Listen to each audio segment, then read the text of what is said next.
So I live in the UK, Devon, with my dog.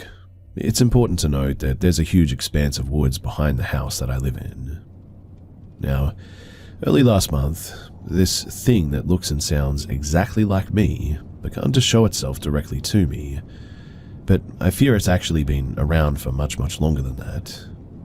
About 4 years ago, my parents, grandmother and cousins were over at mine for a get-together. I remember my mother going to smoke around the back, and not even a minute after going out, she comes back in all sort of flustered and asking me why I was outside in the woods like that. She said that I was staring at her blankly. The thing is that I really wasn't. I was inside with my grandmother and dad the whole time. My mum, bless her soul, passed it off as just seeing things, and stupidly, so did I. Cut to last year though, I was in my lounge when my dog ran off into the conservatory barking like mad. This wasn't really all that surprising, as we do have quite a few rabbits and other vermin around the area. That was until, I kid you not, I heard my voice talking in the conservatory. I checked outside, but nothing at all. Last month, while cleaning the kitchen, I saw me outside in the wood. It looked one for one with me as well, and this person or thing, whatever it is, it didn't move an inch. It was like a statue. I froze in place. I guess it was more the shock of just seeing myself with my own two eyes physically. I leapt over the conservatory door, but gone. It was just gone.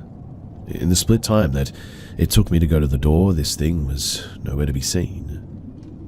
Last Saturday, I was upstairs on a work assignment when I heard my voice asking to be let in. My dog was going absolutely nuts and got worse when this thing was clawing and scratching at my windows and door. I instantly contacted the police, and I'm away at my parents' house for the time being. I don't know what to tell people or if they'll even believe me. I really want this to end. So, if you have any advice, then that would be much appreciated, because I am dreading when I see this thing again or what I'll do.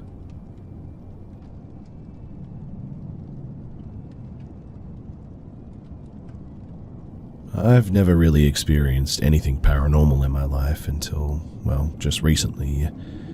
To be honest, I wasn't fully sure that I believed in ghosts, but I like the stories, I guess. The other night, me and my best friend were having a sleepover at my house, and around 1:30 in the morning we decided to go down into my kitchen just to get some drinks. Now, I have a bathroom off my kitchen, so I decided to use it first thing. I walked in, closed the door behind me and locked it. I live in an older house with not many renovations, so the lock in this door is one of those stupid ones that you have to push in until it clicks. I'm like 100% sure that I closed this door as well. But after halfway through me doing my business, the door suddenly flung open and the lock popped to be unlocked. I immediately tried to close it desperately because I was embarrassed, and when I tried to, it felt like someone was pushing on the door to open it.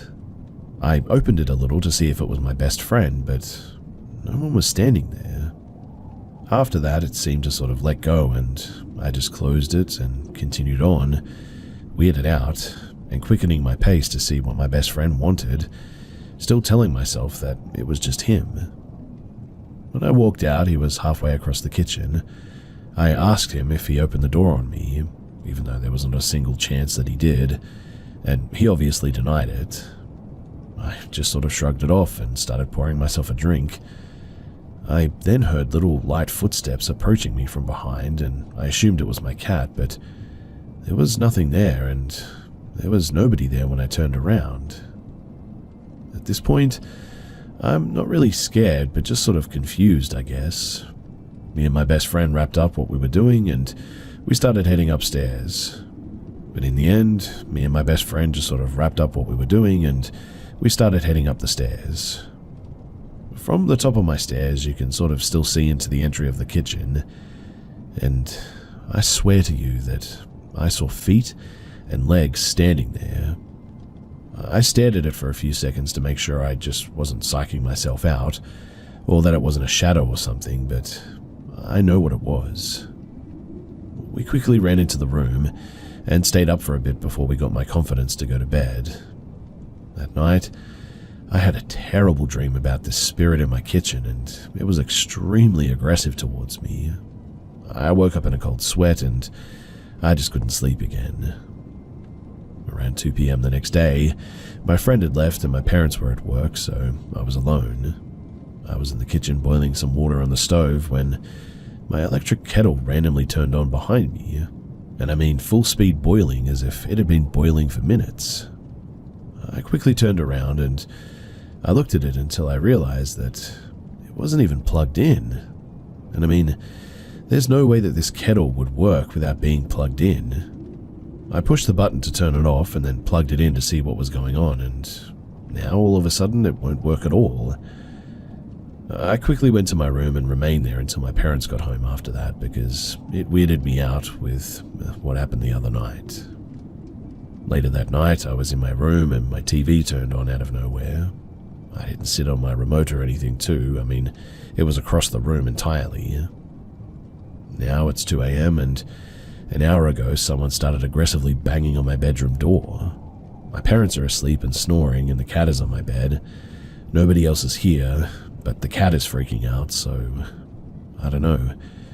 What should I do about this?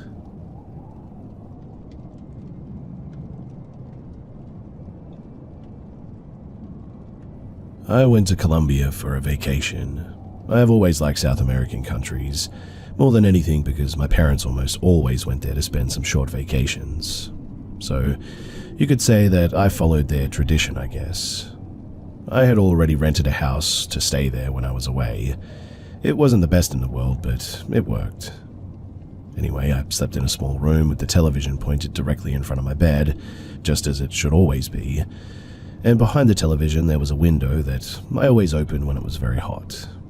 I closed it when I was going to sleep at about 12 at night. Now, I remember that night I was watching YouTube videos and other nonsense on the internet, just sort of killing time while waiting for my food to be ready. However, like the sound of an alarm, I started hearing a sound that I could only compare to with the sound that a sort of didgeridoo makes. It immediately threw me off. I put my cell phone down and took a quick look at my room. I thought for a moment that it was just some random person who, for incomprehensible reasons, was playing an instrument in the street. But it only took me a moment to notice that there was a face that was shamelessly peeking out of my window. His face seemed to be sort of partially melted, something that was noticeable more by the shape of his head than by his skin. The latter, with a mud color, seemed to be worn out and almost in a state of decomposition. What I mean is that he had no nose and his eyes were completely circular and also black. His mouth seemed to have a small smile on the right side, but on the left side, it seemed to be broken almost, but perhaps unintentionally showing an extension of his mouth on that side, forming a smile up to his cheek. His mouth had nothing inside either. It was only black. The sound of the didgeridoo that I could hear only increased all the tension and fear that I had at that moment. But I stopped trying to understand what that thing was and suddenly began to think about my safety. I ran as quickly as possible to the kitchen and took out a knife, and I returned. I stared at it. I was pretty terrified, but that didn't prevent me from at least preparing for any attempted intrusion in my house of that creature. His face remained static, although the sound didn't stop. After maybe 4 or 5 minutes of looking at it and sweating, the creature finally moved its face, turned to the right, and then it left. And the sound it made also disappeared. I ran towards my door and I saw its shadow under my door. At that moment, the lights outside of my house were already on. I was almost paralyzed by the entire encounter. I've always believed in sightings of impossible things, but seeing or reading about them on the internet is something completely different from experiencing them in your own life. I knew that what I saw was not natural. The window, with all the fear running through my body, was closed by me minutes later. Obviously, I couldn't sleep after that, nor could I really concentrate on other things. I was just thinking, trying to give an explanation to what I had seen, and if he really was just a messed up tramp who wanted to spy. That theory, although disturbing, I preferred it. But it just wasn't possible, since the place behind the window has no way for someone to lean on it to look, because it's about 2 meters off the ground. In that park, there were cracks on the ground too that had left an unfinished construction. So what I mean is that there was just no human way a normal person could look into that window from there. This is the first time that I've shared this publicly. I don't really like talking about it because I know it makes me seem a bit crazy, but I just felt like I had to share it. And who knows, maybe someone out there might know what this is.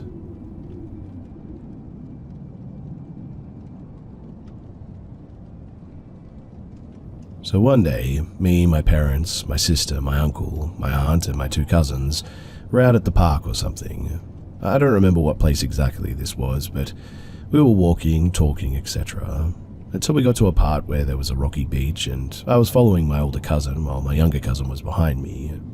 We were jumping from rock to rock while talking. I don't even remember what we were talking about. And as we neared the end of the rocky beach, I looked down to see where I was going to jump next. And when I looked back up, they were just not there anymore. What I mean is that they just vanished, both of them. So I yelled out their names, but nothing. There was no one there. Not my cousins, my parents, my sister, my uncle, or my aunt. I looked around, and after maybe 2 minutes, I left the rocky beach and tried looking for them. It looked like they were nowhere near me, though, and I didn't have my phone with me, so I couldn't call them. So there I was, lost and with no idea where the rest of the group was. Thank God that I remembered where the car was parked, so I walked all the way back to the car and waited almost an hour, and they came back. Everyone was apparently worried about me, and everyone was okay, but even my cousins were there, and I asked where they went. I told them what we were doing, and my cousins told me that they left the rocky beach way before reaching the end, so I was just there, dumbfounded, like, what the heck was that then? Who was I talking to? Why did they look and sound exactly like my cousins? Why did they suddenly disappear like that? Were they trying to separate me from the group? And if so, why? Does anyone have any idea what actually happened that day to me?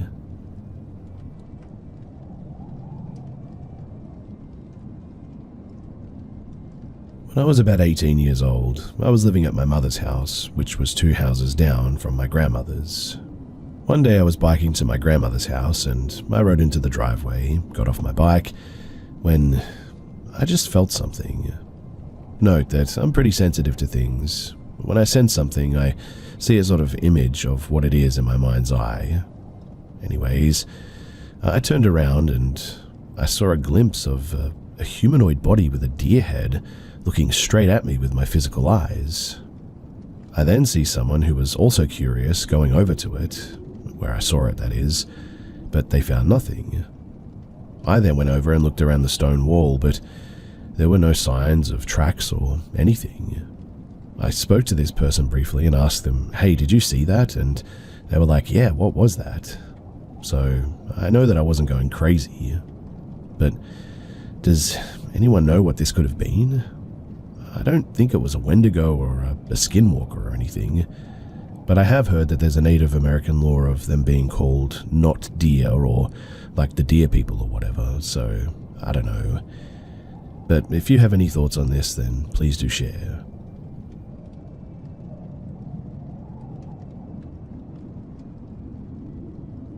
This first encounter took place in the summer of, I believe, 2016 in Ontario, Canada. Although it was a while ago, I'll admit, I still remember every detail like it was yesterday. If I'd been alone, I would have chalked it up to just something else, but the fact that both of us saw this thing is what really puts me off. So, a friend and I were walking along a trail that runs alongside the main river that cuts through the city. There are some great wooded trails along the river, and some of them even lead to neighboring cities, but I digress. The sun was setting. It was at that time of the evening where it was insanely dark under the tree coverage, but still fairly light beyond the leaves. I turned on my phone flashlight to light the way and put on some music for the two of us to listen to while we hustled home. The bugs were starting to bite at this point, and being so close to the river, they were pretty nasty. I'd paused to change the song on my phone at some point, and my friend glances to our left into the woods. She asks me, "What's that?" And instinctively I turn the lights to where she was looking. In the darkness of the bushes and trees, we watch as this thing takes off running deeper into the brush with its back turned to us. It was making a ton of noise, twigs snapping, leaves rustling. It really didn't seem to care. Now, there are lots of deer on this trail, and I've seen a few on my walks during the day, but this was absolutely no deer. Even in such a short amount of time, the image of this thing running from us is burned into my mind. It was on all fours. It had a sort of awkward gait like a human trying to run on its hands and feet, meaning that its arms were far too short compared to its legs to be running like that. This thing was white, and the light reflected off of its leathery-looking skin. It was skinny with thin arms and legs. The two of us didn't stick around much longer after that, and instead chose to run the rest of the trail until we hit the end that led out into a set of soccer fields. Now, we never really spoke about it after that, and if we ever did, it was sort of just in passing. That was, until yesterday. You see, I was scrolling through a subreddit for my city and paused the minute that I saw a title informing people to stay away from the river trails. Curious, I checked the post out, and the post, it described exactly what my friend and I had seen that night on those exact sets of trails by that river. I broke out into a cold sweat and immediately texted her, despite not even speaking for a while, as adulthood had kind of caught up to us both. She told me, though, that she still thinks about that encounter and does so at least once a week. I linked to the post, and she was floored by it. I won't be giving the link as it gives identifying details and, the internet and all that, but reading through the replies, it was what you would expect from Reddit, I guess. People chalking it up to the guy being mentally ill, joking about him doing drugs, and people who genuinely took him seriously were being downvoted and mocked. Someone mentioned that it was all bull and that the stories of these things had been going around in the area since 1972, meaning that this probably wasn't a one-off experience from the beginning. I'm always a little bit hesitant to share this story, out of fear that I'd get the same reception. I know what I saw that night, though, and knowing that it's possibly still in those woods along a set of trails that I still walk to this day, well, it is kind of unsettling to me.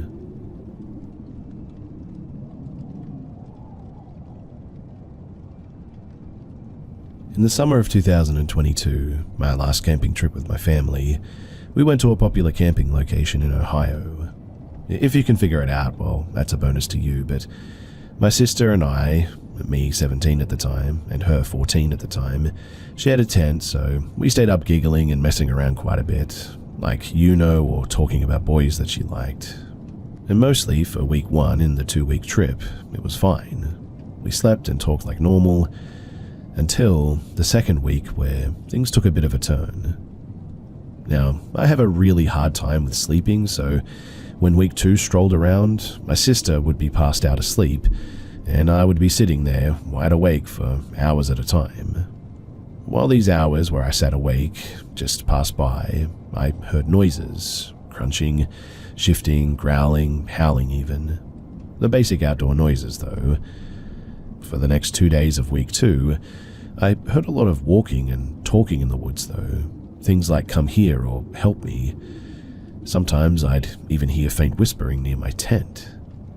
Honestly, it began to scare me, and on the last 2 nights, which probably had been the worst, my sister was awake, both of us playing with her phone dead, and mine on a cool 20%. At around 2 a.m., my sister went to lay down, and so did I, until I heard thick footsteps around the tent. Much too heavy for deers or wolves, but way too light for bears or elk. Honestly, it was almost like a person was walking around my tent. My sister was awake and quietly watched as someone or something pressed on the tent sides and door. Now, my sister and I move all of the little tent zippers into our tents at night to keep people from trying to get in. Clearly, this person or thing was looking for said zippers as well. So, while we were scared, we felt pretty smart about it too. This was night 4 of week 2. Now, obviously we spoke about this and told people and all that, but they said that we probably were just hearing things. And on the final week 2, night 5, the same heavy footsteps, the same touching at the walls and the same whispering to come here and come out were all around us. I was terrified and waited until 5 a.m. where I sat outside waiting for my grandma. While sitting out there, I then heard whispering and then screaming, the scariest, most blood-chilling scream that I'd ever heard. It sounded like some kind of a mixture of animal or person or something, but it was so loud that I nearly wet myself. I was glad that we left in the end, and even happier to not go back for 2 years. But my question for all of you is, does anyone know what this is? Or was it just some dude lurking on our campsite and trying to creep us out? Also, I talked to my grandparents about this, and they said Tater Tot, their little American shepherd at the time, had been snarling at something outside the tent walking around. Whatever it was got scared and let out a sort of husk or a growl, and it ran away. It was about 3 a.m. for them, and it scared them too. So they heard some things as well. Anyway, like I said, if you have any information on what this could have been, then please do share it with me, because I have trouble just not thinking about this.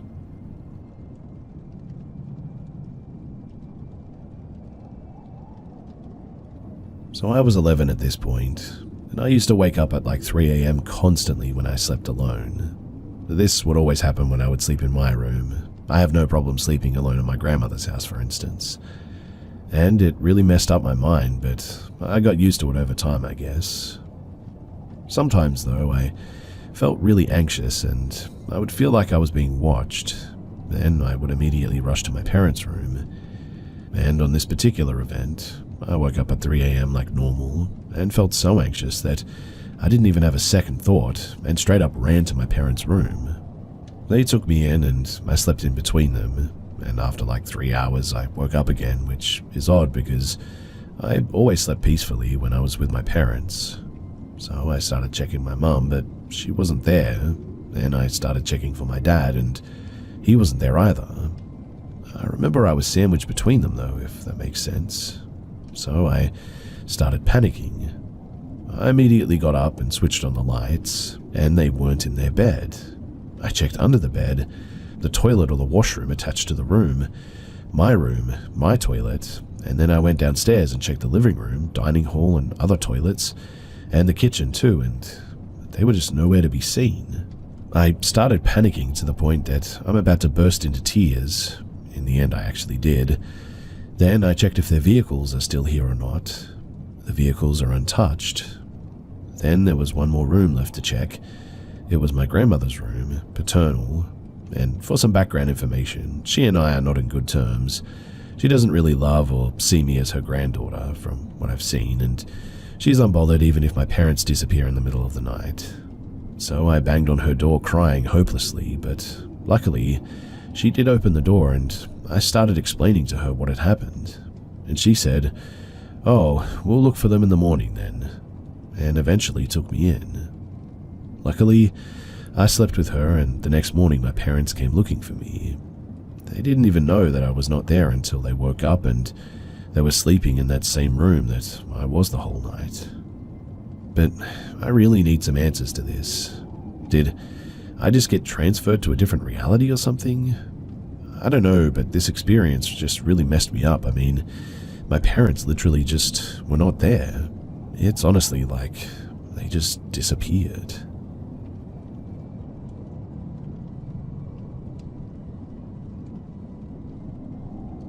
This happened to me when I was a teenager, some years ago, but I still think about it sometimes. So me and my 4 friends were on this 1-hour bus ride to go to my parents' house just to hang out. We were sitting and chatting in the back of the bus. The bus is empty, except for us and this middle-aged man sitting a couple of seats away from us. He looked like A normal businessman, I guess, on his way to work or something, wearing a suit and carrying a briefcase. After a while, we noticed that he was behaving kind of weirdly. He was chugging down beers rapidly, which is not that common on this bus, and also it was in the middle of the day. He was also pretty openly flipping through an adult magazine and kind of muttering to himself as well.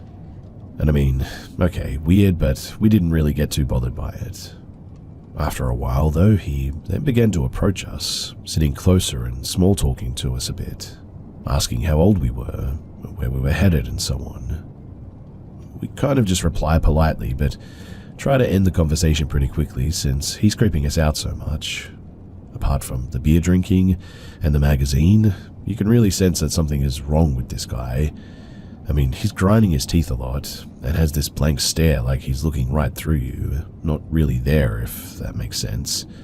Anyway, when we stop talking to him after a while, he just sort of sits there silently and stares at us for a while, breathing heavily like he's getting more and more agitated. And after a minute or so, he suddenly leans forward and pulls down the sleeve of his shirt. On his arm, he has a big pair of sharp-looking scissors duct taped to his arm, with the sharp end pointing up towards his hand. He starts stretching out his arm and making sure that we all see the scissors and says, "Does this make you respect me? Am I getting your respect now?" We just sort of sit there with our mouths open. I'm terrified at this point, not really sure what to say or do, and panicking because I'm not sure what this guy is capable of. After a moment, he leans back again and continues staring at us, not saying anything more, and we don't say anything either, afraid to set him off, I guess. We get off at the next station, all jittery and full of adrenaline after that weird encounter. If I wasn't a clueless teenager, I would have called the police at that point, but we didn't, and I still think about it sometimes and wonder what a guy like that, who is obviously unhinged, is capable of, and if he ever did something worse than just scare some teenagers by acting crazy.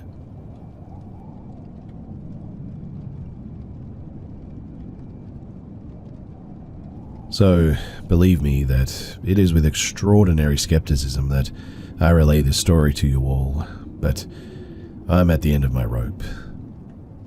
So, 2 days ago, my husband, 43-year-old male, and I, 46-year-old male, were in Hollywood Forever Cemetery on our way to a celebrity grave that we go to fairly regularly, even weekly in the summers. I passed a rather unremarkable grave en route to it, and just after, I remember that I saw a young man in front of it who looked at me and said, "Hey, we were born in the same year." I turned to my husband and said, "This is going to sound terrible," but cutting myself off, hoping that I'd have nothing to tell him as I approached the grave to confirm what I had heard. I moved the succulents surrounding the dates aside and really didn't want to see that the year was, in fact, 1977. My husband came over and I was speechless. He saw the 1977 and explained what I had heard. I tried not to make too much of it, but how exactly does one accomplish that? On the way out, I had to stop by again. The energy around the space had worsened, and I asked my husband to hang back this time, having felt specifically that his presence was not wanted because he couldn't see what I saw. At the grave, I felt as though he had asked in some way if I was going to make a spectacle of him now. I tried to assure him no, but I don't think he trusts me. Before the line went dead, so to speak, I had this feeling that he didn't want me to tell anyone about this. At this point, I should explain that these occurrences, they were not completely uncommon to me as a child. I don't actually see these things, but remember seeing them as a memory, I guess, seconds after the experience. Some more background too is that I was fascinated with the supernatural from an early age. I was in the gifted and talented program in grammar school, and every independent study project that we self-assigned was on some feature of the paranormal. I became obsessed with tarot cards and carried them around everywhere in a repurposed index card box. And to be honest, I just never thought that the things that I saw were uncommon. When I was around 8 or 9 and in summer camp, and I'm sure teenage softball counselor instructed the other boys at practice to beat me up before he joined, because I was more interested in doing readings than sports of any kind. The fight was interrupted and I was brought to the nurse and then the owner's office where my parents were called. They came, threatened suit, and made sure the counselor was fired, and that I knew that my camp would be comped for the next however many years. Nevertheless, they blamed me for it the whole way home. I threw the tarot cards down the incinerator and have tried to keep all of it under wraps ever since, and have developed into I guess you could call a total skeptic as my adult life began, disbelieving and forgetting what happened to me in my youth. But 2 days later, and this experience is still sitting with me, and I don't like the feeling. I told a trusted friend, and while his reaction was unremarkable, later today during a movie I was enjoying and focused on, I saw a light that would be difficult to describe in words. Very symmetrical, as solid as a crystal but made entirely of light. I asked my husband if he saw it, and when he replied no, it disappeared and my glasses fogged up. I know that sounds crazy, but they filled from the bottom up and it was weird. I took them off and asked my husband to turn on the light, which took a minute. I took my glasses off to clean them, my line of vision still blurry without the glasses. When he turned the light on, everything was clear as day though. And though this is nowhere near as concrete as a date literally written in stone, I cannot help but feel the two are connected and was filled with the same negative energy that I felt at that grave. Anyway, I expect telling the world about this is not going to go over too well, but I'm just losing my mind over this and I'm desperate for some feedback and or direction. I'll update this if anything remarkable happens after I finish this, but anyway, thanks in advance if you have any information or help or whatever that you can pass on.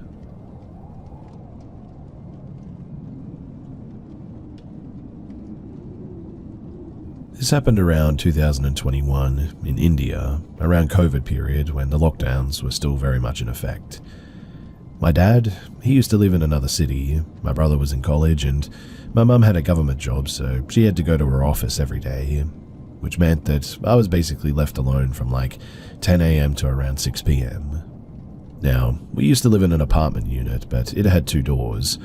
One was the main door and the other one was located in the biggest bedroom, basically my parents' room, but the door was clearly locked with an actual lock from the outside, and it also had a metal sliding door as well. It was the one with the chain structure. I'm from India, so you can Google elevators to find out what I'm talking about, but it was also locked from the outside as well. We had a ring bell on the outside, but it was just sort of connected to a small bulb in the bedroom. Sorry for this being so long, but you have to get the gist of this area to understand this story.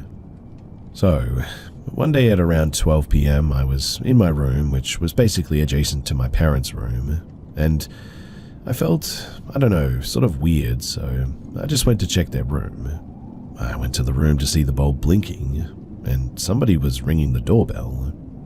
My mum used to say to ignore it because if it was somebody that we knew, then they would never ring this. They would know that the real door was at another side of the house. So I stood there for a moment when the person started knocking really hard on the door, like it was straight up rattling. But the thing was, due to the metal gate in front of it, it would be very hard to put your hand inside to knock at the actual door. Even I couldn't put more than half of my palm in there.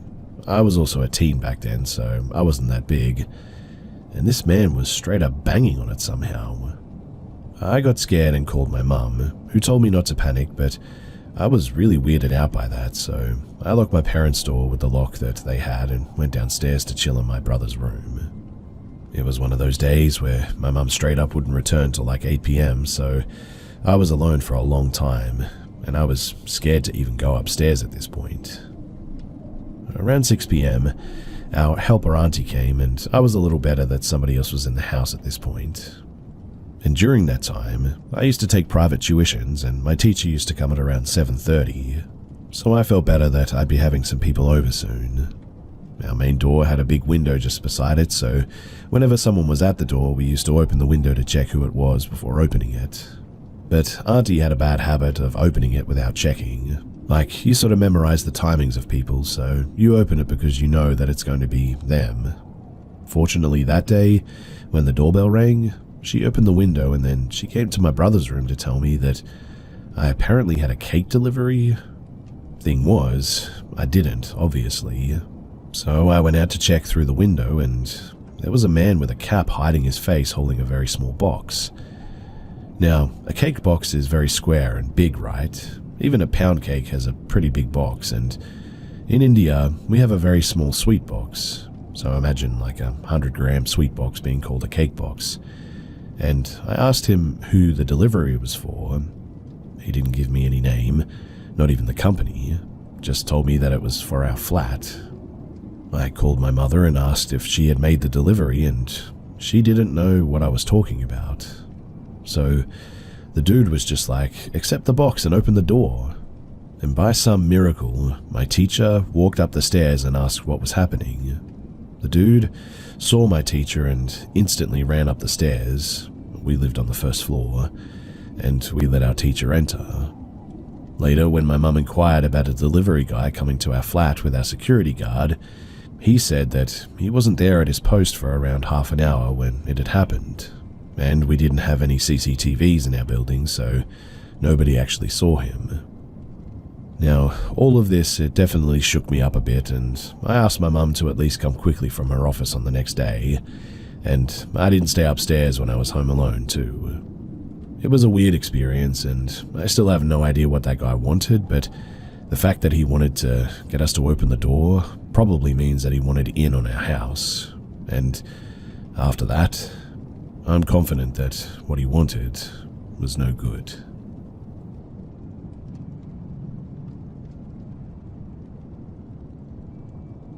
This happened when I was about 9 or something. I'm not completely sure. But my friend and I were playing in my room with Barbies. We took a quick break when she had to go pee. I decided that it would be fun to hide behind my door to scare her.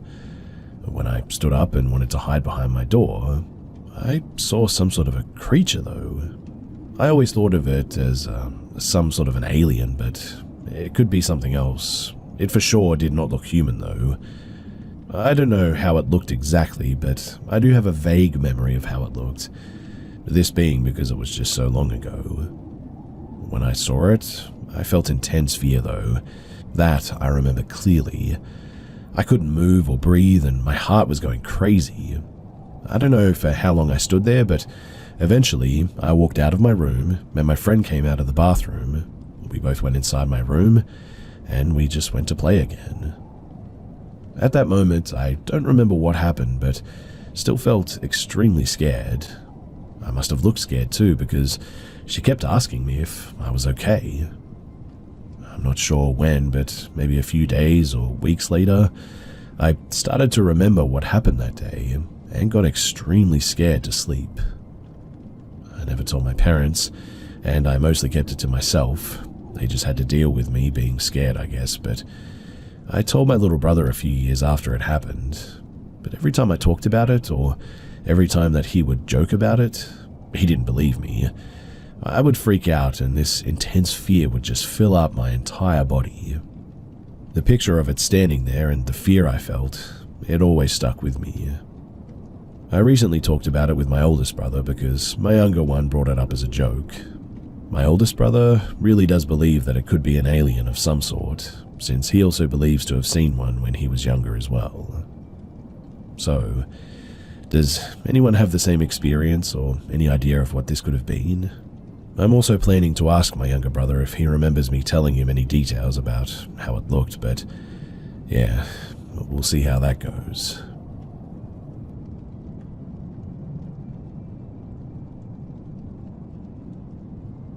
I was at a friend's house for a weekend with a bunch of people, and we all went for a walk at some point. She lives right at the edge of the countryside, where there's fields and woods and whatnot, so we went down this forest path. Me and this other guy, we started exploring a bit deeper into the trees, and we'd gone quite far down a hill into the thicker trees. But then, there was this clearing. There was a big log laying on the ground, and resting on it was a skinned deer. No bones or anything, just the skin and its head and antlers. The head, though, was on the log, eyes missing, and the skin was just sort of draped down the front of it. But beside it was a crucifix made out of planks, not just sticks, and tied up with bale string. Me and this guy freaked out a bit, and I called out to our other friends to come and see, but he told me not to show them because they'd find it too disturbing. He then shook it off and started climbing back up, but I just stared at it for ages, so long that he waited for me and told me to walk away from it. There was also this string attached to the crucifix that ran further into the woods, but following it probably wouldn't have been a good idea, so I went back. I still cannot comprehend what it was, though. Some kind of pagan ritual? Some kind of prank? I mean, not many people walk this forest path besides locals walking their dogs. Plus, we'd come pretty far off the path at this point, too. My friend that lived there said that people didn't hunt in these woods, but I didn't want to push it with questions since I'd been told not to tell her. I understood as well. I mean, I wouldn't want to know that there was something like that going on in the woods behind my house, but I find that the lack of answers has me thinking about it more and more. I often think about it and think about the fact that it was just the beginning of a horror movie where all my friends and I are killed off one by a forest witch or something. I mean, it was the perfect setup. Friends hanging out at a country house for a weekend, two idiots go deep into the woods and find something disturbing, death ensues. Whatever the case may be, though, I still feel it was kind of a bad omen at least. Unless I just really don't know anything about hunting and that this is regular practice for people who hunt deer in the woods or something. Can anyone offer me some insight on this? Was this a sick joke? A deeper meaning to it? Or is this regular hunting setup? What if it's a curse? What if seeing this cursed me, and if sharing all of this now will activate the curse or something? I guess I'll have to see, but like I said, my thoughts have gone wild on this because I just really want to know what this is.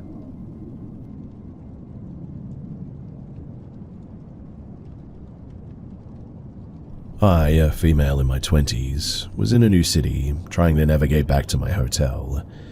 It was beginning to get dark out, so I started getting anxious and picked up my pace, even though I was on a main road and there were still lots of people around me. In my rush, though, I turned down the wrong road, unfortunately. After a very short amount of time, I noticed the road looked pretty empty, and it was definitely darker further down it.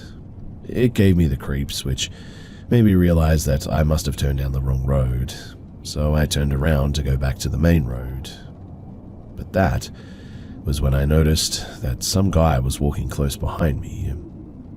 I'm not exactly sure how to explain how close he was to me. Not so close that he was in my personal space, but he was close enough that it was uncomfortable. He looked creepy too. He was wearing a black sweater with the hood pulled up. His hands were in his hoodie's front pocket, and it looked like he might have been holding something too. I only got a brief glimpse of the front of him because right after I turned around, he quickly turned around too and sped walked away from me, back onto the main road, and then vanished around a corner. It sure seemed like he was stalking me, and it was really weird, especially with his hands in his pockets like that.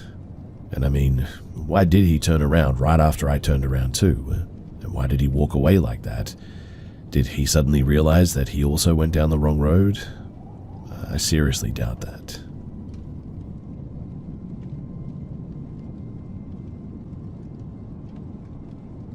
Every summer, my family and relatives would always rent a cabin in different parts of Sweden, and it was always wonderful for weeks on end.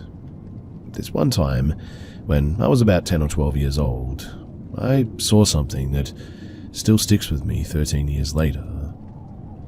We rented a cabin in the upper south of Sweden, far away from any neighbors or cities. We were staying up late one night playing cards, and I just got a laser pen from my grandpa. At around 12 or 1 in the morning, I went outside to see how far my pen could reach into the forest. I was sort of standing on the grass a few steps away from the cabin, and a few steps away from the tree line.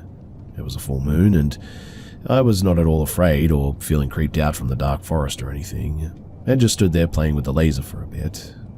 But suddenly, I just got a really bad feeling, a mixture of sort of true fear and of being watched. I looked around, but it just seemed to be me there, until I saw a white face with black hollow eyes among the trees. Even though the eyes were black holes, I could see that it was looking at me as it passed by, like it was walking very fast, but its face was turned toward me. It had a black hooded long cape and black long hair hanging down under the hood. It was really tall, like 2.5 to 3 meters, and moved so quick that it's just not possible for a human to move that fast. Also, the silence was so weird. It made no sound when I really should have heard branches snapping and leaves rustling while it moved, but there was nothing. I completely froze when I saw it, and didn't know if I actually saw what I saw. But I didn't want to find out if it was real or not, so I just ran back inside, and I didn't go out at night alone again after that. I have no idea what it was that I saw, but I never have seen the same thing again. I remembered it when I heard a story of someone seeing a pale face with black hair in a lake once. I tried drawing it, but it didn't turn out that good, so I don't know if it helps or makes my story clearer or whatever, but anyone who knows what it could have been or has had a similar experience or encounter or a sighting or whatever, I would really love to hear it, because this is something that I just cannot forget.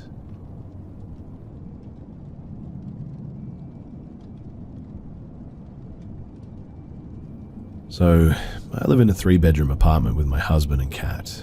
We've been living here for a little over a year now, and in the past year we've experienced some unexplainable phenomena, I guess you could say. The most common being doors being opened after we shut them. We shut a door, we leave or walk away and come back and the door is fully opened again. We've also noticed heaters being turned on, and neither of us have turned them on. We've brushed a lot of this stuff off, as we do have a cat and we're both ADD, so we figure maybe we just forgot about opening a door or whatever. But the more it happens, the more we question it, because all of our doors have doorknobs, so it's not like she can grab them and twist them. And we might forget things from time to time, but not as often as we've been noticing things. I've had it happen a couple of times where I'm showering and I hear the door open, but I look and it's shut. I've also experienced the door opening while I'm in the shower and nobody is there. The apartment community is older, but the vintage magic tricks my husband collects should be even older. I told my husband the other day that if there is a spirit in the apartment, it's probably from his vintage magic trick collection. We joke about it from time to time. I really don't know if spirits can just attach themselves to inanimate objects like they do in The Conjuring or not. But if they could, you would think that they would be generalized to where the magic tricks are located. But all of the instances have been throughout the apartment. Anyways, the reason I'm sharing this today is because this morning, my husband woke me up early this morning asking what I wanted. I didn't understand what he meant because, I was asleep, and he said that he heard me say his name. Later in the morning, he asked me if I remembered saying his name at all. I told him that I might have been sleep-talking or whatever, but I don't really talk in my sleep, usually. Actually, I don't think I ever have. At least nobody has ever said anything about it. Plus, where he heard the voice was not in the bedroom anyway. I decided to look into spirits mimicking people and found here on good old Reddit that this is actually pretty common apparently. If that was a spirit or whatever, what does it mean if a spirit is mimicking you, though? Should we look further into this, or am I just being dramatic about it? I really don't know. I don't feel scared or concerned by it, I guess. At least not yet, but should I be?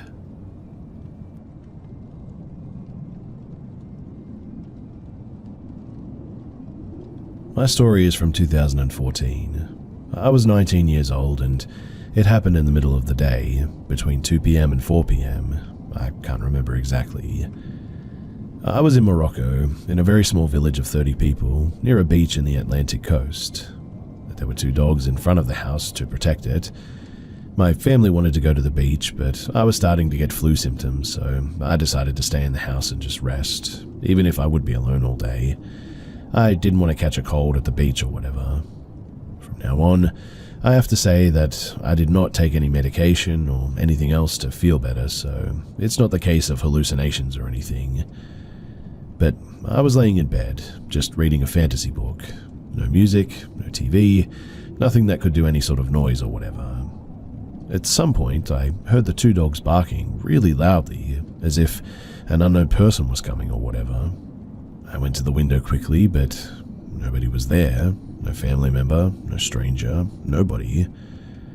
A few seconds after hearing the dogs barking, I started to notice that I was hearing another noise, a very strange noise coming from the kitchen. It was like whispers. It was as if 2 or 3 women were whispering some sort of incantations in the kitchen. At that, I was terrified. I didn't know where these whispers were coming from. It was not from the pipes, nor from the wind or anything. There was no wind that day. But it was just there, floating in the air, and I couldn't do anything to make it stop. After about 3 minutes, the whispers and the barking, they stopped simultaneously. Since that day, I'm always afraid to be alone in remote houses like that, especially if no one is there. And I'm also afraid of dogs as well, I guess. I never knew what happened that day, and I never actually asked anyone what it could have been. I've never had any other weird experiences before or since then. I'm not the type of person to believe in things like this, so I try to have a rational explanation about this experience, but honestly, I just can't explain it. And so I would be happy to get your theories as to what you think this might have been.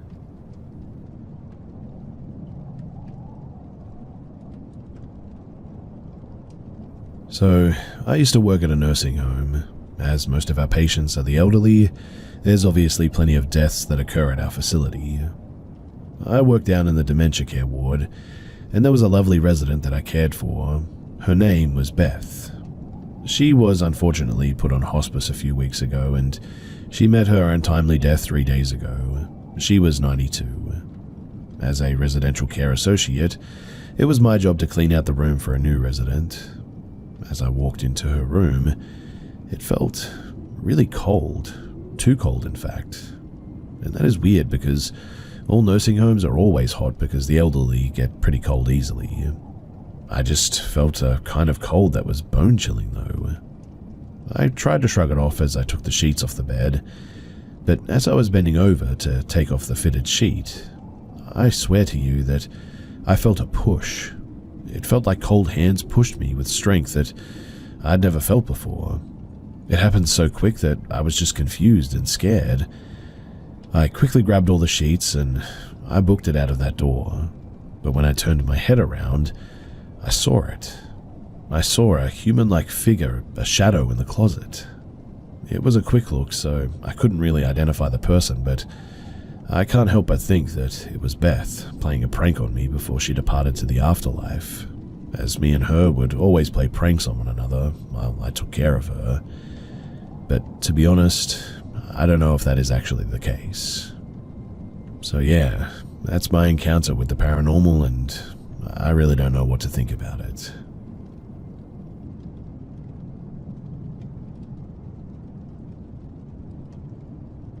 So, for context, my parents bought this small clock from a thrift store about 4 years ago. That's whenever my experience, and also subsequently my parents' experience, with this spirit or demon or whatever it is, really started to take fruition. Whenever my dad first hung the clock up on the wall, I got this sense of uneasiness, and it felt like something was watching me. I chalked it up to me just being paranoid at the time.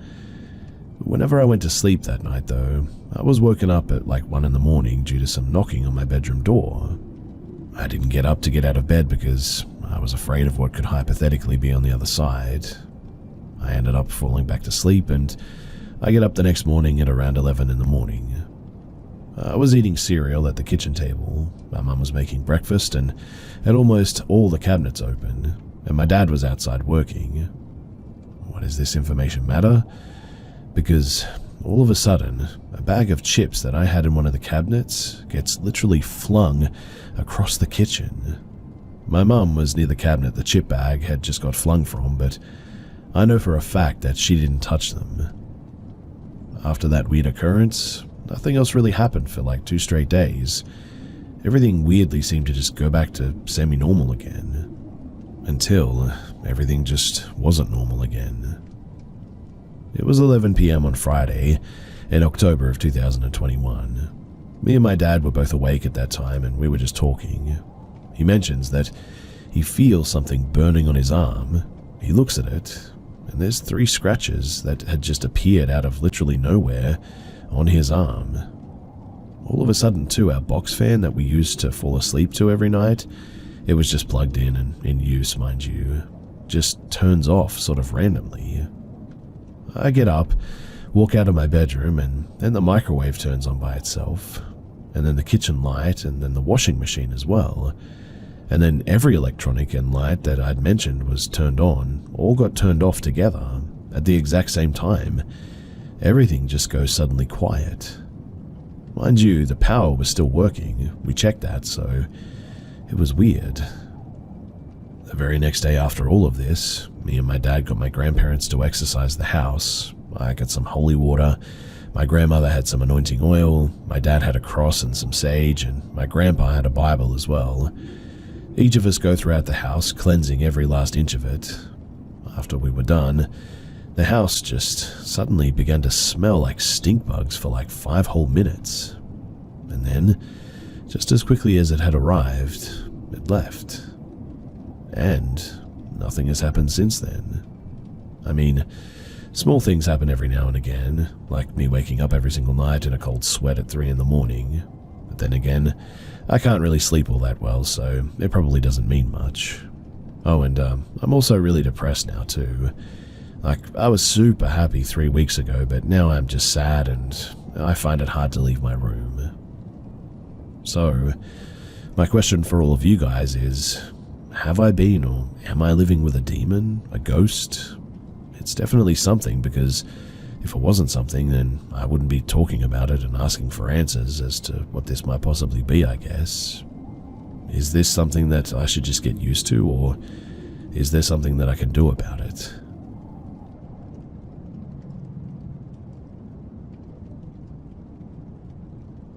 When I was in high school, my friend Claire came to sleep over. We made some plans to sneak out and hang out with some guys, and then one of them would drive us home. We go out to my friend's apartment, have some fun, and around midnight we decided that it's time for us to head back. But when we ask to be taken back, everyone says no, despite previously agreeing to bring us back.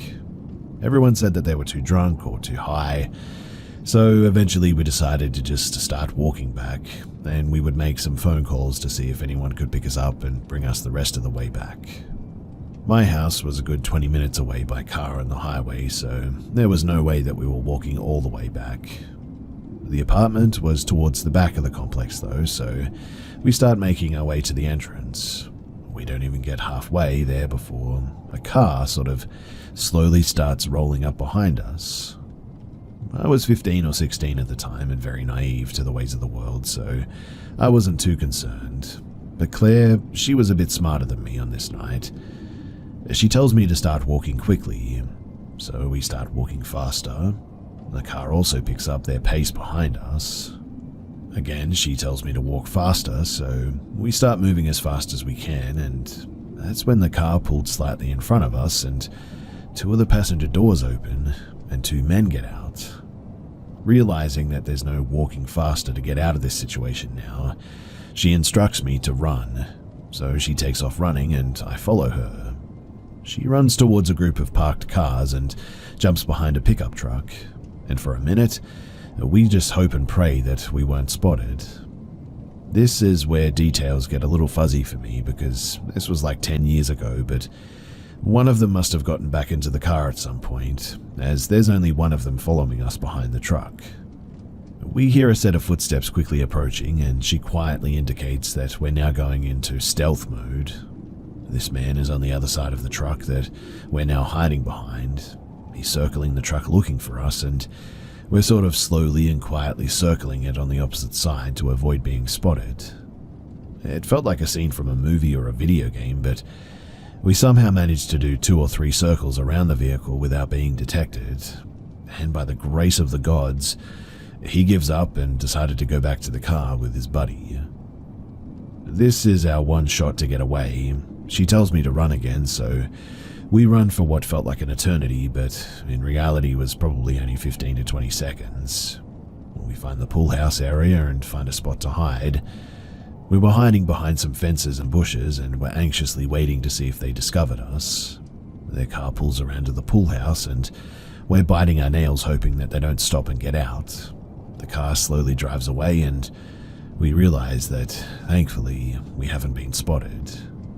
We were safe for now, but the car circled around the apartment complex for hours. They just seemed to refuse giving up looking for us. We were safe for the time being, but now we needed to find a way out of there. It was the middle of winter, and of course we were dressed to impress the guys that we went to hang out with, so short shorts and revealing tops, and we were freezing. Eventually we found a dirty, disgusting Captain America blanket that we huddled up under while making phone calls to find someone to pick us up. We tried contacting the guys at the apartment, but nobody answered our calls. None of our friends even answered our calls too. We felt completely alone and hopeless at this point. But at around 5 a.m, someone finally answered and said that they would pick us up. And that was the best news that I had ever heard, perhaps in my entire life. Our friend eventually gets to the apartment complex, but they can't find the pool house. The group of men are still constantly circling around, so there's no way that we're coming out of hiding. We managed to figure out where our friend is at with a little bit of detective work, figuring out what building they're facing, what's in front of them, are there dumpsters nearby, etc., etc. We figure out exactly where they are, so we make a run for it. We spot their car and we hop in as quickly as we can. We tell them to go and our friend speeds off towards the entrance. We pass the group of men on the way out and that was thankfully the last we saw of them. We made it back at around 6 in the morning, just in time to sneak back without my parents ever knowing that we even left. If Claire hadn't have been with me that night, I do think that I would have been abducted, perhaps sexually assaulted, and who knows, maybe even possibly killed. I'm really thankful for Claire and our friend that picked us up that day, but it's a big middle finger to the adult men who we went to hang out with as teenagers, but especially to the guys that intended to harm us. On a happier note, I'm now very diligent and aware of my surroundings, and we washed the dirty Captain America blanket and shared custody of it for years after this encounter as a bit of a reminder of that night. In the end, thankfully, we were able to get out of that situation unscathed, but we definitely learned some pretty important lessons that day.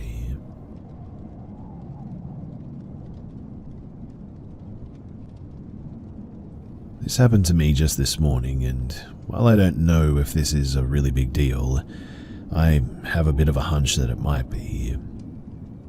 So, I walk to the bus stop every morning to go to work at around 6 in the morning, and today was a particularly dark morning. It was freezing and it had been raining.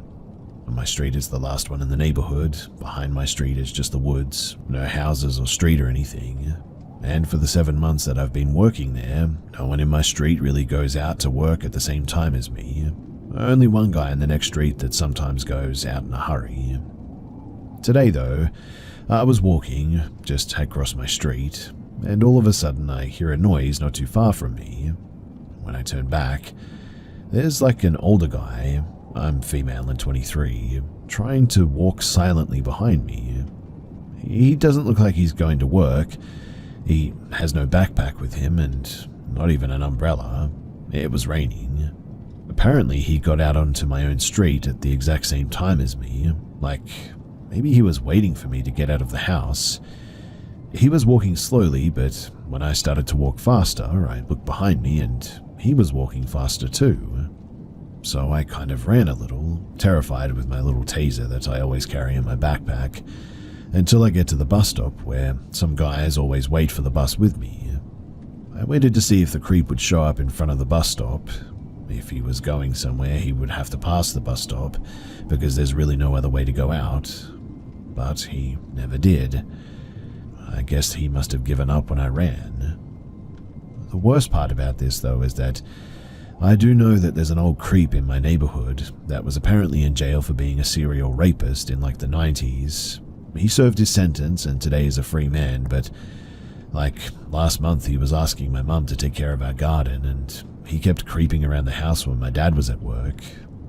I don't know if it was him today because it was dark, but he's the first one that came to mind, and something tells me that it was him.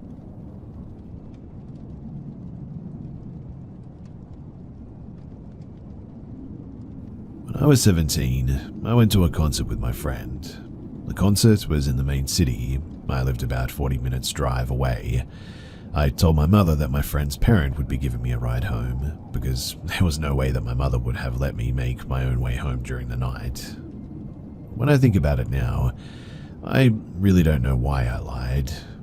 My friend was getting a bus home that left her right outside of her place. If my mother thought that I was getting a ride, she would have picked me up herself, but I think that I was just trying to be independent, I guess. And I didn't think that there would be any trouble because I was getting the tram, which would leave me a 10-minute walk from home. And it was a Friday, so I thought that there would be a lot of people getting off the tram at the same stop as me and would have to walk even further to get home. But I was wrong. There was barely anyone on the tram. I took notice of this too because I got in the tram hundreds of times by now, and I thought that I could handle myself. I was a physically strong girl, and I was about 5'8" at that time, which was considered tall. I just put my earphones on and I listened to music like I always did on public transport. I got to my stop and got off and started walking home, but there was someone walking behind me. It was a man. I couldn't see his face. It was kind of dark and he had his hood up. From the way that he was built, I'd say he was maybe in his 30s. He was around the same height as me and visibly more muscular. I still didn't think anything of it because I live in a very populated place after all. The town has like 40,000 people and the housing complex that I lived at had hundreds of houses. There was only really one route to get out of the tram stop and into the main town because it was beside the motorway. Once I had gotten by the highway, I suddenly had a weird feeling. The guy was staying back and purposely sort of staying behind me. I could just feel the eyes burning into the back of my neck, and it was only then that I thought that something was off. But I told myself to just stop overreacting because we all have to go through the same route and my housing complex was the closest complex to the tram stop. I picked up my pace and I prayed that there would be no traffic lights that had to be followed. I didn't want him catching up to me after all. I had the urge to increase the music volume on my earphones to be more oblivious to it, I guess, but my gut was wrenching, telling me not to do this. After what felt like hours, but was probably only 5 minutes, I finally got to my housing complex. There's different lanes and twists and turns for each house cluster in the complex. To get to my house, there's a lot of sharp turns and even a steep hill. I thought that once I got to the entrance of the complex, the man would just walk by, but in the end, he didn't. He was actually catching up to me now. He was walking faster and like he had something to get to, that something probably being me. It was literally like a predator stalking prey, and this was the point that he was ready to pounce. I wanted to stay calm. I mean, I wasn't a great runner and my shoes weren't exactly ideal for running either. If I ran, my chances of getting home would definitely decrease. I felt in my pocket for my keys, making sure that I'd have them ready to unlock the door, or in the worst case scenario, as a weapon. I was still trying to convince myself that maybe he lived in a complex as well. But I knew that he didn't live at my housing cluster. Well, we all knew our neighbors. I had the sharp turn ahead. It was only steps away.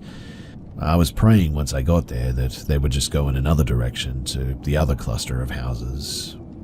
I got to the sharp turn and I was ready to let out a sigh of relief and call myself an idiot until I heard his steps. They were getting quicker now, louder and heavier. My house was in reach. It was only down the hill. If I sprinted, I would be there in 30 seconds. But I didn't want to chase down to my door.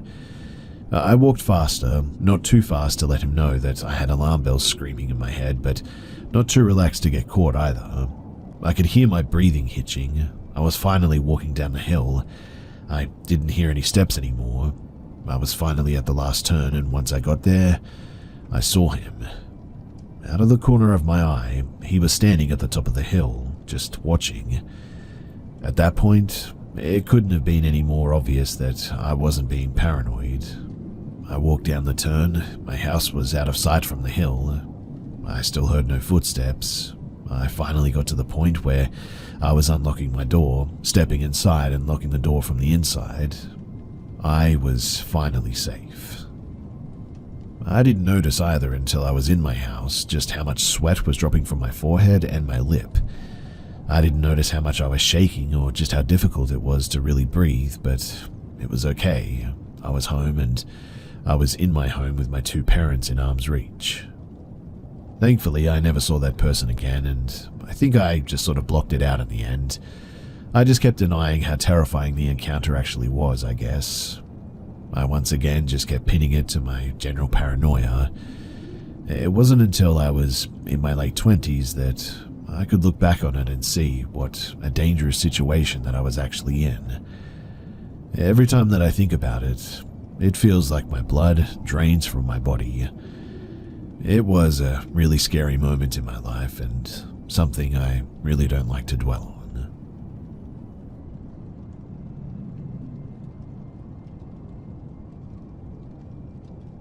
I'm sharing this while the incident is still fresh in my mind.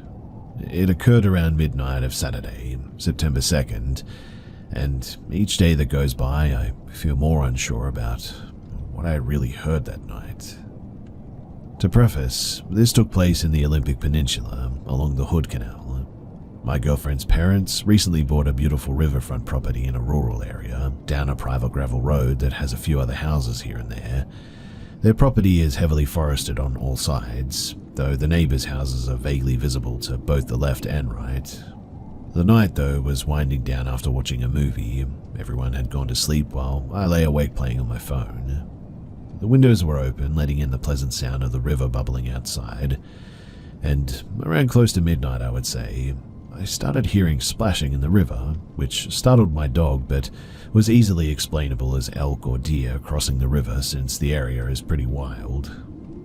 However, after the splashing subsided, I started hearing a repeated animal cry that sounded like a sort of bellow fixed with a scream or a yell. It's hard to remember exactly at this point in time, but it was deep, not like a cougar or fox screaming, and also fast in cadence. Definitely odd, but still explainable as an animal. This happened for maybe 10 minutes or so, intermittently with what sounded like a huffing or a snorting sound. I was alert at this point, listening and trying to calm my dog, who was unsettled by the sound as well. As I listened, it started moving closer. At first it sounded like it was across the river, but now on the right side of the house. But as it moved closer, it just suddenly transformed into what sounded like a human screaming help in the most deranged and unsettling way possible, like it was screaming help but couldn't quite form or enunciate the words correctly. It literally gives me goosebumps thinking about it right now. At this point, I was just thinking, what the heck is that? And woke up my girlfriend. We listened together in silence and rushed to wake up her parents, when we both heard a pronounced help in the scream this time. Both dogs started going ballistic, and the screaming stopped at some point in the commotion, so her parents didn't get a good grasp on the sound. After shining flashlights out the windows, we went downstairs and made sure that all the doors and all the windows were locked. After a sleepless night, we woke up and walked the perimeter of the property and found no sign of animals or humans. Quite honestly, too, I was half expecting to see bloody human remains or something with how intense the screams were. I imagine that that's what a person being axe murdered might sound like, in fact. But at this point, I really regret not going outside, armed, to investigate, as I've spent the past 2 days constantly racking my brain, trying to figure out exactly what the heck that was. I've been looking into every animal sound out there, and I haven't found a single thing that actually sounds similar to what we heard that night. I'd probably think that I would have imagined the whole thing if my girlfriend wouldn't have heard it as well. I would love to hear any thoughts or any similar experiences from this community, because I am just definitely a little bit rattled.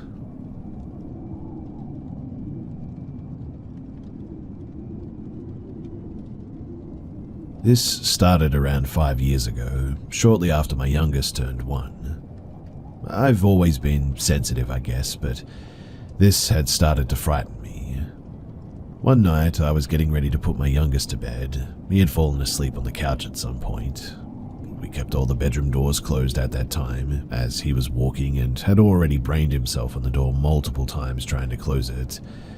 I had picked him up and asked my middle, 3-year-old male at the time, to please open the door for me. As I waited for him to come into the hall, I watched as the bedroom door clicked open and swung into the room. I had frozen in shock and only snapped out of it when my middle had asked why I asked him to open the door that was already open. I had shrugged the question off at the time, telling him that I was sorry, I forgot I had already opened it. No door in my house just swings open like that though. It stays exactly where you leave it. When I told my husband, he brushed it off saying that I must have imagined it, or there was a breeze that pushed it open or something. The next day though, I tested it, wanting to be sure what I saw. I left it cracked open and carried my youngest back into the same area, and the door didn't move this time. I opened the windows and the door still didn't move. Over the last 5 years, I've seen and heard many things happening in my house. I would be happy to share these at some point, but as no one else sees or hears it, they always brush it off and tell me that I'm imagining things. That is, until this last week. I had given up trying to explain what I was seeing and hearing to my family, as they didn't believe me. I had gone to take a shower, and my husband was watching a movie and eating ice cream with the kids. The lights were off because, well, you can't really have a movie night in a lit room, right? When my daughter came back from putting her bowl into the kitchen, she sat down next to her dad, and as soon as she pulled her feet onto the couch, the lamp in the corner of the room turned on. My husband, being the skeptical man that he is, thought that it was my middle child. He asks if he was behind the couch, and seconds later, he walks into the room from the kitchen. Now, this lamp is a crank lamp. You have to really turn the dial for it to light up like that. I had turned it off before getting into the shower, as I knew that they would start the movie without me. And when I left the bathroom, my husband looks at me and says, "I think you were right about the ghost." He pulled up the security camera footage, and you can clearly see the light turn on. You can hear him ask for my middle child and see him enter the room a few seconds later too. Now I feel a bit smug that I'll no longer be called crazy, but the activity has picked up quite a bit in the last year and has started to make me feel a bit uneasy, especially since my youngest has started seeing the same figure that I see in his bedroom.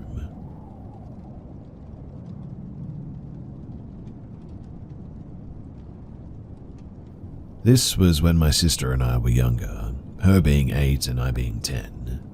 We used to live in a 2-bed, 2-bath apartment. I remember always feeling uneasy and just seeing things from the corner of my eye. We watched a lot of Ghost Whisperer, a family of 3 back then as well. And well, one night I remember abruptly waking up from my sleep and shooting straight up in bed. It took some time for my eyes to adjust, but I vividly remember seeing this all-white figure. It was shaped like a woman and was a bit transparent as well. And from what I could tell, she wore an old Victorian-style dress, the ones that they made that made the bud more pronounced, and she held an umbrella that looked to have had lace on the trimmings. It was such a vivid sight that I still think about it every now and then. Anyway, I see her gliding to my sister's part of the bed, and she had bent down so slowly that it almost was barely noticeable at first. Eventually, though, she was face to face with my sleeping sister. I remember, though, fixating on her empty face, like there was nothing where there should have been a face.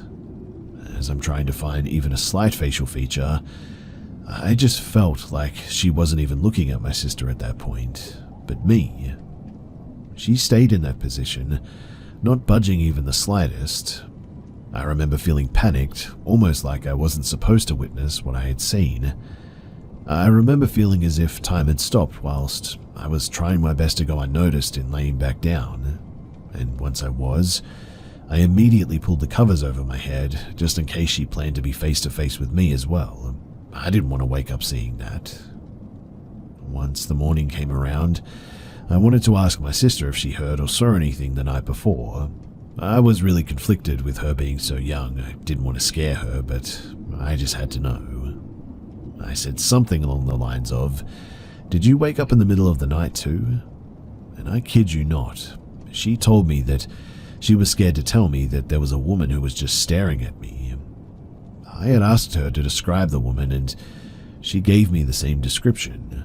All white, puffy sort of dress with an umbrella, and of course, no face. I had asked her to tell me as much as she remembered, and she told me that she woke up, shooting straight up in bed, and looking on my side, she saw the woman already bent down face to face with me. She said that she felt like the woman was nice though, because she felt like it had no harm for me or her, so she simply turned over and went back to sleep. Of course, I was freaked out by what my 8-year-old sister had just told me, because up until then, I was really thinking that it was because of the ghost shows that we constantly watched together. We spoke about it a while ago, and she says that she still remembers how she looks as well. It's something that I don't think either of us will ever forget.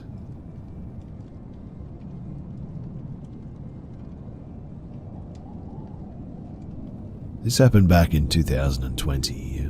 I'm a female and was 19 at the time, and my mum used to be a baker. She needed some chocolates for decoration or something. Since my siblings were asleep, my mum asked me to go and get some from the nearby shop. As it was close by, I thought that I would just walk. Most of the shops that I went to were closed due to an ongoing strike. Unfortunately, I was unaware of it, and the ones that were open didn't have the brand of chocolate that my mum wanted. Due to the strike, the place looked a bit like a ghost town, with not a soul in sight. I was determined to get that chocolate though, so I walked a bit farther, but still had no luck. Finally, in the end, I decided to head home. I could reach home either by a long route or a short one. Since the short route includes trespassing through the neighbor's property, I chose the long one instead, mainly because I didn't want to cause any inconvenience to them. Anyway, as I was walking, a van with 2 men passed me and stopped right in the middle of the road, a couple of meters ahead of me. I didn't think too much of it because I assumed that they might be lost and looking for directions. Suddenly though, the man sitting in the passenger seat stuck his head out of the window, turned back and looked at me. His gaze moved in a way that he examined me from head to toe. He then gave me a creepy smile and sat back. I immediately thought to myself, why did he look at me so weirdly? But since it seemed physically harmless, I brushed it off and I just continued walking. Now, the back of the van had this sort of large see-through window, which I could see both men talking to each other right after the creepy gesture from. As I was about to reach the back of the van, the driver did the exact same thing as the guy in the passenger seat. He stuck his head out, turned back to look at me, and sat back, all while smiling creepily. That's when my alarm bells started to ring and I quickly moved away from there. Fortunately, this happened right beside the short route. I immediately changed my direction and started walking towards the short route, which was a narrow path. At some point between this moment and reaching the short path, I heard the back door van open and I looked back and saw that one of them seemed to be about to get out and was now poised at the door, seemingly ready to chase me. As soon as they noticed me taking a different route though, they quickly closed the door and then they suddenly sped off. I was quite shaken up by this, especially by the fact that they sped off at the very moment that I took the short route. I cannot be sure about exactly what that was all about, but considering the area looked pretty deserted and me being a pretty skinny person, I definitely would have been an easy target for abduction or something worse. I'll never forget the way that they looked at me. It was honestly as if it was a predator was eyeing off its prey.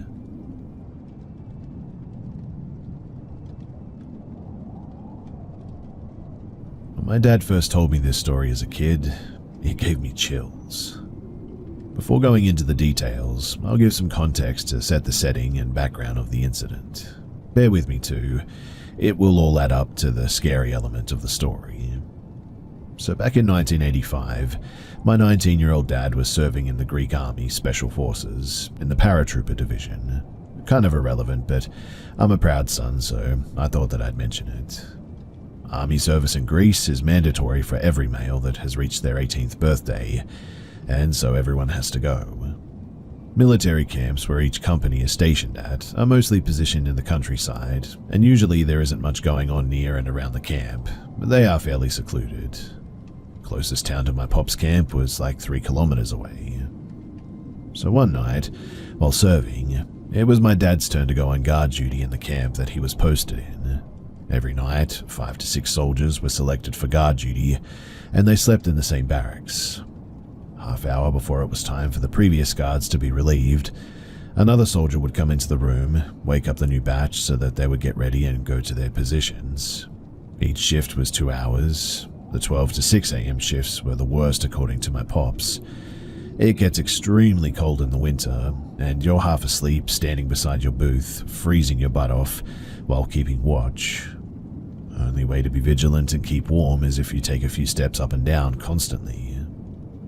So, it was 2 a.m. and my dad was standing next to his booth with his M1 Grand Rifle. A Greek army used World War II weapons in the 80s. Absolute silence at this point. He could only hear the wind. He mentioned that the moon was helpful with visibility, but there's only so much you can make out at night, even with the moon, apart from dark shadows, especially at longer distances. There were some tree lines far away, but there wasn't much vegetation around the camp at all. It was more like a clearing, I guess. Everything is going well, like every other night, until a tall dark mass appears from the path coming out of the tree line, and it's headed right towards my father's booth. My dad's heart starts pumping when he spots it, and he's pretty scared at this point. The mass moves slow but steady and is closing the distance, but almost like floating with big slow steps. My dad does what he is instructed to do, and what every guard does in a situation like this. He raises his rifle, aims and screams, "Halt! Identify yourself." There's no reply. The shadow continues to approach. Second time, "Halt! Identify yourself," but nothing. He told me at this point that he is certain that he's seeing a ghost in real life. He says that he thought to himself, let's see if a ghost can die. Before he engages though, he has to scream a code word that raises the alarm. The way that works is, the next guard on the next booth that is hundreds of meters away will hear the scream, then scream himself, and with a chain reaction like that, the alarm goes off from booth to booth and reaches patrol. The patrol is an officer with 5 soldiers that make rounds between booths every night and make sure everything is okay with the guards. If you're caught sleeping or away from your post by these guys, well, rest in peace. But they're also the ones to investigate an alarm. The only problem is that the patrol might take a while to get to the booth that raised the alarm, as they don't know which one it is and they might be far away from the right one. Basically, they just run double time through every booth until they locate the original source of the alarm. So my dad hears the other guys screaming and he knows the alarm is raised. He knows that the patrol is going to be there in a few minutes. He also knows that the penalty for falsely raising the alarm is prison. Prison means a soldier gets X amount of days added to their service. The service back then was 2 years plus prison days that have been added to a soldier, along with some penalties. They don't actually lock you up in a cell or anything, unless you commit an actual crime, obviously. Then the military police gets involved. But he doesn't have minutes. The eerie figure is 50 meters away and closing in now. He's getting ready to fire. Then he hears, "Relax, my dad's last name. It's me." Another soldier, covered in a black blanket that my dad knew, was trying to sneak back into the camp at night after having fun in the nearest town without permission. He was holding a bottle of liquor too and was fairly drunk. My dad let him through, but he knew that he was about to get serious amounts of prison time for falsely raising the alarm once the patrol figured out that it was his booth that the alarm was raised from. The patrol gets there. My dad doesn't snitch on the drunk guy. The officer tells him that they'll see each other the next morning. Next day in line, where the penalties are being announced by the officers, my dad is waiting to hear his name called. But in the end, they never mentioned him. Even though an alarm is raised, it's extremely rare to happen that nobody tells him anything. Anyway, it turns out in the end that the patrol officer and the ghost were buddies. The guy sneaking in told the lieutenant what happened and not to mention my dad. The officer apparently pulled some strings and the whole incident was like it never actually happened. But it's scary to think that that guy who was sneaking back like that, one wrong move and he would have been dead, and I really don't know what would have happened to my dad.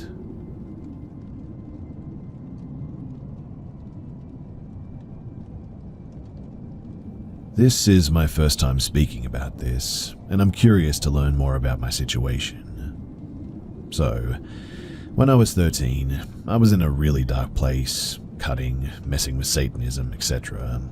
I was always suspicious of the information out there on spirituality though, so I never held what I knew to much truth. My family has always had their experiences and abilities. My mum was an empath and could dream about events that would eventually happen. My brother who could see and dream about spirits in the house.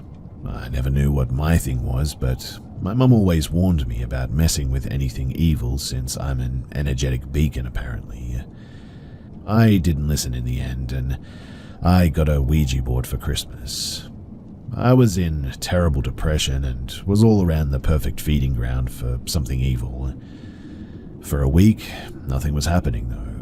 I was playing alone and kept rushing the process and doing literally everything wrong. Eventually, I tried to actually follow the directions though and call out. I waited for a second after doing this, and the room got absolutely freezing. It sounded like I put AirPods in as well, and put the noise-cancelling option on, and heard loud ringing. Suddenly, the planchette moved to yes.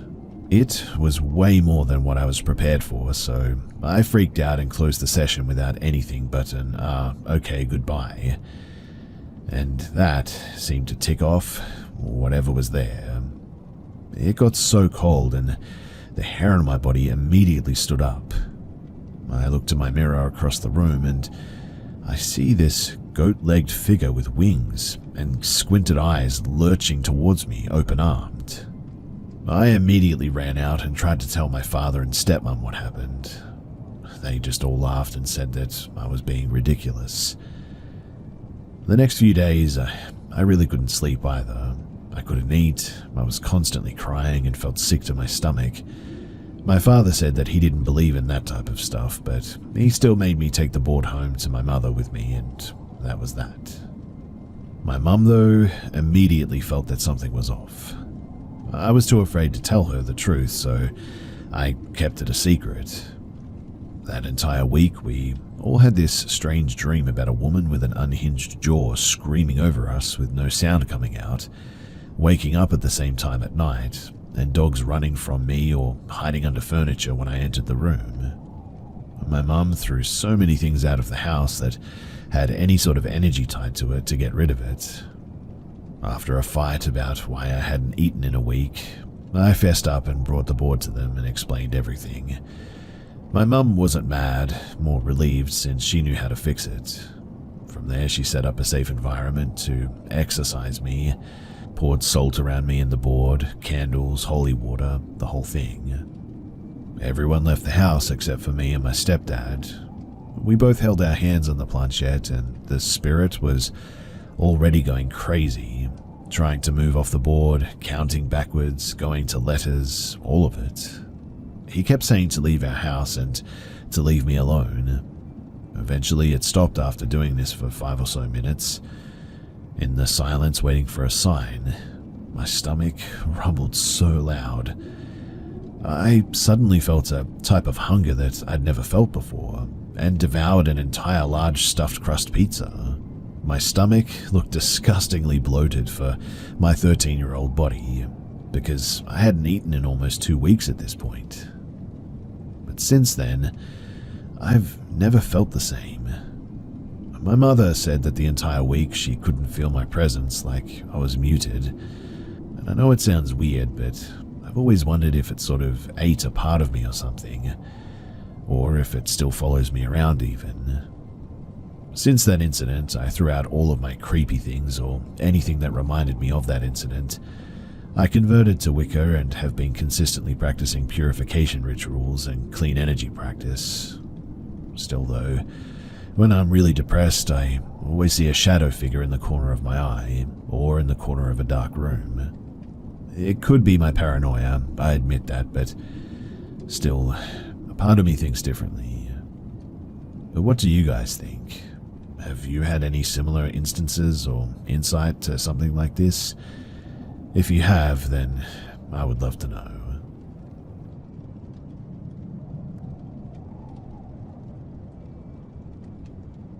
So back in 2013 to 2014, I basically lived by myself. I was 14 at the time, but both parents were alcoholics. Dad was on the other side of town with a one-bed apartment, and Mum was always with her boyfriend. That being said, most of the time I'd have a friend come to sleep over with me, since I don't really do well being alone at night. It just always made me feel uneasy, I guess. This particular house that we had moved into, we'd been living there for about 4 months. My brother and Mum went together on the lease, but he ended up missing his fiancée and ultimately decided to just help Mum pay half the rent and come and go as he needed to. He was a night shift nurse and his schedule was all over the place. Anyway, my friend, her name was Mandy, lived in the neighborhood, which made it easier for her to come and stay. We'd take turns at each other's houses, and one night, Mandy and we were doing some hood rat stuff. We were at our neighborhood park hanging out with my boyfriend at the time, Alan, and some dude that she wanted to hook up with, which she did in the park bathroom on the floor while I awkwardly sat on the bleachers like 3 feet away from Alan because we had only been dating for like 2 months. After she did her deed, we walked back to my house though. Probably about 30 to 45 minute walk or so. We didn't get there until about 3 a.m. My brother was working that night, so we decided that we'd take over his bed instead of my terrible futon that would flip if more than one person was on it. Mandy and I were laying there and I heard her whisper something. I looked over at her and said, "What?" And her eyes were wide. She then said, "I didn't say anything. You just whispered in my ear and you're freaking me out." I started laughing because for some reason that's my reaction to situations that scare me, I guess. "Mandy, I swear to you that I didn't whisper in your ear. You're just trying to freak me out, dude. It's not funny." She jumped up and grabbed her charger and her phone and started saying that she was really scared by that and asked if we could switch rooms. So we get our stuff and we go out to my mum's room across the hall. She plugs her phone in and starts calling our mutual friend MJ. She starts telling MJ how freaked out she was by what happened. And this next part is what made me absolutely terrified. As she's explaining the story to MJ, we suddenly hear footsteps that sounded like heavy work boots, and we had hardwood floors in that house, so you could definitely hear it more pronounced. The footsteps started at the far end of the hallway and made their way to my mum's door. Mandy and I were so scared that we couldn't even talk. We just looked at each other and then looked at my mum's door, waiting for someone to start banging on it or open it or whatever. I tried to rationalize and tell myself that it was my brother because he always wore boots even if he wasn't working. But I peeked out the blind since my mum's window was right in front of the driveway, and his car wasn't out there. We hear 2 more steps, kind of like it went to my brother's room. I told Mandy that we probably needed to call 911 since somebody was in the house, but then it clicked. I had triple-checked the back door and the front door to make sure that they were locked, all the windows and the screen door as well. The screen door was metal and it had a sort of loose panel on the bottom, so it was pretty loud when anyone opened it. And it clicked that I didn't hear the screen door, the squeaky front door, or the back door. After about 10 to 15 minutes, we got the courage to go out and look. And when we did, nothing was out of the ordinary and every door and window was definitely locked. I cannot describe the fear that I felt that night though, not knowing if somebody was about to burst your door open and murder you and your friend. Ever since that night, Mandy refused to come back as well, and honestly I really can't say that I blame her. I have other stories from this same house, but this one's already pretty long, so it'll have to do, and I'll tell you guys some more another time. But thanks for listening.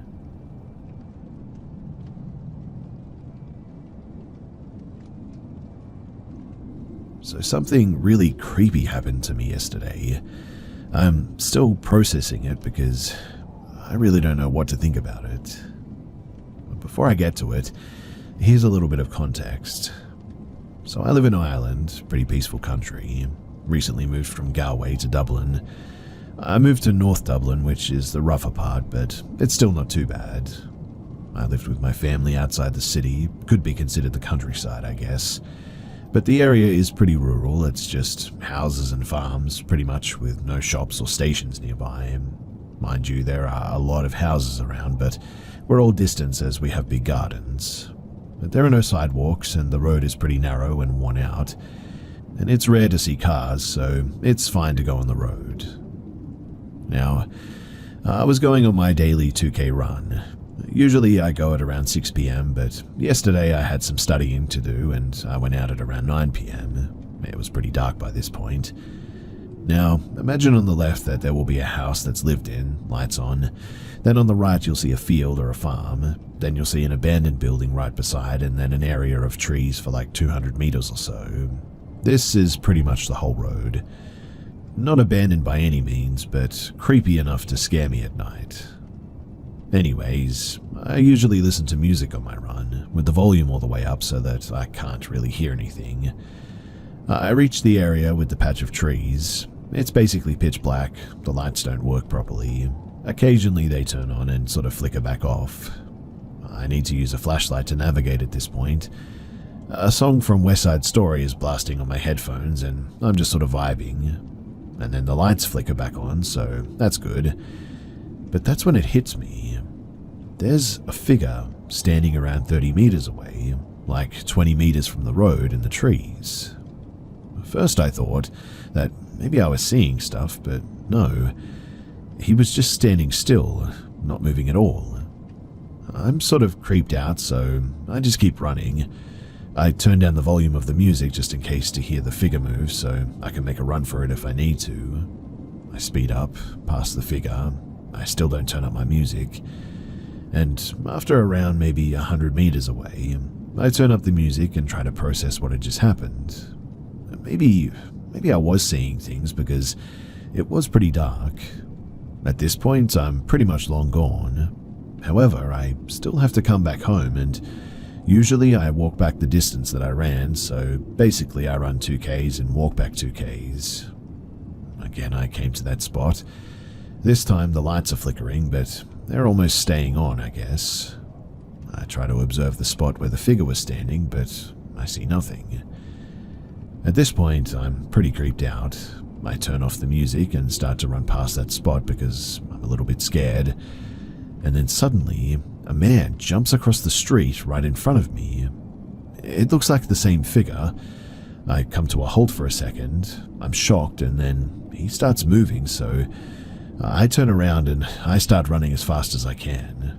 While I'm doing this, I start screaming for help, literally screaming as loud as I can while running. I eventually passed the trees and went to the area with the houses. Someone heard me screaming and came out asking me if everything was okay, so I stopped running and realized that the guy, whoever he was, is gone. I explained everything to the man. At this point, I'm extremely creeped out and scared. I still need to get back home, but my parents aren't home. They went over to a friend's house, so I'm left home alone. I asked the stranger for a lift because I'm not going back there ever again. Thankfully, the stranger isn't a big old creep and he kindly escorts me back home. I lock all the doors and check everything to make sure that I'm safe. Shortly after, my parents arrive, but I don't tell them anything because I don't want to worry them. I haven't gone out for a run today because, well, I'm genuinely scared. I'm terrified thinking about what would have happened if I was too tired to run and he caught me.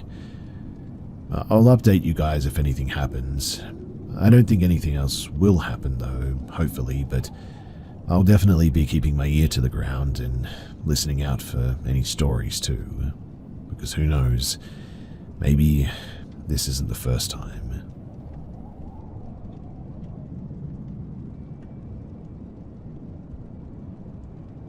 This happened to me probably about 6 years ago now. To set the scene too, I was camping with about 5 other friends along the South Holston River in the Appalachian Mountains of East Tennessee. It was probably around 2 in the morning when this happened. Me and one of my friends, we slept in a couple of hammocks, while the rest of the group was split up into a couple of tents that were maybe 15 feet away. I was the only one awake at that time, but I was just about to fall asleep, when suddenly I hear this insane noise. It sounded like a man letting out a loud, deep scream at the top of his lungs, as if he was in pain. At first, it sounded about 20 feet away, but I heard it move extremely quickly through the middle of the campsite, right between where I was sleeping and where my friends in the tents were. It was just a few feet from me as it went by. Once it passed through the camp, the noise just stopped. It only lasted maybe 3 to 4 seconds. Also, despite the fact that whatever making the noise was clearly moving through the camp very quickly, there was no sound of like hurried footsteps, leaves crunching, or anything like that to indicate that something was actually there moving. It was really only the sound of screaming. Whatever it was, it woke everyone up and we were all pretty terrified, having no idea what it was. We all got up at this point and looked around camp, but there was no sign of anything passing through. We thought that maybe it was a type of bird since there were no footsteps, but none of us have been able to find any bird from the area that makes anywhere near the sound that we heard that night. Our first theory was a screeching owl, but we looked up what their calls sound like and it definitely wasn't one of those. We all agreed that it sounded like a man, but it was way too fast for a person. We thought maybe something like a deer, a bear, or a mountain lion, but we would have undoubtedly heard some footsteps if it was. We're completely out of theories at this point, and we have no idea what to think about it, which is why I'm here. Does anyone have any thoughts on what could possibly explain what we heard?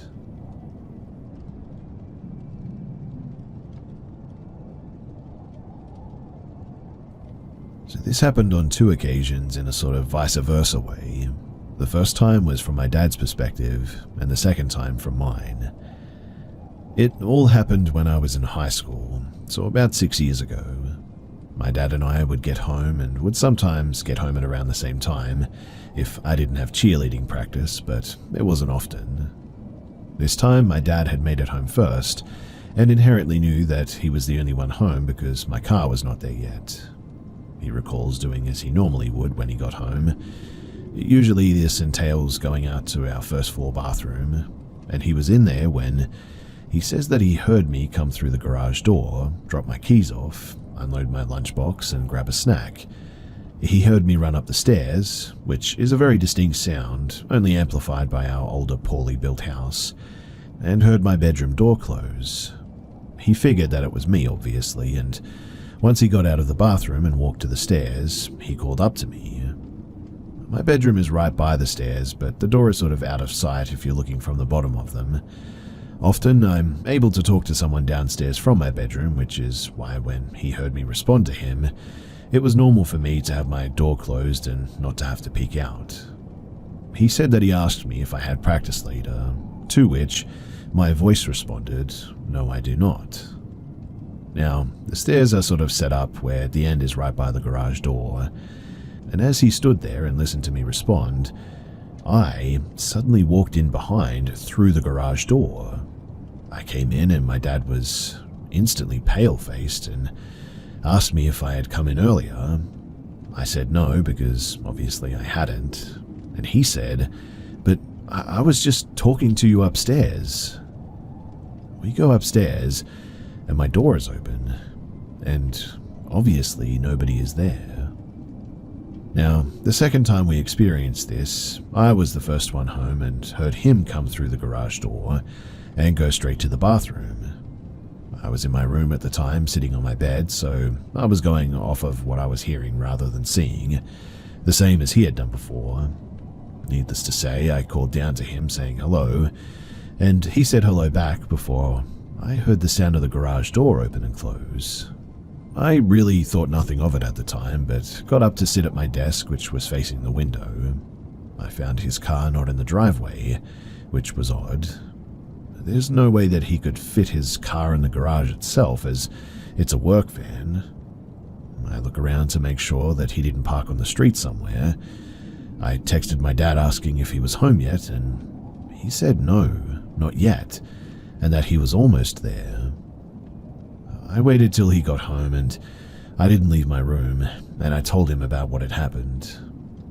Now, originally one would think that somebody else was in our house, like an intruder or whatever, except in order to be coming in from the garage into the house, they would have had to have reopened the garage door that I had just closed. We had a garage door app at that time and have multiple security cameras, which I checked what time I closed the garage door and the time that I arrived home via the cameras, and it was the same. The door hadn't been opened since, and looking at the cameras, no one had walked anywhere near our property. My entire life, I had a debilitating fear that someone would break into our house when I was home alone, hence the cameras, the garage door, and other security measures. But this spooked me for a long time. But when my dad and I connected our two stories, I came to realize that it may have been something a little more paranormal than crime.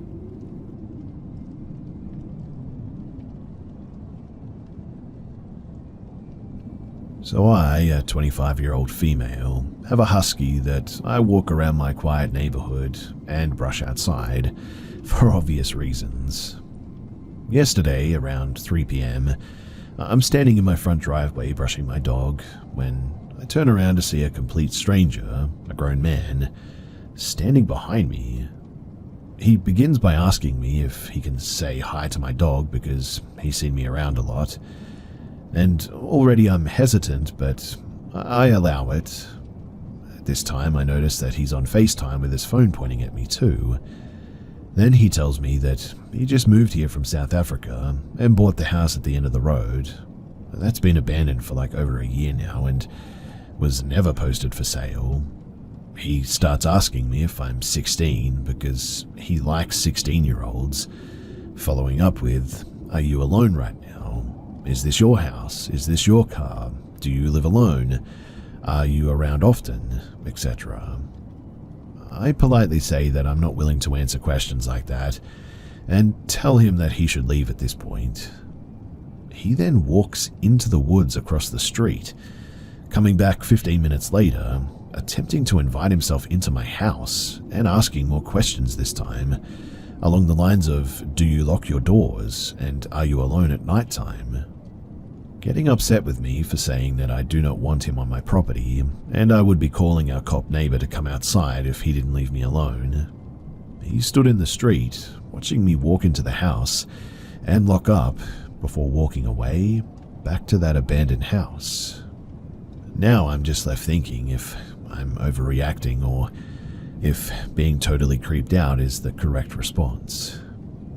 I've put in a report and spoken to a couple of neighbors, but none of them have seen him around, which I guess is good. But anyway, if you guys have any advice or if you think that I should be a bit more concerned, then please do let me know, because this is the first time that anything like this has ever happened to me.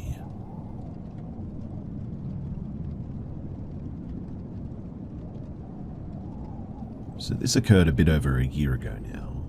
Me and my girlfriend decided to have a date night at the beach, figuring that there'd be less people if we were there during the evening hours and it'd be cooler out.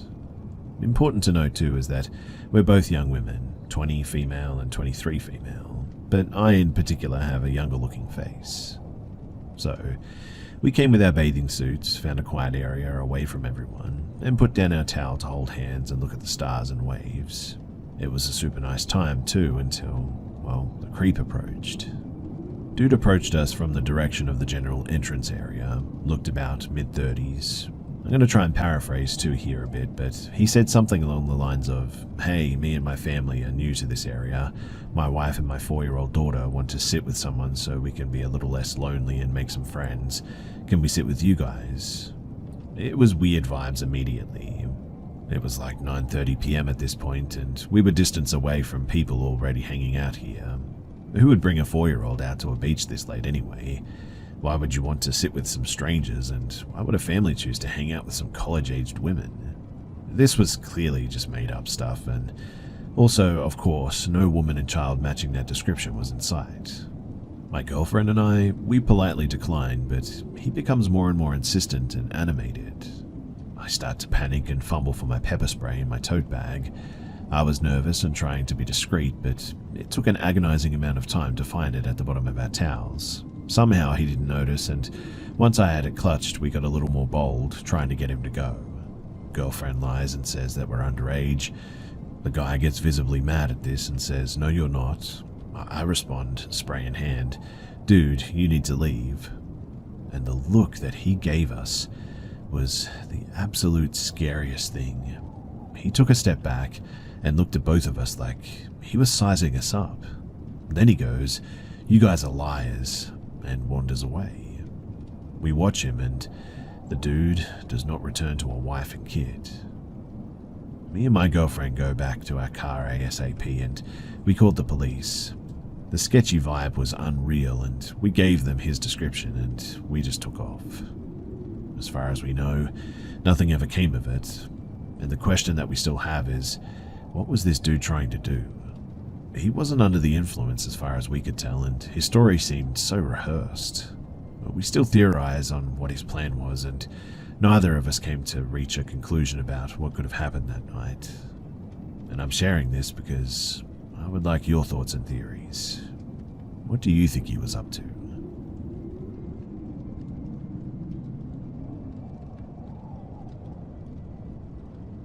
This story occurred a few years back now, while I was staying at my grandparents' house during vacation. They lived near the Atlantic Wall, the system of concrete blockhouses built by Nazi Germany during World War II. At the time, I was 16 and fascinated with urbex, so I thought that it would be a great idea to go and explore those. When I arrived on the beach, I started exploring and everything went well, since this place is actually public and a lot of people come here like you would do any normal beach, I guess. Time passed by and there was nothing really interesting to see, so I made the decision to go deep into the dunes to find other structures. I found some, but they were all sort of buried in the sand or covered with vegetation, until I found this one. I was super excited, and when I arrived, I started to barge in just like I did before, but suddenly a gut feeling stopped me at one of the entrances. I kept quiet and listened. There was this sort of, I don't know, like indistinct chatter or moaning. Honestly, I don't know what kept me around after that, but for some stupid reason I chose the option of yelling, "Hello, is anyone there?" multiple times. The sounds coming from inside stopped, and the atmosphere was getting quite tense, so I made my way to the roof. It was a single ramp, no exit. Stupid decision again, but curiosity was too strong. A few minutes later, a middle-aged man comes out and started the weirdest discussion with me. He asked me if I was alone and what my age was. I was obviously a minor. Then proceeded to tell me that what they were doing inside was perfectly right and I shouldn't call the police, without waiting for my answers. At the end of his little speech, he asked me if I wanted to go inside. Obviously, I refused. Thank God he didn't insist and went back in. As I went away, I passed by one of the other entrances that happened to provide a direct view of the inside. I took a peek and instantly ran the heck out of there. What I briefly saw was another old man, naked, playing with himself, looking at me. In the background, I saw many other figures and candles on the ground. I heard some sort of chanting too. After I put enough distance, I took my phone out and called the police. What I told them was just too surreal for them to believe me, and I was basically laughed at and given a lecture about prank calls. And no one believes me other than my dad. He had weird encounters in those dunes as well. I don't know what kind of stuff in a bunker trying to lure miners in that was, but after that, I quit Urbex. Also, I never thought of it, but I actually just found an article online related to this. Basically, the beach that I went to is right next to a nudist beach. I must have crossed the border by going into the dunes without realizing it, but over the past 40 years, the beach was about to be closed multiple times since libertines see an opportunity to go there and have sex. Many of them cause disruption since it's completely illegal to do that. Plus, the dunes are a protected environment, so it's actually forbidden to go there. And after I just had a chat with my grandma, she says that police went there many times already to make them leave, but it doesn't stop them from going back. Ironically, too, the article mentioned the raising concerns about the situation lasting exactly from the same period this happened to me. And well, those guys that I met are very extreme libertines, apparently. And some suggested that I go back there with friends to collect evidence, but I have to wait till next summer. Plus, confronting these people really doesn't seem like a good idea to me. Also, just to be clear, the article is not about a sex cult or anything wicked like that. It simply mentions the conflict between naturists and libertines who come on this beach to get it on and whatnot, and how the authorities want to close the beach regarding that, and that was pretty much it. It was a coincidence supporting my story, but not about my story, if you get my drift. Anyway, like I said, after this, I quit Urbex, and maybe I'll go back at some point and have a look around, but I won't be doing it alone this time. That's for sure.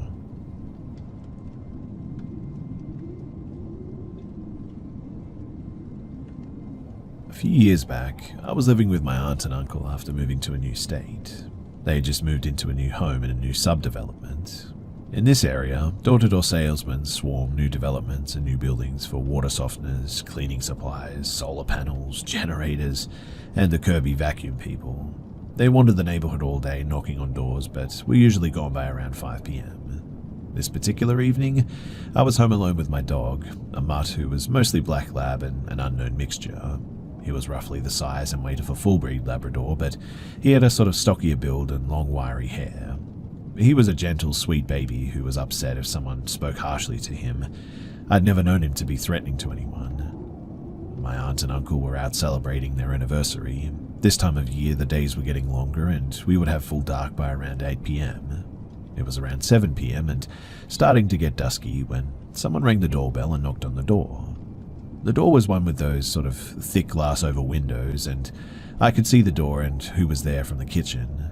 I was going to ignore them, but unfortunately they could see me and continued to knock, so I went to answer the door.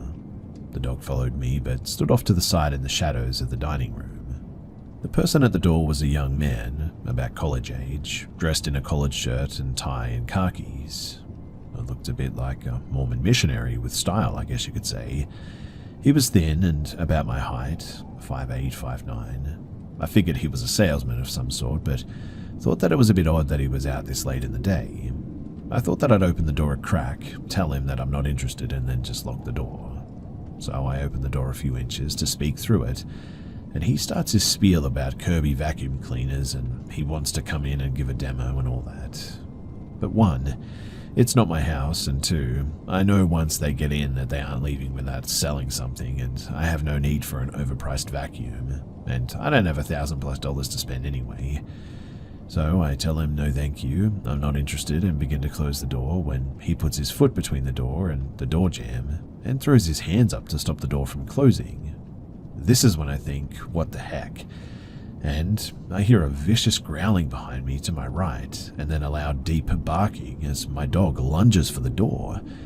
I grab his collar to keep him from going out the door, and the guy's mouth drops open. His eyes get really wide, and he looks like he's ready to pass out or pee himself as he jumps back from the door and backs away saying, "Oh, I'm sorry, wrong house, and then turns and runs to the end of the driveway where a car with 3 men in it pulls up to get him, allegedly, and they speed off, tires squealing. I told my aunt and uncle about it when they got home, and we told a few neighbors so that they could keep an eye out for unusual behavior. It's possible that they were a team of Kirby salesmen, I suppose. They do travel in teams of 4 sometimes and follow the door knockers in the car with the vacuum, but I was suspicious because it was late in the day for them to be knocking on doors, and it was a team of 4 men. Usually they have a team with 2 or more women in the group because they're knocking on doors at a time of day when women are going to be home alone and unlikely to let strange men in. So, I still don't know if it was a team of Kirby salesmen or not, but something tells me that it wasn't. And I'm sure glad that my dog was there with me that day to save my butt.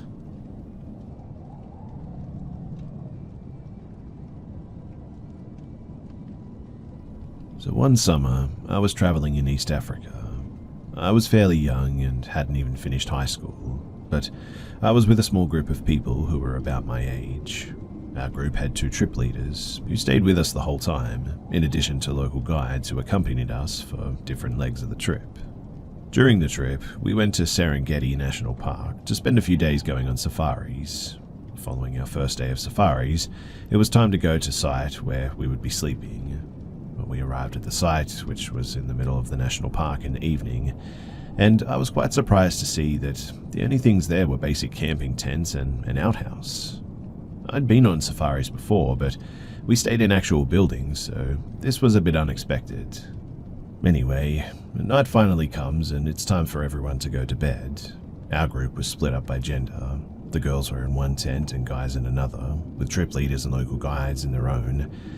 There was only one other guy my age on the trip, so it was just me and him sharing a tent to ourselves. The outhouse was away from the tents, about 50 meters or so. It smelled horrible, so nobody wanted to sleep next to it.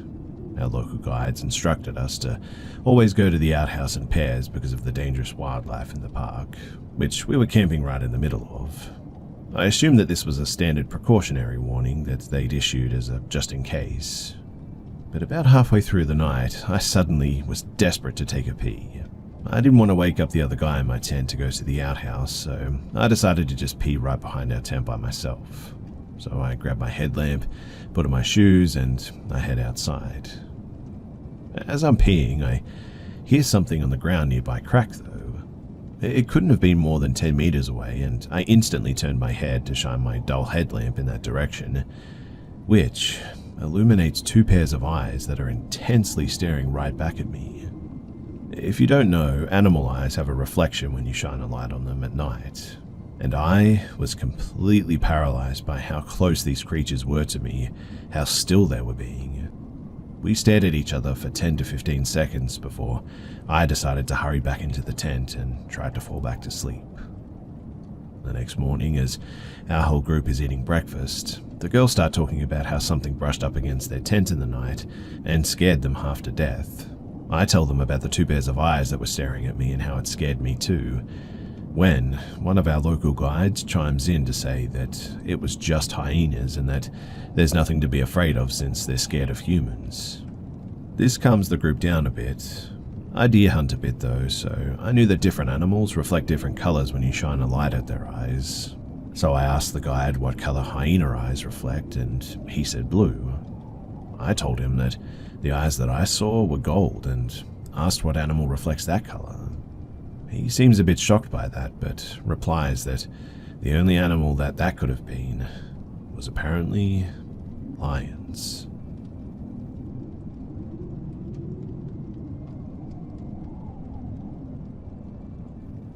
When my daughter was 2, I was having a really tough time as a single mother, and so I decided to take a road trip up Highway 1. I made reservations in Trinidad at a cool cabin in the woods within walking distance of the beach. Before I left, my stepfather gave me a loaded .38 revolver, which I stored under the driver's seat. Sometime after driving through San Francisco, it was very late and dark and nobody was on the highway. My daughter was sleeping peacefully in her car seat next to me. Back then, we could legally have car seats in the front. I noticed a car, though, coming up behind me and passed but then sort of slowed down, driving alongside of me. I sped up and slowed down, but I just couldn't shake him. I looked over and this guy had his interior light on and was furiously gesturing for me to pull over. I knew that I had to find a safe place. There was nobody else on the road and I was running low on gas. There was just nothing on the highway for miles, but I kept driving and this guy just wouldn't leave me alone. I was getting pretty frightened, but the mama bear was coming out and I was getting very angry as well. I knew that he could see my kid who was still sleeping. Finally, there was an exit up ahead and a gas station in the middle of nowhere, so I took the exit with the guy closely following me. I really wasn't sure what to do. I mean, the gas station was brightly lit, but it had no customers. I didn't feel that it was safe to pull in, so I slowly passed it, drove further into the dark, deserted landscape, and pulled into a large dirt area and drove quite a ways off the highway with him following. There was absolutely nothing around, and I knew that I was in big trouble, and I needed to take control and wanted to put him in a vulnerable situation. Mama Bear was in full protective mode now. So I stopped the car, I grabbed the gun, and I jumped out, locking the car behind me. As he pulled up, I ran around to the passenger side and waited. He then got out of his car and quickly moved towards me, and I suddenly held the gun up, visible in the moonlight. He came to a halt, surprised, and then I leveled the gun across the car, taking aim, and waited.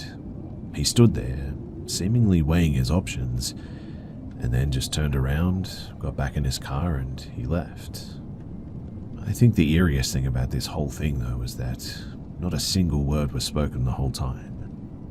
The whole thing, it totally freaked me out.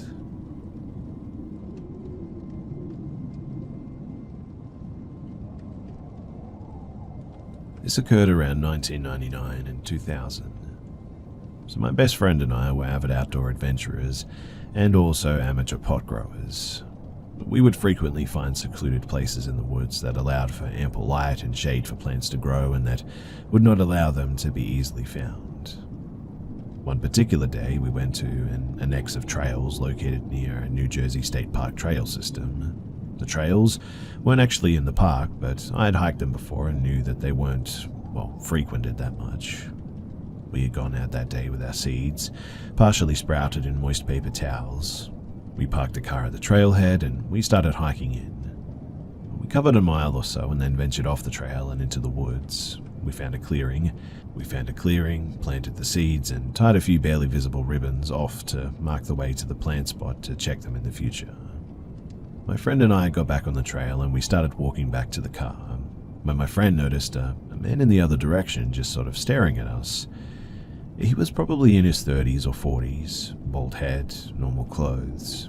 We didn't think anything of it for the most part, but we definitely kept looking back as anyone would when someone is behind them in the woods, right? Well, we saw that he was walking 60 plus or so feet behind us. It seemed weird, but it was probably more so due to us having anxiety that we just planted seeds. We picked up the pace, but the man also seemed to pick up the pace as we weren't gaining any distance. At one point, we decided to just get off the trail and let him pass. We turned off the trail and walked into a thicket of sticks and bushes, which I remember vividly getting shredded on. We got deeper into the woods and then we heard cursing. When we turned around, the man was coming through where we entered. It was at that moment that we actually became scared.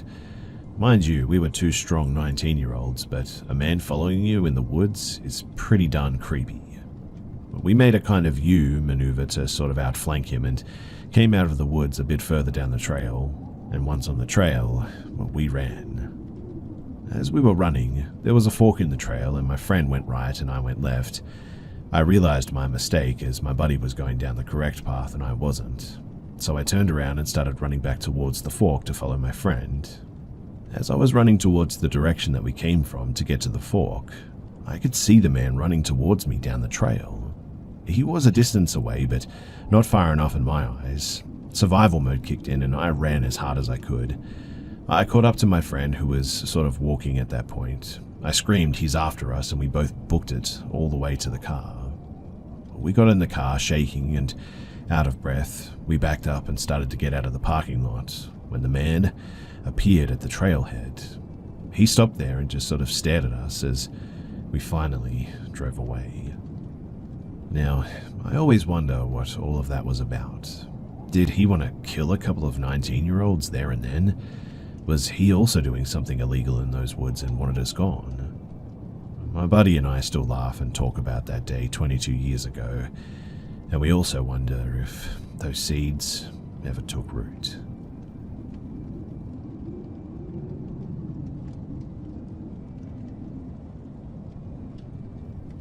This one time when I was like 15, I was staying the night at a friend's house and I had this really weird experience. The area is very wooded around the house and there's a good distance between each neighboring house. We were all in the basement. I was laying on a futon watching my friends play a game, and at some point I wound up falling asleep at around 10 p.m. I believe. But I woke up not even an hour after that to one of my friends frantically trying to wake me up to go upstairs. I asked why, and he told me that someone was outside the house. I rush upstairs to see the friend that lived there with a pistol pointed at the front door. He told me that he was sitting at the dining table when he saw someone peer into the glass part of his front door. He had me stay with his niece on the other side of the house while we waited for his older brother to get home. I was really freaked out, but after his brother had gotten home, it turns out that he had all the security cameras all around the house, and when they checked it, they watched the footage when there was nothing there, not a single sign of someone approaching the home at all. To this day, I still wonder if he was just seeing something or if it was something else entirely that he had actually seen. Weirdly, I've had a lot of situations like this happen with this particular friend, and they always happened when I was asleep, which obviously is very strange.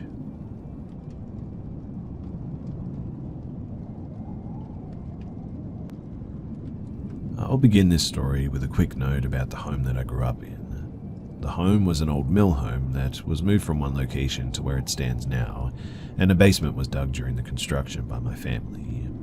The home looks like your normal home, I guess, unless you really look at it, because there's a window above the garage that always seems to give a sort of eerie feeling, like someone was watching me through there. Now, I've never seen anyone standing there, obviously. For some reason, you just cannot rid yourself of that uneasy feeling.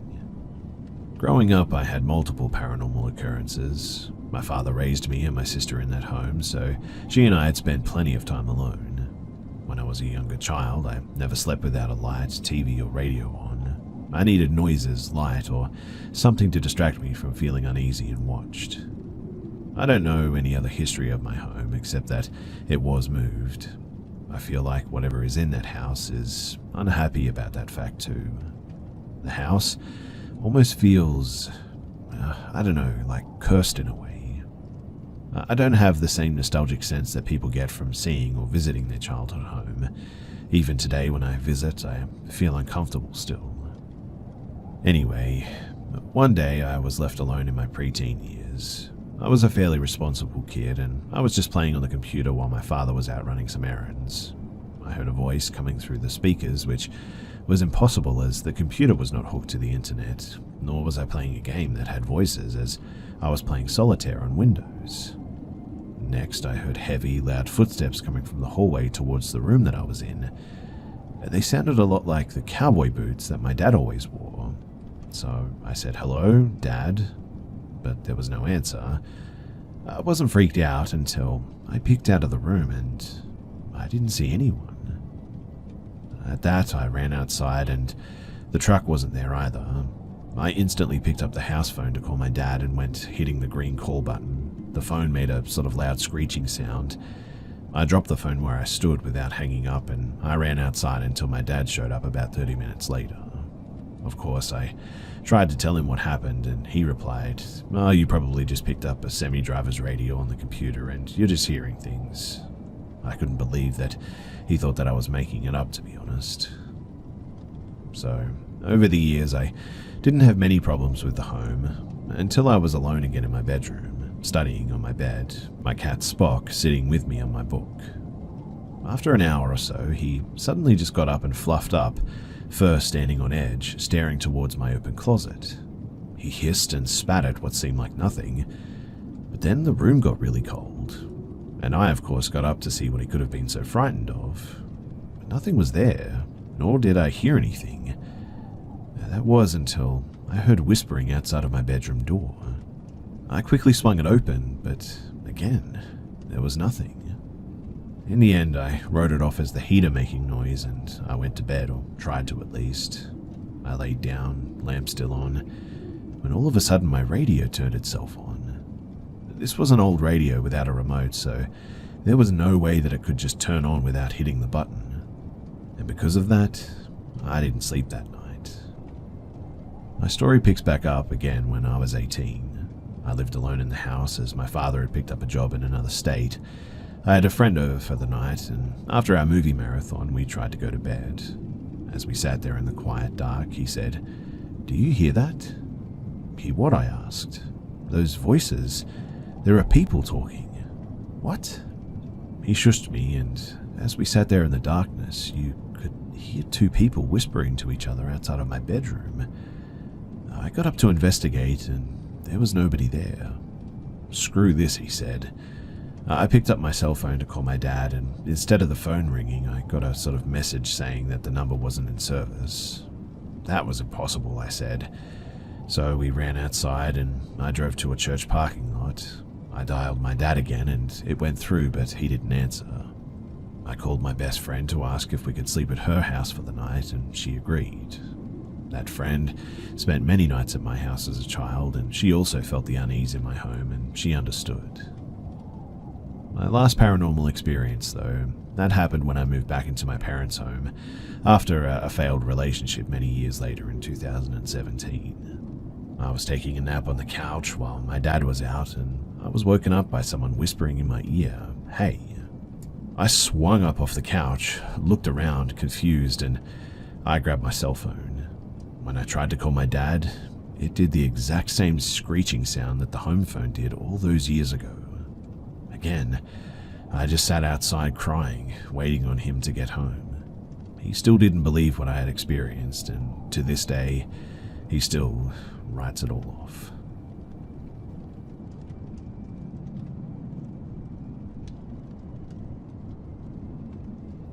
So I just got back from a family vacation in Mexico. We stayed at a nice western resort, and usually around 9:30 p.m. my family would head back to their rooms to go to sleep. Naturally, as a 25-year-old, I wanted to stay up and party or go drinking at bars, but my older brother was working remotely and wouldn't go out with me.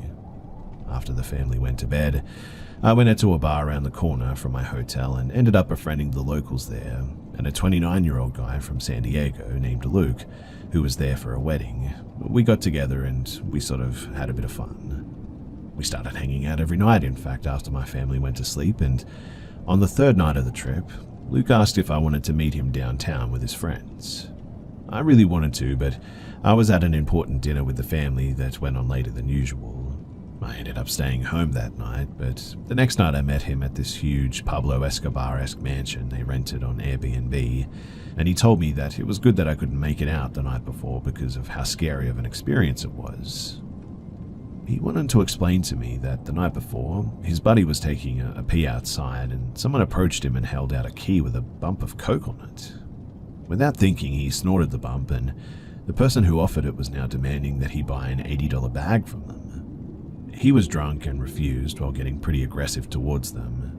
Things went from bad to worse as the Mexican who offered the bump started following their group from bar to bar for the next 3 hours, taking pictures of them. He called his friends, and there were now a group of them following behind, claiming to be affiliated with the cartel. They warned that if Luke's buddy didn't pay them, they were going to call their boss.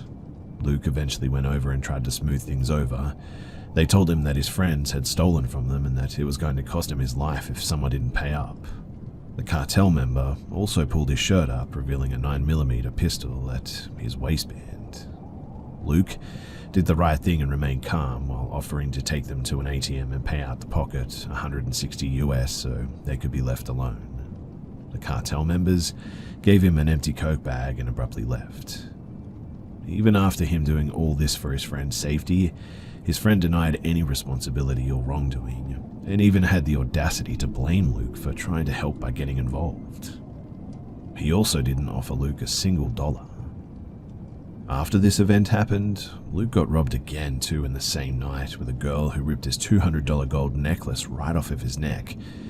And his friend was cool to me, but sounded like a real jerk, I guess, after Luke explained this to me. The poor dude was just trying to be a good friend and was met with no gratitude, only to be robbed again that night. Needless to say, I'm pretty happy that I didn't make it out to meet them that night. I also think things could have gotten a lot worse for them had he not offered the cartel members money. Be careful out there, guys, and obviously never accept free drugs from a stranger on the street in Mexico, or really anywhere, because it always comes with a price.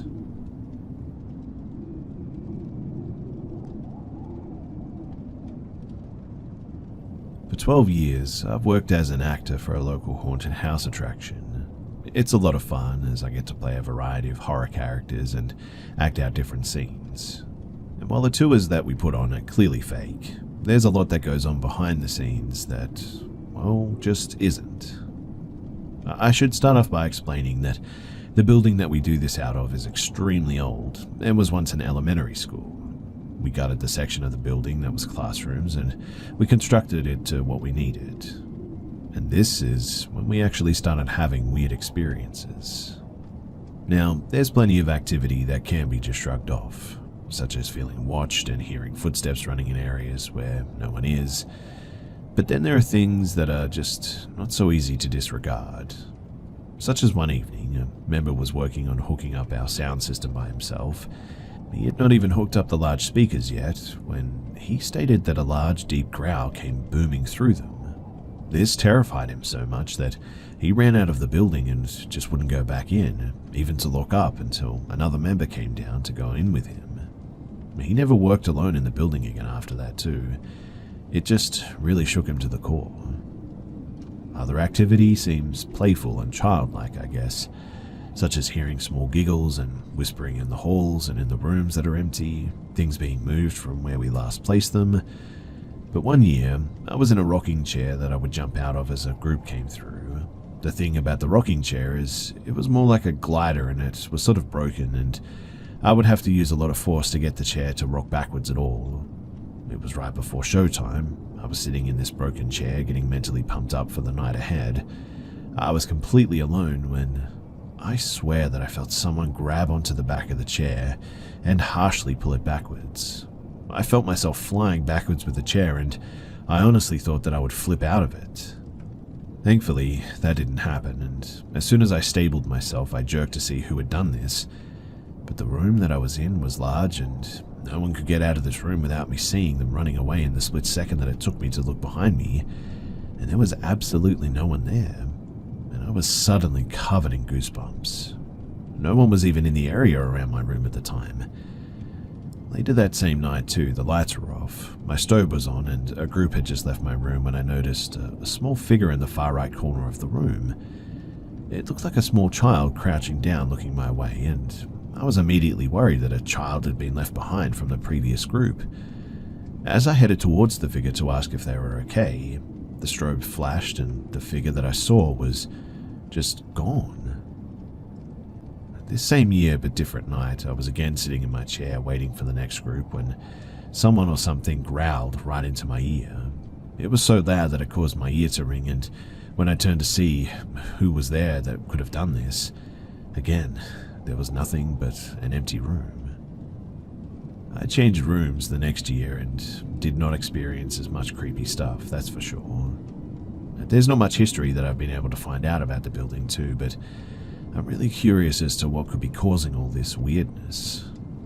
This is only a tiny bit of what has been experienced over the years too working there, and I don't feel that it'll be stopping anytime soon, so who knows. Maybe I'll be back at some stage to tell you guys more.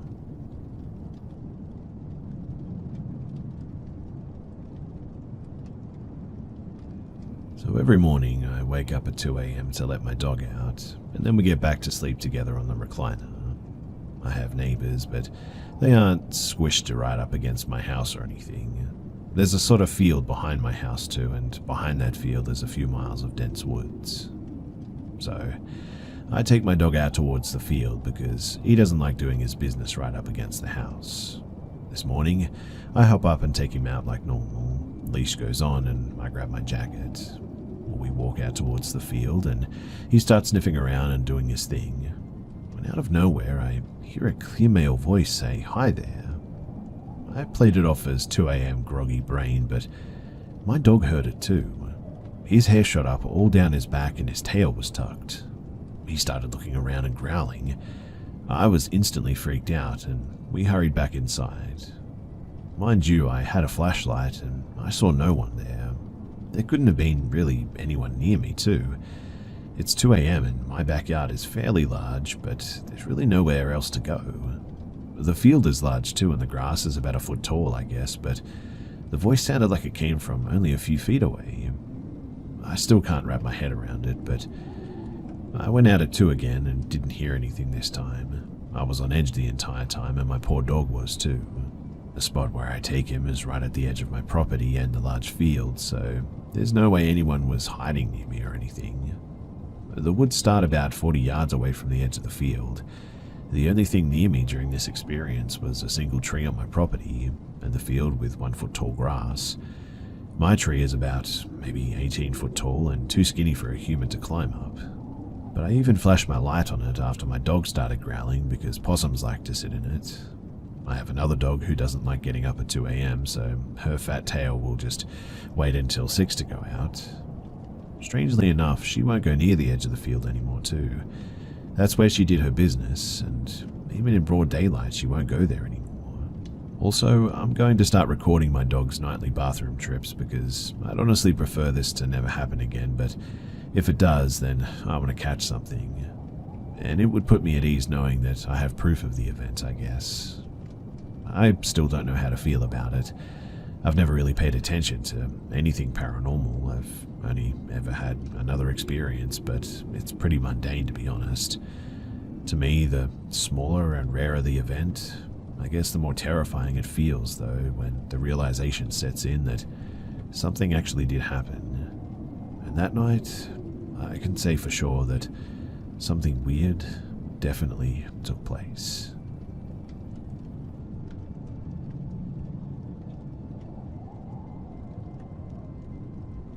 My boyfriend, male 20, and I, a female 21, live alone and we both work weird hours. He leaves for work at around 10:30 p.m. and I leave at around 4 a.m. It's starting to get cold outside and I drive a 30-year-old Honda, so it takes a while to warm up. Now one morning I went outside at around 3:45 a.m. to start my car so that it would be warmed up by the time that I was leaving for work. When I went outside to start my car too, there was nobody else outside and no other cars that I could see besides the ones parked in my neighbors' driveways. There was not a car parked in front of my house at all, and then at 4 a.m. it was time for me to leave. I got all my stuff ready and was walking to my car, and as I'm walking I hear a man yell, "Hey." I ignored it because obviously it's 4 in the morning and dark outside and I'm a female, but I noticed his car was parked directly in front of my house, which is honestly weird to me by itself. So then again he yelled, "Hey," but was a bit louder this time. I still refused to even look in that direction and I pretended that I didn't hear him. He yelled over and over again, "Hey, can I get a jump?" asking me to jump his car. He kept getting louder each time and seemed like he was starting to get frustrated, I guess. At this point, all I was thinking was this guy was not out here 15 minutes ago. How did he suddenly pull up and his car died conveniently right in front of my house, all within 15 minutes? So anyway, I continued to pretend like I didn't hear him, got in my car and immediately locked the doors and left. As I was driving away, I kept my eyes on the mirrors and when I got about maybe a block and a half away, I saw his car start up and he drove away perfectly fine. It didn't look like he needed a jump at all, in fact. So, why was he asking me for a jump if his car would start up just fine? What would have happened if I actually did try to go and help this guy? I know that I could be overreacting, but to me the whole situation seemed very suspicious. My grandma always said a man would never ask a woman for help, especially with a car, and my boyfriend said one time that he wouldn't even approach a female at night just for the simple fact that it might make them uncomfortable. I told him what happened, and he said that it was very weird as well. I don't know if it could have been a trafficking tactic, a kidnapping tactic, etc., but it was definitely strange.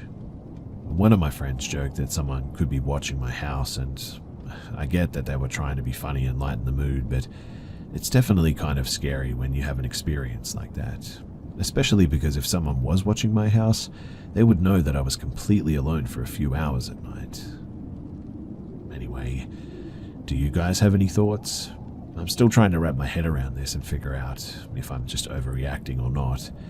This was just a few nights ago, and honestly, I've been kind of scared of going out to my car or just being alone in general at night since then.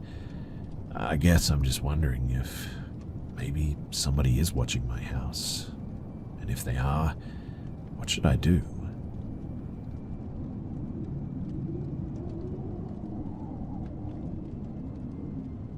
So this was back about 12 years ago.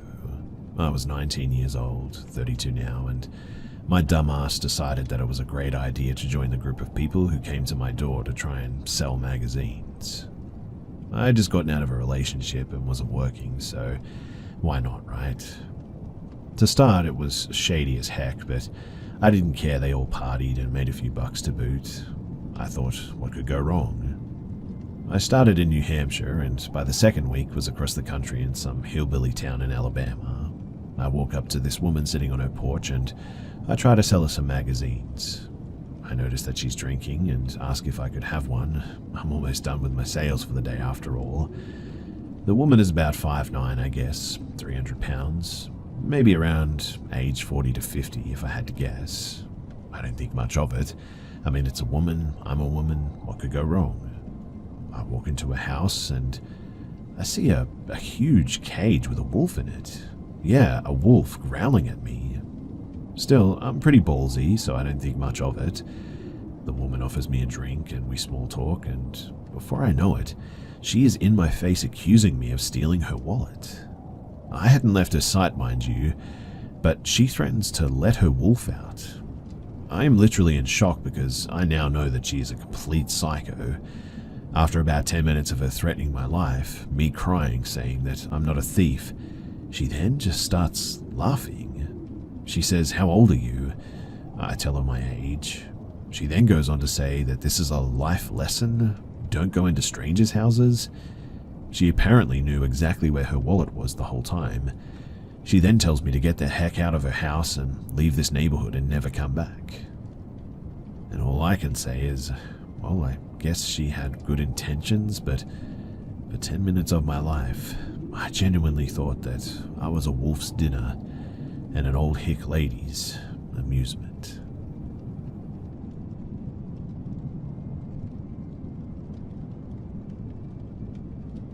So I just recently moved to Oklahoma, and I keep having very uncomfortable experiences outside, especially in the evening or nighttime. It started when I went to go out to put laundry in the wash one day. We have a laundry room attached to our building, and it was broad daylight, so I wasn't exactly feeling nervous about anything. I got about 20 feet from the walkway or alleyway to the washroom, and I smelled the worst rotting animal smell that I've ever smelt in my life. Not only that though, but as soon as I smelt it, I got the strongest flight or fight reaction that I've ever felt. I ran back to my unit, locked the door, and had a sort of small anxiety attack, I guess. I waited about 15 to 20 minutes before going back out, and when I did, there was no smell and I felt normal. Well, fast forward about a week later, my husband and I were outside at 1 a.m. smoking a cigarette when we heard what sounded like a dying dog. We live right off of one of the major interstates, so we assumed an animal must have been hit.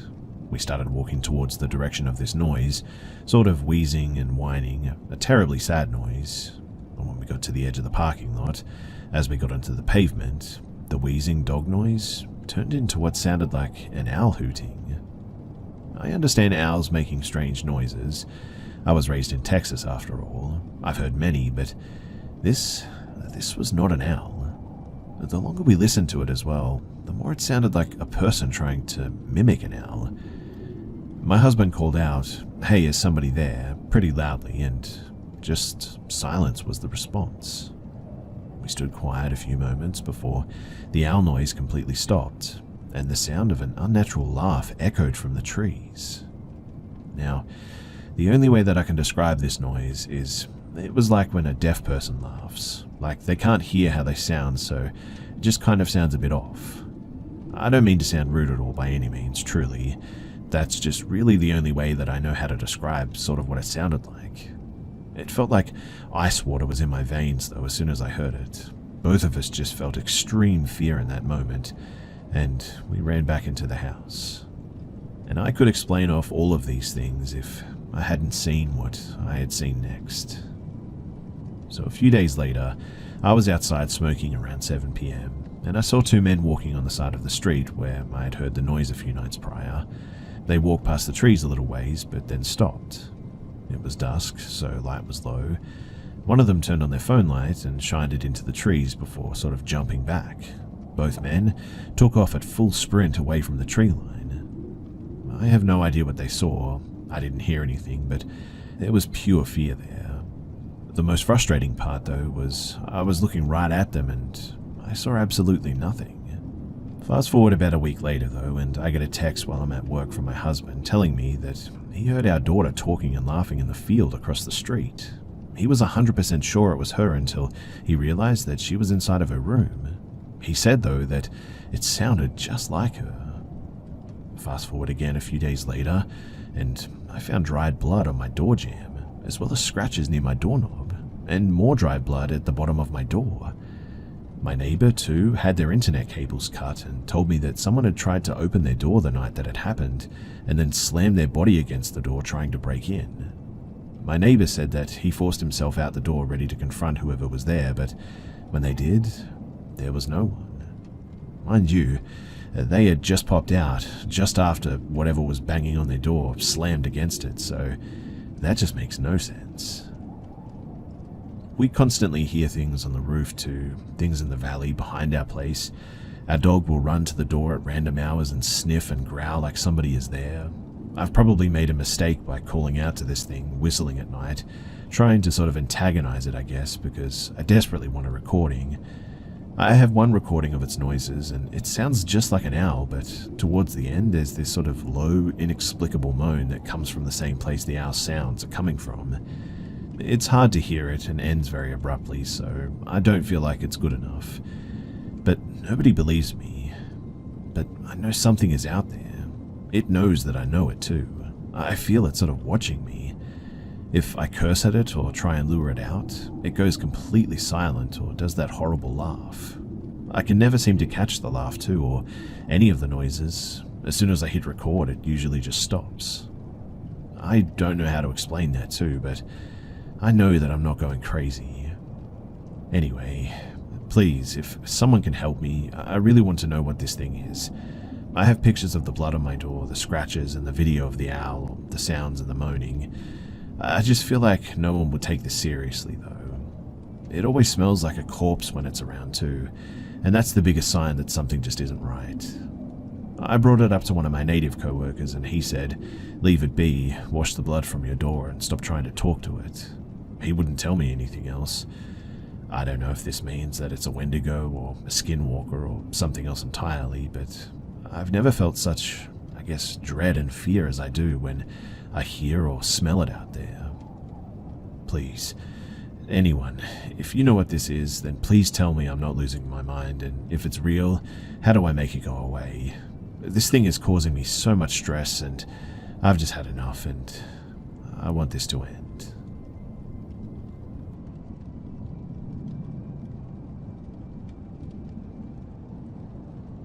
So I'm 20 now, and this took place when I was 13 to 14 years old. I think it's also important that I note that I've always been a bigger, older looking guy. At the time of this story, I was roughly 6'1", 200 pounds, and was in moderately decent shape since it was football season. I guess I just thought since I was such a big guy, nothing could ever happen to me. But this story is about the night that proved me wrong. So one night, I had gotten into an argument with my parents and needed to take a walk to blow off some steam. I had set a route I'd usually take to get to this park located on the other side of my neighborhood. By the time that I arrived at the park, nightfall had fully set in. I made my way to the only lit up corner of the park, sat down at a bench, and began listening to my music on my phone. I should note that I was completely comfortable dropping my guard, as this was during a time when my relationship with my family was a bit strained, so coming here had become something of a regular occurrence. A few songs in, I noticed a car pull up on the unlit side of the park, which proceeded to immediately turn its headlights off. It was a silver SUV, but I couldn't tell what model or how many people were in the vehicle from where I was sitting. I didn't think much of it at first, as this really wasn't anything out of the ordinary. My neighborhood is rather large and divided into multiple parts, so people would frequently get lost trying to navigate it. I simply assumed that the driver had stopped to pull up directions on their phone or something. But a good nearly 10 minutes would pass and the vehicle still hadn't moved, which began to make me a bit nervous for some reason. The thought crossed my mind that whoever was in that car may be watching me, and as unlikely as that thought seemed, it was enough to get me to leave the park. As I was getting up, the vehicle turned its headlights back on, and at that, a sick feeling formed in my stomach, and I quickly made my way out of the park, breaking my usual route to ensure that I didn't have to go near that car. At this point, I didn't know what to do, to be honest. I wanted to call my mum to come and pick me up, but given the argument that we just had, I stupidly convinced myself that calling her wouldn't be the right thing to do.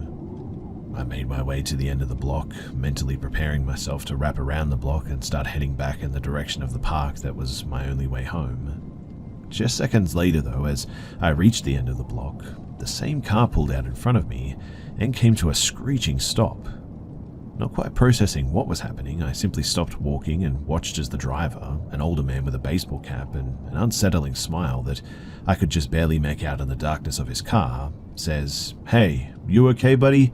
You need a ride somewhere?"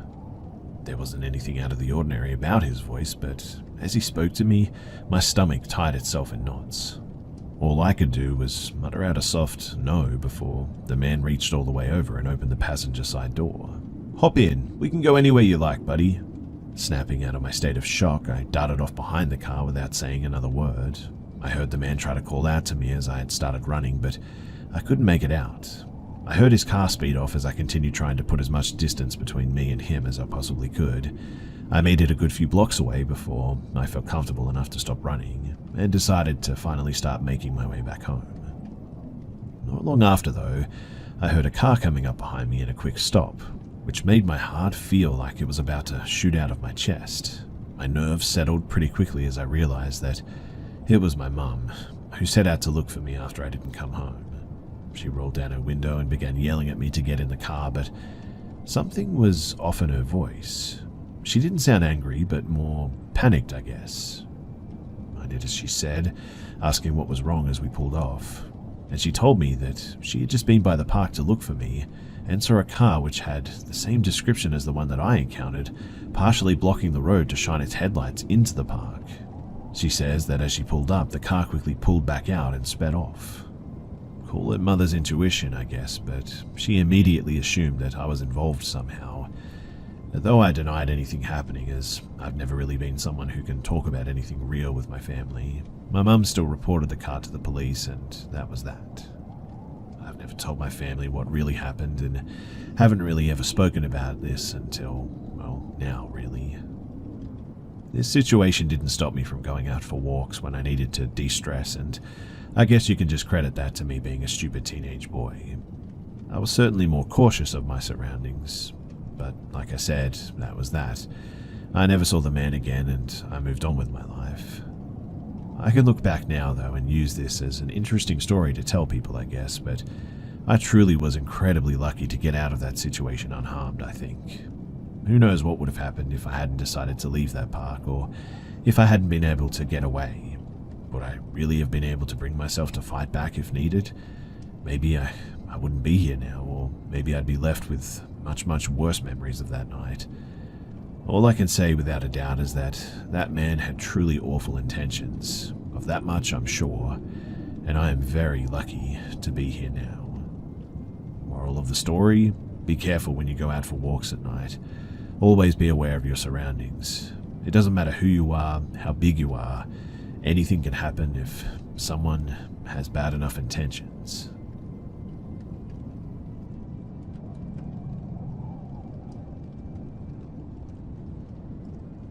So, we were going on a hike one day, and there's this spooky abandoned train tunnel in my state where a bunch of people died like 100 years ago, so now it's allegedly haunted.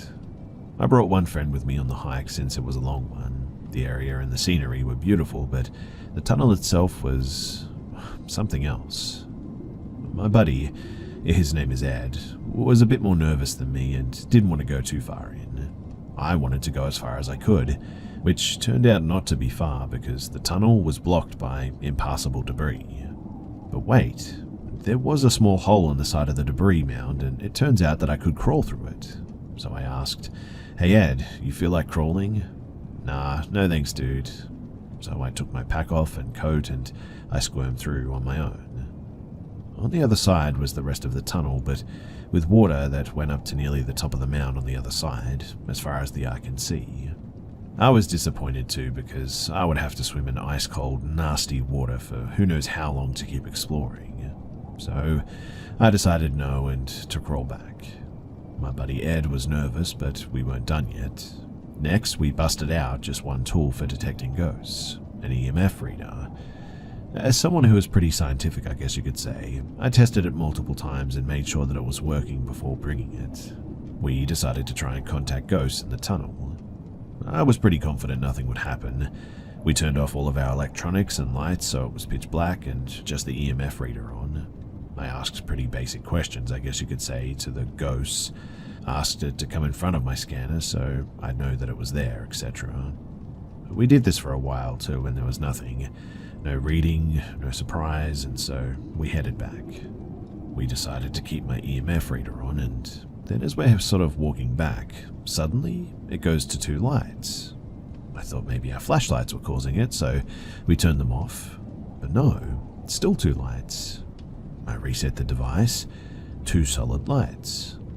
I say, that's interesting, maybe something's here. My adrenaline started flowing into my body now, but I was still skeptical. I started asking it questions again, and then my EMF signal got even stronger. And we both were getting chills, and the hairs on our skin were standing up. And it was around this time that we heard something. Kind of sounded like a distant cough, I guess you could say, but it was so fast that it was easy to dismiss it. I reset the device again, still getting a strong signal from something, and it's definitely not coming from us. I then said, "Is it alright if we stay in the tunnel with you a bit longer?" The meter instantly went back to 0. I was surprised, but confident now. I asked, "Do you want us to leave?" Then it instantly went back up to high. I was pretty convinced at this point, so we headed for the entrance to the tunnel and we discussed our experience. However, when we were at the entrance, we noticed that the EMF was picking up another signal just above and to the side of us now, and if you pointed it in a different direction, there was nothing. After that, we left, but we think that ghosts may have been hanging out by the entrance waiting for us to leave. You could always say that the EMF was faulty, I know that, or picking up something else, but I'm sure that that device was working. I tested it so many times before and after, and there was nothing on us producing the EMF reading. Also, considering that we didn't get any reading in there for the vast majority of the time that we were there, that says something too. But that cough of all things, that sounded so much like a person, and it was truly mind-boggling, and I'm still processing it. This is a bit of a long one, so do get comfy. Now, when I lived in Minnesota, I saw something that's troubled me for years now, and still does. You see, I had about 2 weeks until my plane ride, moving to PNW. I had no money and no one to stay with, so me and my dog roughed it and camped out in the woods. It was middle of November 2022, and temperatures were 22 low and around 35 to 38 high. In other words, always had a fire going. It honestly wasn't that bad, except at night when the fire would go out. My dog would either stay in the tent or tied up next to me. We must have spent only about 6 days in that area, and every single day I saw massive deers. I had just moved from Memphis, where I bagged my first one. The deer in Minnesota were jaw-droppingly huge compared to my 10-pointer. Sometimes they would be about 100 yards away, walking or running across some train tracks. The woods were thick, but I could always make out animals. Before night, I would always see a dog, sometimes even two, looking at me and very slowly approaching. I always screamed and hollered when I noticed them. On the second night that I was there, I heard crashing through the woods, and rocks near the tracks as well.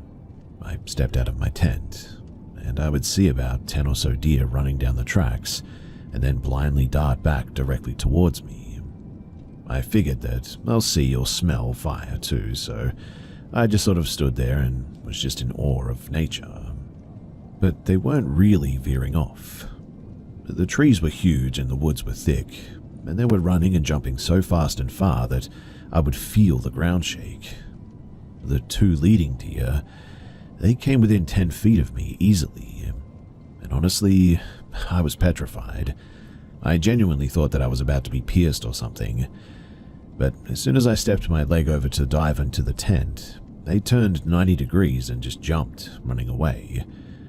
I thought that it was extremely scary, but also very cool to be honest, and I was glad for the experience.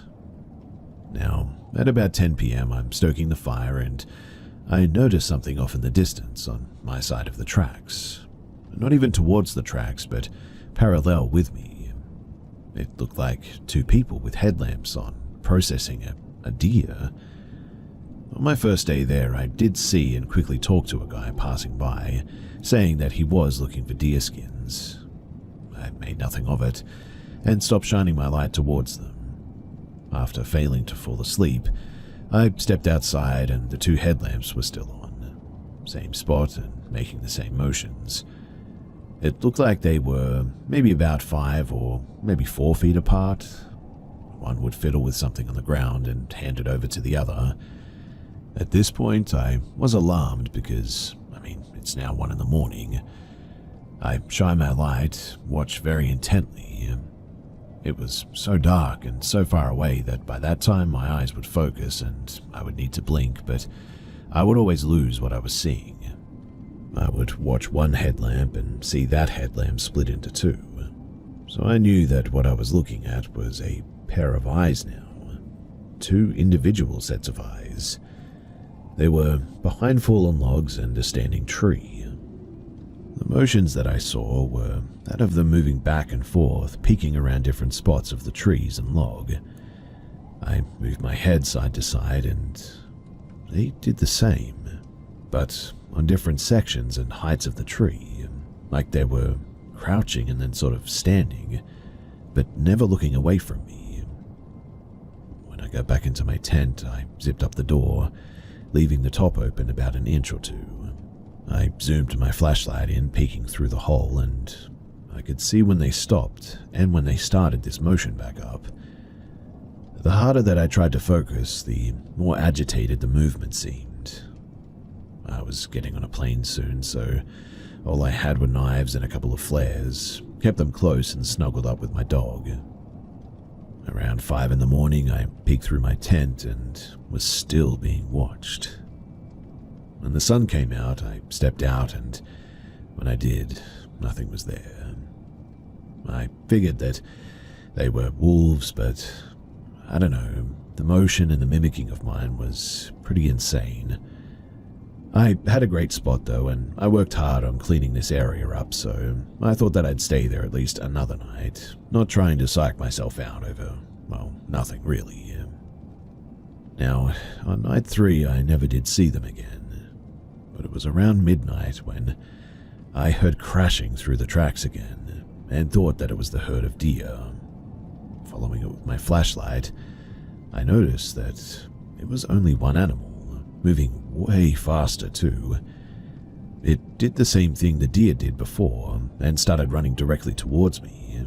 I could hear it leaving the rocks and running through a large patch of tall grass, like really tall, around 4 feet, dead grass, pretty loud. It's still coming towards me, and I'm shining my light in the general area it's about to pop out of, about 40 feet in front of me, I would guess. The instant it came out, it takes like maximum 2 steps and stands right up and stops instantly. But 1 second, it's not seen at all, and the next second, I'm staring at this thing, and true flight or fight finally kicks in. I immediately knew that there was no outrunning this thing. I knew that it was a full-on predator, and I knew that if I did run, that I would get chased. The eyes were forward-facing, very long, pointy ears, and could go on all 4s or 2. My dog was zipped up in the tent 3 feet from me. I zoomed in with my flashlight, and it helped absolutely nothing. I could see amberish eyeshine and a wet gloss on the nose. Staying perfectly still with my light on it, I slowly but deeply took in a huge breath. About 10 seconds has gone by, maximum, since it stood up, and I screamed as loud as I could, but also as quickly as I could. All I screamed was "hey," and I never sounded like that before. I've never ever screamed like that in my life. Didn't even know that I could sound like that. It wasn't recognizable. At the same time that I screamed, though, I unintentionally blinked. I heard a thud and the dead grass rustle, but not nearly enough for it to actually be gone. I knew that whatever it was definitely within 3 to 5 feet of the grass line. I continued to yell out that I was going to mess it up and I was going to eat it repeatedly.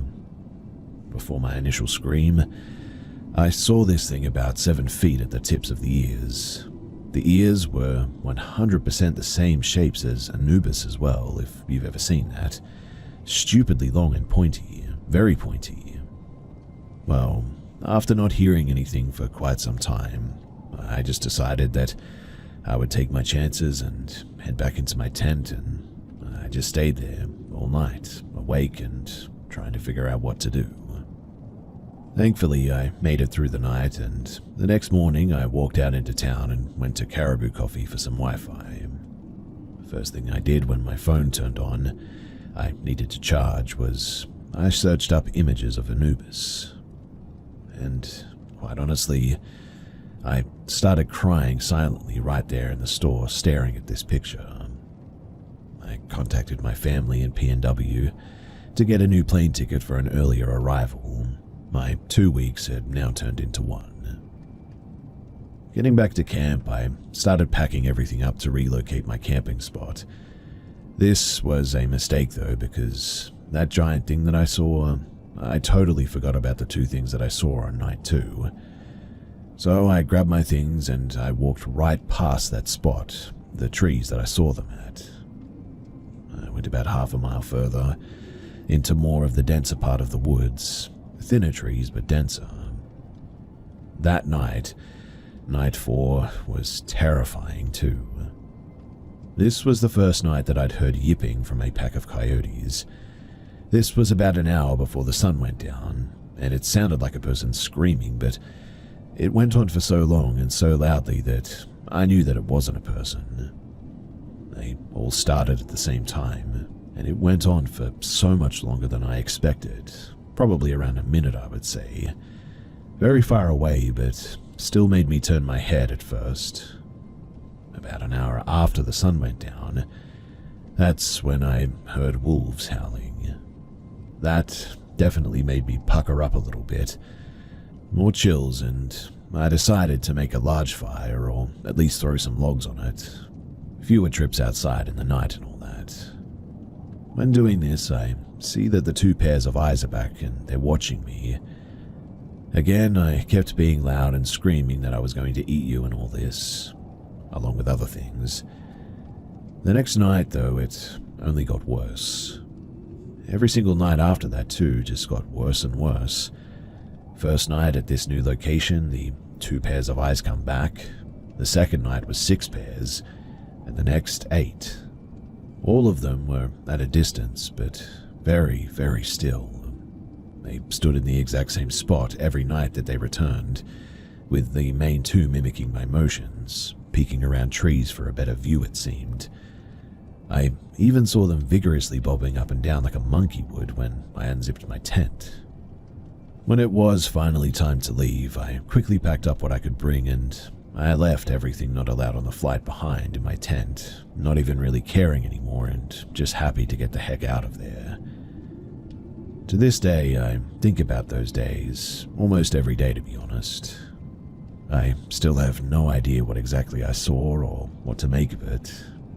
I was already going through rough times on family tragedies and all that, and I've spoke nothing of this story to anyone. I mean, they wouldn't believe me anyway. They'd just call me crazy. But here I am on the internet, sharing it with all of you guys, hoping to at least get some answers.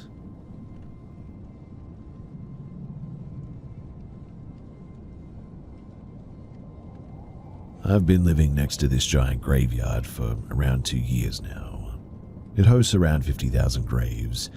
It's genuinely beautiful and often a place that I've visited just to walk around.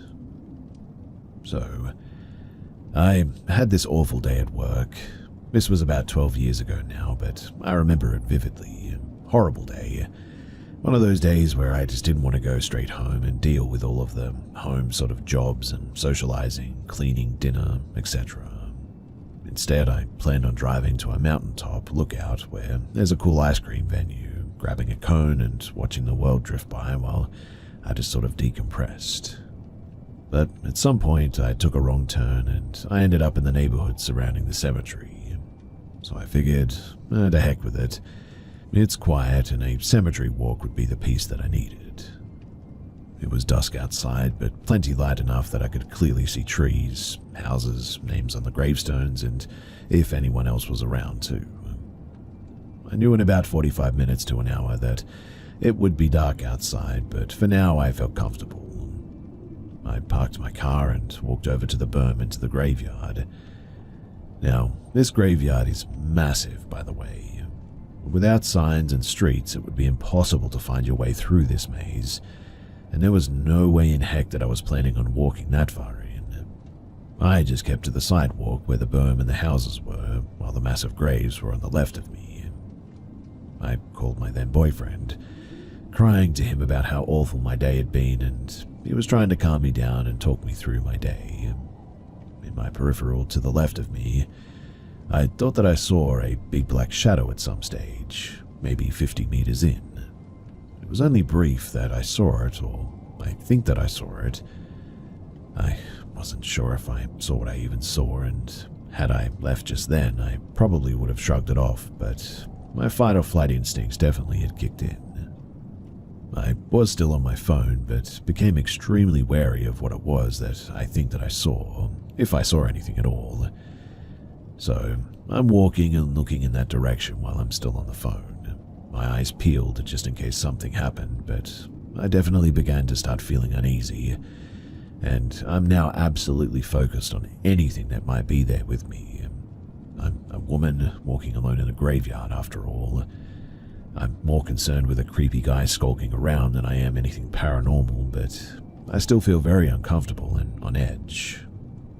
Anyway, as I'm walking and talking, but still looking in that direction that I first spotted the shadow, it appeared again. But this time, I'm staring right at it, literally watching it manifest, as if it collected this energy or particles and formed a giant black mass, just opaque enough for me to see the gravestones it moved through, but much, much darker than the surrounding area. It was quite tall, much taller than the average human with no arms or legs. Just a moving black mass is the best way that I can describe it. It drifted through several gravestones for about 4 seconds, which is long enough for me to question whether or not I'm seeing things and then confirming, no, I am definitely looking straight at this thing and that it is not a person. It was maybe a little bit closer than when I saw it the first time, but not by much. Maybe 40 meters now. 4 seconds is really a long time to see something and watch it move like this, but I just stared at it, and I think that I stopped talking on the phone completely at some stage. I don't remember what I thought at the time other than the confirmation to myself that what I'm seeing is real. Then, as quick as it appeared, it just vanished, like a fog dissipating again. Instantly, I got this image in my head that the next time that I saw it, it would be right in my face. So I quickly told my boyfriend that I would see him at home, turned and hurriedly walked to the car and left. And quite honestly, I just feel like maybe something was looking out for me and sending me a warning that whatever that thing was, it did not have good intentions and I needed to leave. I don't remember being very scared while I was driving.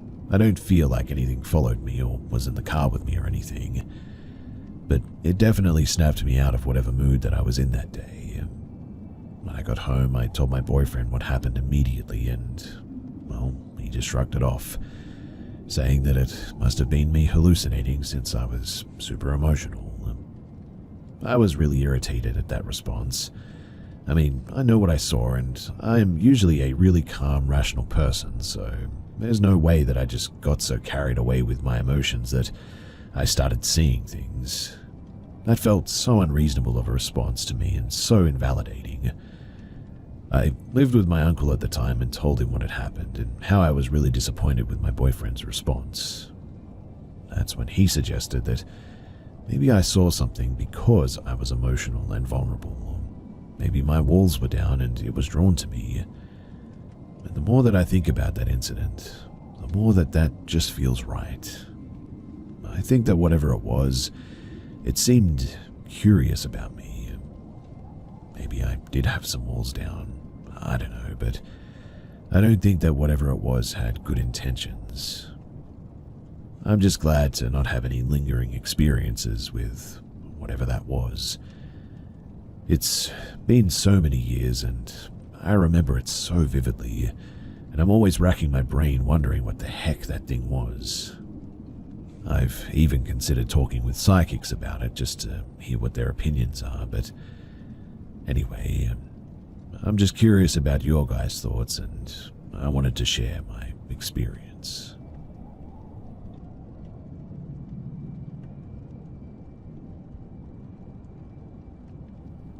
A few years back, I lived in Berkshire County, Massachusetts, named for the Berkshire Mountain Range. The Berkshires are actually a sub-range of the northern Appalachian Mountains, and I assume if you spend any time in paranormal spaces like here, then you know that weird stuff happens in the Appalachians. I guess that I'd figured since I was so far north that I was safe from the usual Appy haunts, safe to whistle at night or walk the woods alone and all that, or to not close my curtains after dark at the very least. I really think now that I was wrong.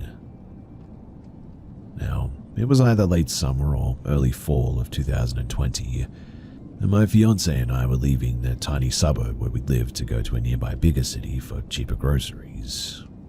In order to get there, we had a 20 to 30 minute drive, the first leg of which was through a heavily wooded hilly area. It must have been around, 6 or 7 during the evening, still bright out and well lit, though visibility was poor because everything is lush green bushes and trees there. But we were driving up a hill road with a couple of houses, both sides of the street, full to bursting with plant life. The green was super dense and impossible to see into. It was warm, so we were driving with the windows down, and as we got to the top of the hill, we heard what I can only describe as a strange noise. My partner and I both grew up surrounded by woods and wildlife, so we know deer when we hear them. Some people who are unfamiliar with deer might think that they're serene and totally silent, but when deer want to be loud, they can make some really haunting sounds, especially if it's a male calling long distance. It's a long, booming sort of honk, like a war horn almost. Think in the family of a bagpipe, but with the edge that clearly marks it as an animal instead of mechanical. Anyway, we recognized it as a deer, but it sounded wounded. The honk was sort of distressed and wobbled at the end, like the deer was losing strength. Unfortunately, people speed in the area, and it wasn't unbelievable that some idiot had hit a deer and drove off without calling animal control or helping in any way. We couldn't see any skid marks, blood, or a body on the road. So I asked my fiancée to pull over into someone's driveway so that I could check the dense foliage on the sides of the road.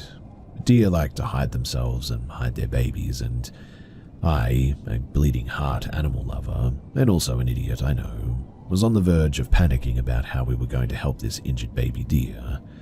I mean, I was already making plans to visit the veterinarian hospital in the area, one that kept late night hours as I began pushing aside bushes and looking around. I've never interacted up close with a deer, so I was making sort of soft little come here kitty sounds, cats being my only reference at the time. Silly, I know, but I searched the bushes on the side of the street with the houses, which was slightly less dense because of the driveways, but in the end I found nothing. I checked both ways and crossed to the heavier wooded side and began looking there as well. Now, I don't have the best eyesight to begin with, so sorting through the green was difficult, and it took me some time as well.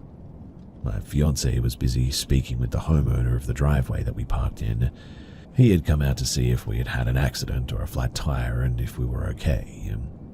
Luckily, I heard a rustle. My heart dropped, though, as I realized that it was right against the edge of the road, in the very first row of bushes. Definitely not an ideal hiding spot for a deer, which meant that the poor creature might have been in worse condition than I thought it could have been, dragging itself deeper into the foliage if it wasn't. I moved downhill towards the sound, placing myself right at the crux of the road's turn, a blind corner. The rest, well, it just happened so fast, but for me it was like slow motion. So I bent down to move some branches aside where I thought the rustling had come from, hoping that the animal wouldn't run or try to jump at my face. I was so entranced with finding it, with helping, I wouldn't be able to live with myself if I had left a hurt animal behind.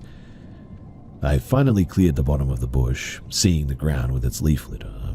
Baby deer camouflaged nicely into the fallen leaves and the dirt, so I stared into the space hard, but there was nothing there. No shapes, no eyes, no movement, just dirt. Still, I felt compelled to stay there, in that position, back to the road. It felt like if I just looked long enough that the deer might appear in front of me. But what actually appeared directly behind me was a speeding minivan taking the turn way too quickly. There are no sidewalks on this street, and no guardrails either. There was just the blind turn, a bad driver who couldn't calculate right, and me at the edge of the road, not looking. I heard the van, and that alone forced me to rip my eyes away from the bushes. I threw myself out of the way of the van and into the leaves, tripping backwards until my back hit a tree that steadied me. I had been only a moment and a few inches away from being absolutely slammed. The van, it didn't even stop too, didn't even seem to acknowledge that they'd almost flattened a person. My fiancé called for me. The search for the deer, which we hadn't heard call again since we first pulled over, was too dangerous to continue. I looked both ways about 1,000 times, panicking, and jittered my way over to the safer side of the street and the driveway that we were in. We got back into our car, listened a moment more, and then we left on our grocery run. My fiancé could tell that something had happened, and I believe that they had suspicions that something other than just the cars spooked me. I didn't want to talk about it though. We were still driving through the woods after all, and we'd have to drive back this way as well. I kept it to myself, the pull that I had felt, the hypnotic way that I had spent hours looking into that hollow in the bushes, the way that I had felt so sure that I would find that injured baby that I was looking for if I just stayed right there in that spot. The way that I was sure now, as we pulled away, that there wasn't and had never been an injured deer there at all. But something called me to that spot, and I ignored all the Appalachian advice that I had ever heard. I answered, and I almost ended up a smear on the pavement for it. I don't know why whatever was there wanted to cause someone's death. I don't know why I was able to avoid it succeeding. I don't know a lot of things about the motivations of the old things that live in the Berkshires, what they are, why they do, and what they do, if they hate us or if they're just hungry. What I do know is they exist, and that they're dangerous. Every bit as dangerous as their southern cousins. The northern Appalachians may not be as popular of a topic, but they're no less old, wild, or vicious than the southern counterpart. I can testify to that now. I guess I'm just sharing this because I want people to know that, to remember that even. These mountains are older than bone, older than the rings on Saturn, and things just as old exist there. If we lose sight of that, if we think some miles of distance and a different state boundary protect us, we are walking into a trap with our eyes wide open. Be careful out there. Be careful in the Appalachians, wherever you may find yourself on them. And if you hear something call to you, well, no, you didn't.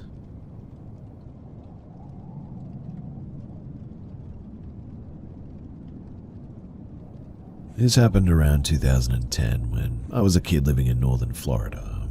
I'm 24 now, so it's definitely been a minute, but after hearing a bunch of your creepy stories, I figured that I'd finally share one of mine.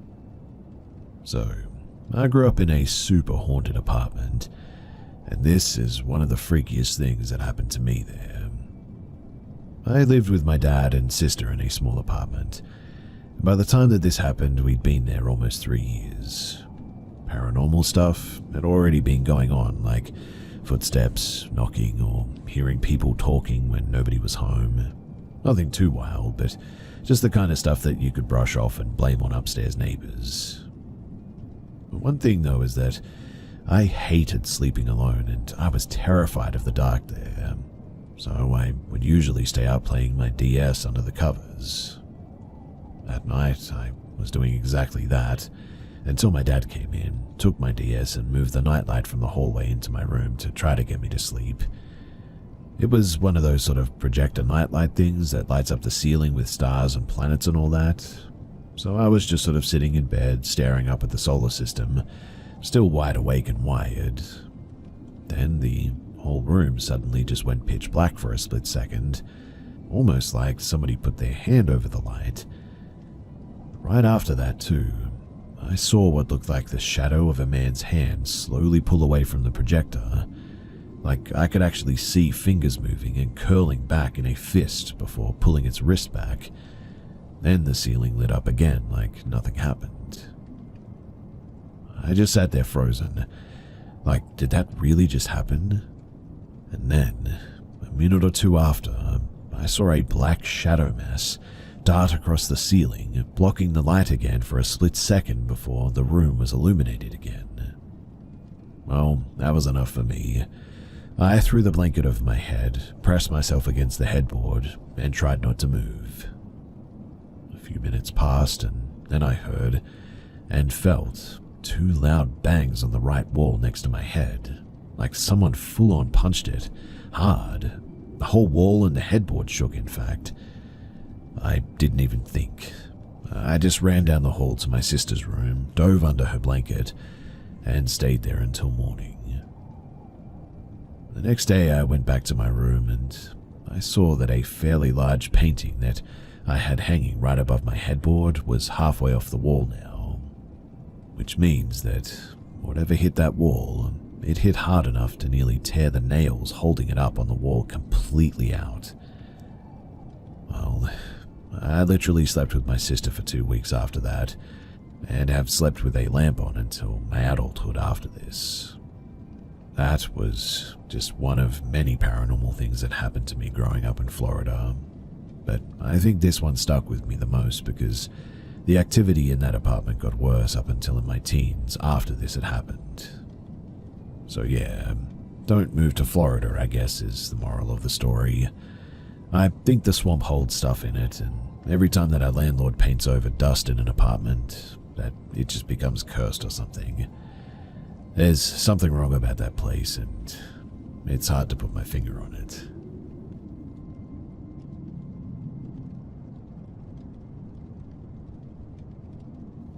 Back in 1985, I was in the middle of a very nasty divorce from my first wife. Things had gone horribly sideways, and even spilled over into my job.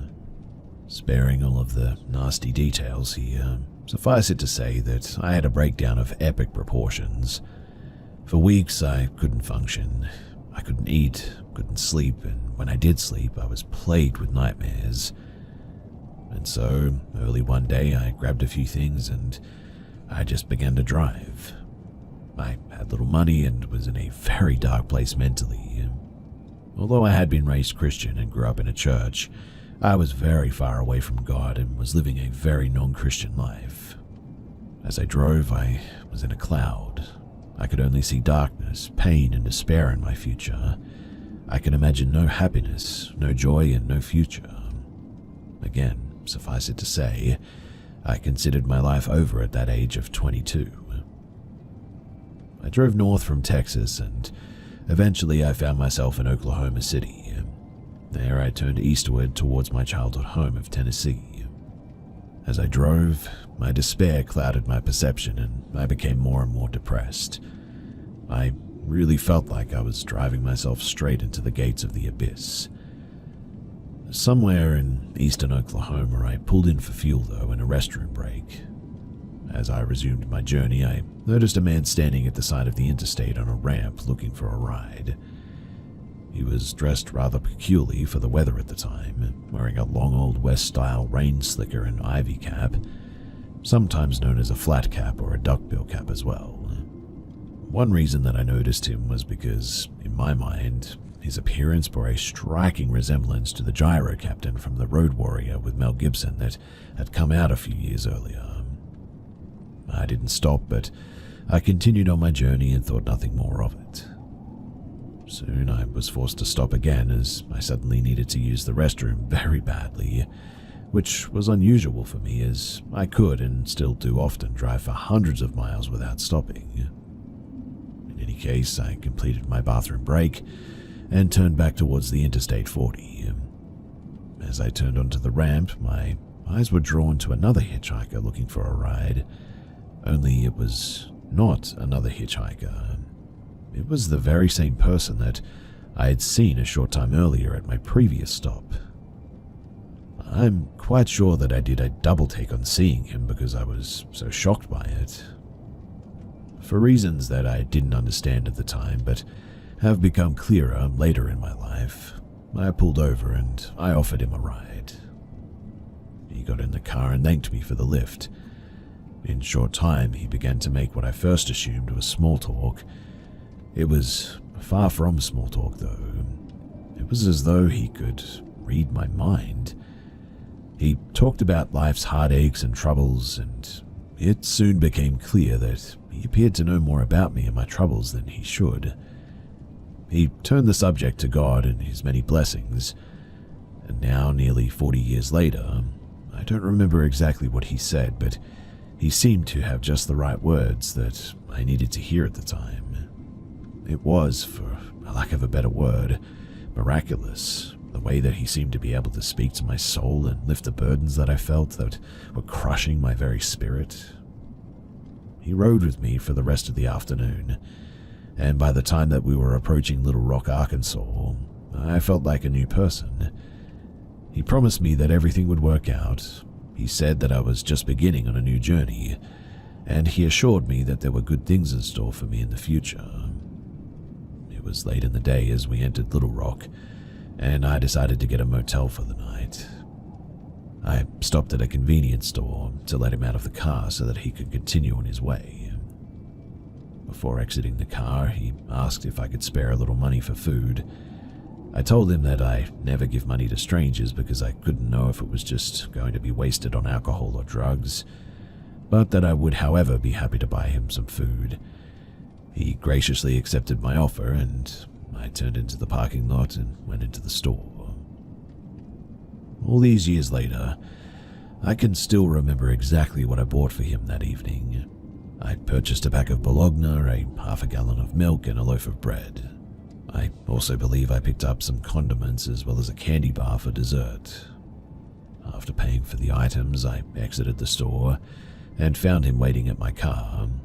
I handed him the bag of food and thanked him for making me feel better. He in turn thanked me for the ride and the food. I got in the car and started it. Placing the car in reverse, I looked around to be sure that I wouldn't hit him backing out, but I couldn't see him anywhere.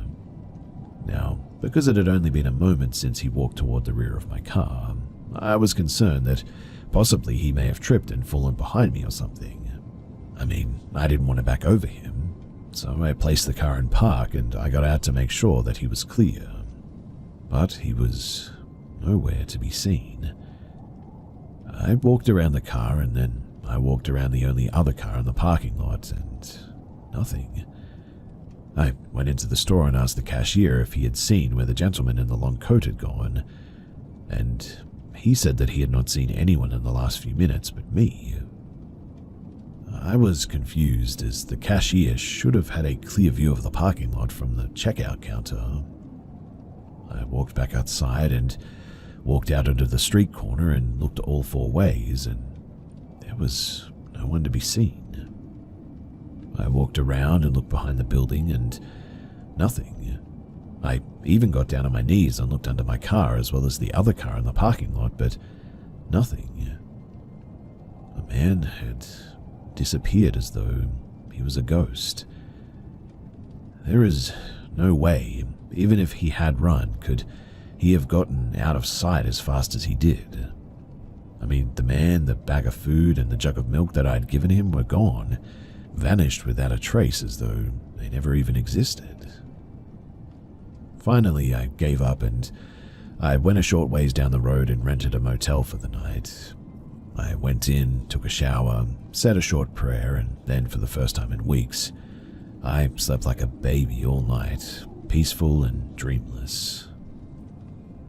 Now, the next morning, I awoke feeling refreshed and reinvigorated. The mental clouds were now gone, the burden was lifted, and I felt like a completely new man. I continued my journey eastward with a new zest for life. Eventually, I traveled to Michigan and then to Florida, where I met a woman slightly older than myself. After the divorce from my first wife was final, we were married and we were together for 34 years until she finally passed. Which means that man was right. Everything did work out. My wife and I had a really good life, in fact. There were difficulties, and at times the road was sometimes rocky, but the good far outweighed the bad. And now, I am convinced that that man that rode with me all those years ago, that he was an angel or something like that. Often I have looked back on that dark day and wondered where I would be today if it were not for that man's intervention. Seeing what I was going through and, well, where I was heading, I fully believe that I would have been in prison or even dead had he not been standing on the side of the road that day. It really humbles me and makes me wonder what God saw in me that he would send me an angel like that. Since that day, I have often thought about Hebrews 13:2. Do not forget to show hospitality to strangers, for by doing so, some people have shown hospitality to angels without even knowing it. I know many will not believe me. I get it. My story, or my conclusion even. And that really is your prerogative and totally fine. However, I will always thank God for the angel that was sent my way that day, back in 1985, because without him, I shudder to think where I might be.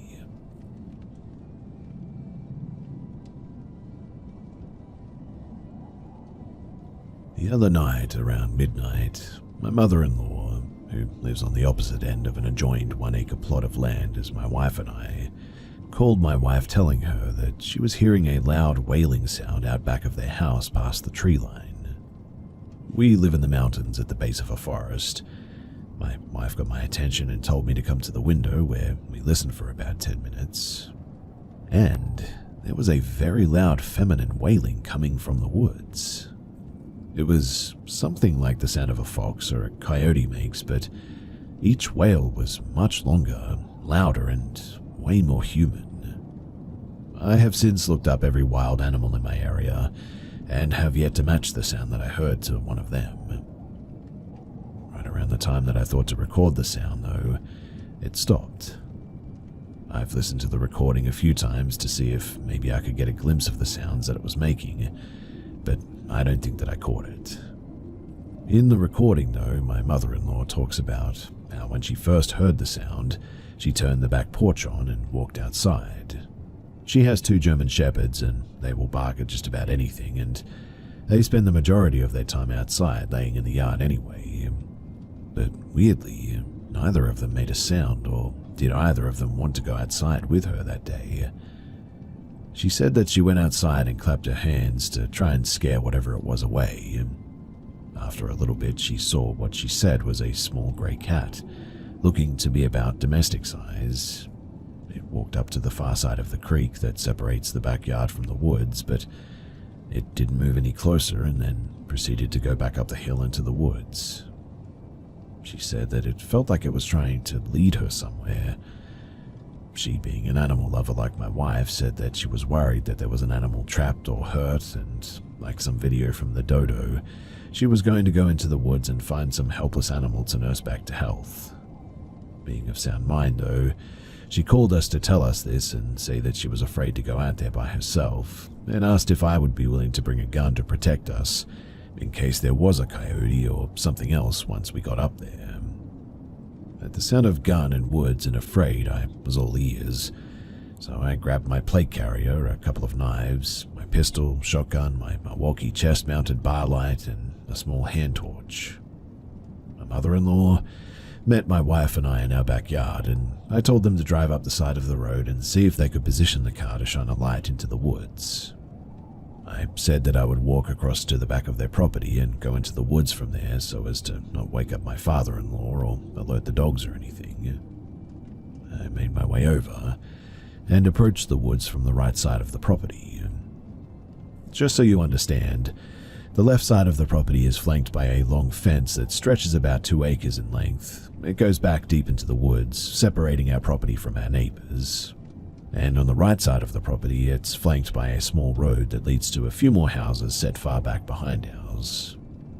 I walked over a small bridge that covers the stream separating the backyard from the woods, and walked diagonally toward the fence line. Now, as soon as I stepped foot into the woods, I spotted something reflective just in front of the fence. I had yet to pull out any lights, so I turned on my hand torch and aimed it at the reflection. I walked a bit closer and the light didn't move, so I imagined that it was just a bit of the fence catching the light or something. Once I was about maybe 20 paces away from it, I saw that there was a small grey blob, roughly ovular shape and covered in fur. My first and only thought was raccoon, because in that split second it added up, but I then panned my flashlight to the right about 10 feet away, and it landed squarely on a set of eyes. What I had seen before just had been this raccoon, but what I saw after, that was something else completely. This thing was a little bigger than a coyote.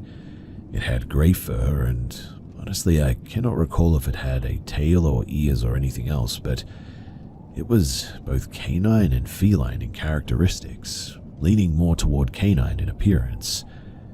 It stared into the light at me for a few moments, and then started walking slowly deeper into the woods. Now, as far as I know, coyotes and foxes alike would be out of there as soon as they even smelt me or hear me take one step into the woods. Stranger still, this thing was not 10 feet away from this raccoon, and they seemed to be perfectly content. I swapped the light back to the raccoon as it moved behind a large pile of rocks towards the fence. I thought that it must have been a burrow or something, so I panned back toward the creature, and it had now moved really far away, deeper into the woods. I cannot recall actually seeing it move or anything, though, and it was just there, and then it was miles away.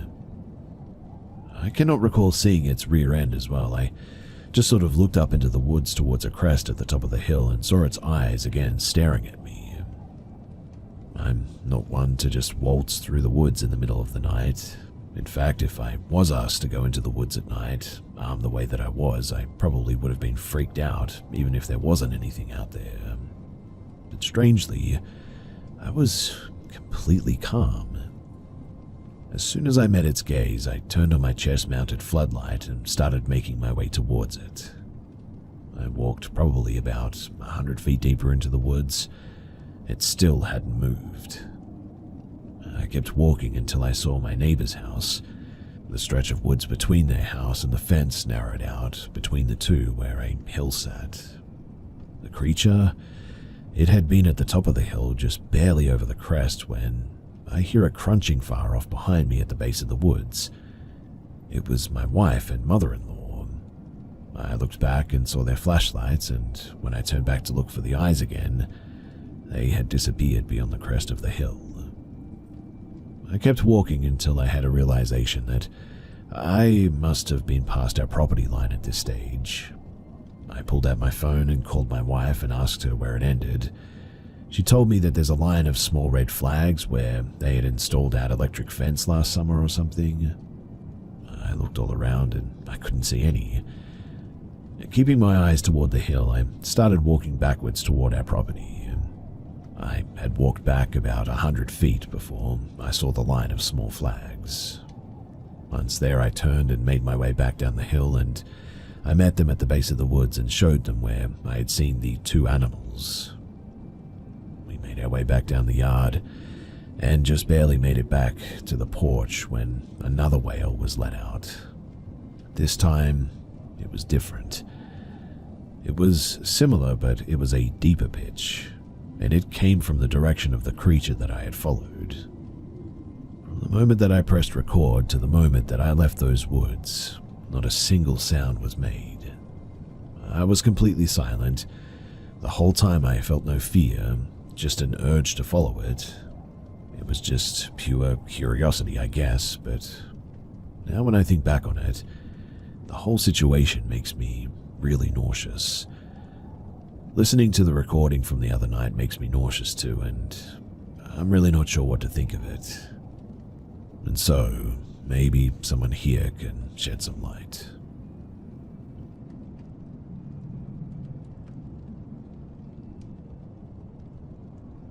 My experience began 2 years ago, during a visit to my hometown in Bangladesh.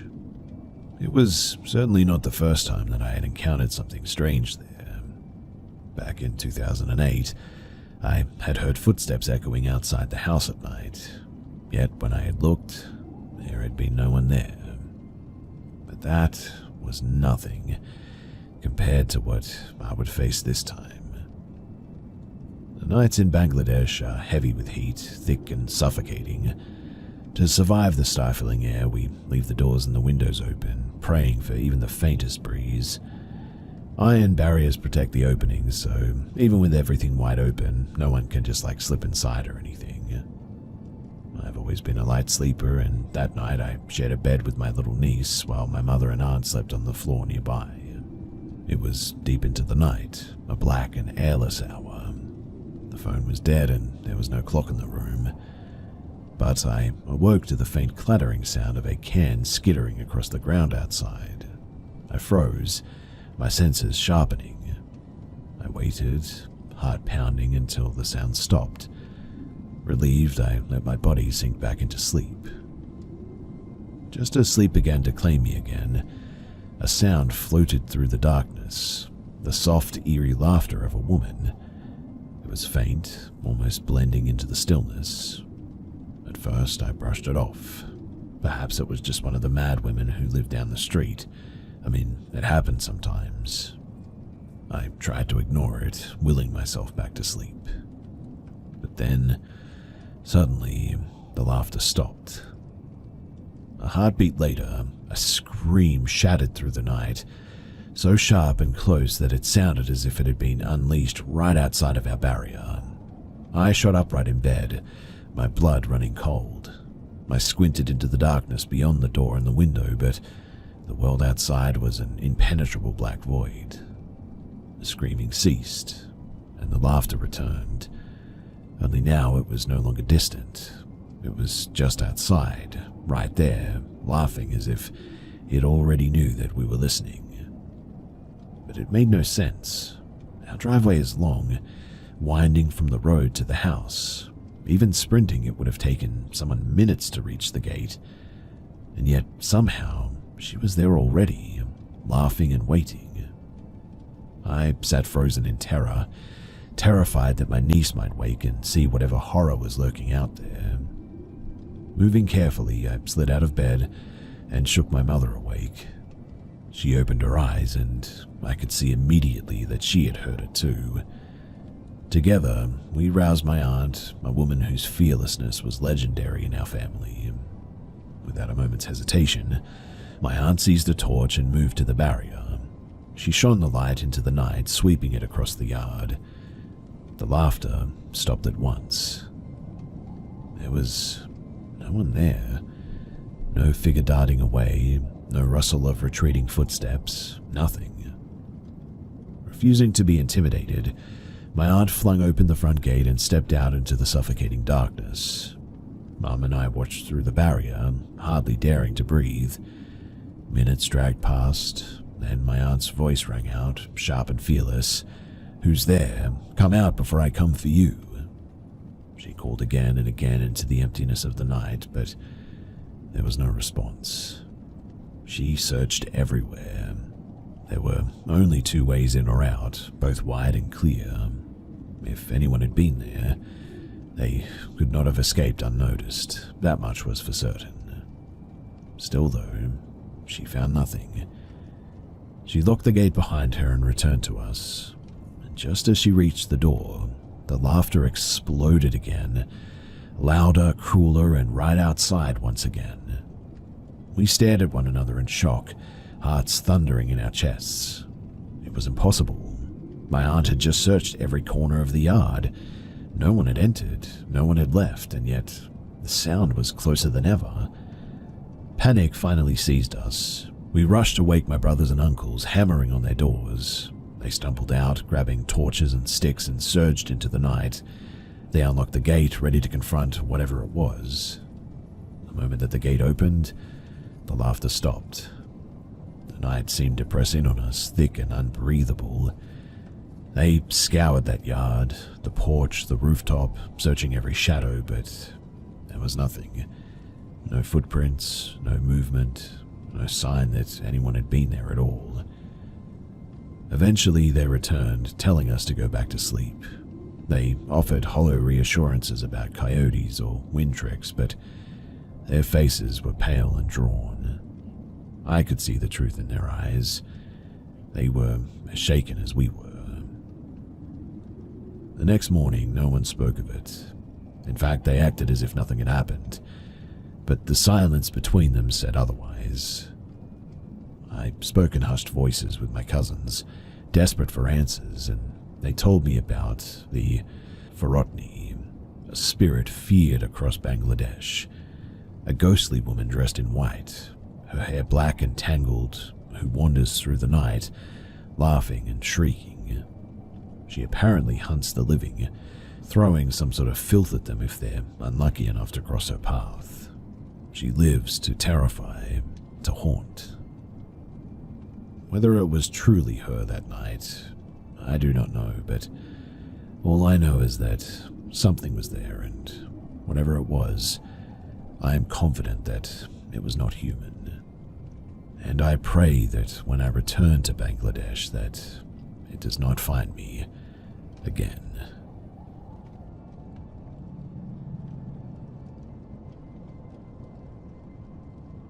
Honestly, I feel ridiculous about this story, but something came up that makes me want to share it, and so here I am. Over a week ago, I was coming home late from a friend's house and was fairly tired by the time that I pulled into the road to my house. As I got close to my house, my attention was fixed in the front of my house, and I have this small front porch with a light that turns on at 7 o'clock automatically, and there's a small table that I decorate up for the holidays, and a small plastic chair in the corner. And as I was pulling up to the house, it looked like a man was sitting in that chair. I was around 35 yards away from the house at this point, but what I could make out was a thin man with pale hair sitting down facing the road. At first, I thought it was my dad, because he has dementia and it can be difficult to get to the porch safely in some areas due to soft dirt and all that. But as I got closer, it looked like the man was younger and had darker hair. I was already trying to figure out what I was going to do about some stranger on my front porch, but as I turned my vehicle into my drive, the car lights washed over the porch and suddenly the chair was empty. The only thing that I could think to do was sit there for a moment to try and understand what had happened. A part of me wanted to believe pareidolia and exhaustion hit to create what I saw, so I was shaky as I gathered my stuff up and ran inside, effectively smacking my foot against a wooden post that makes up my front porch cover and possibly breaking my toe, but that's another story.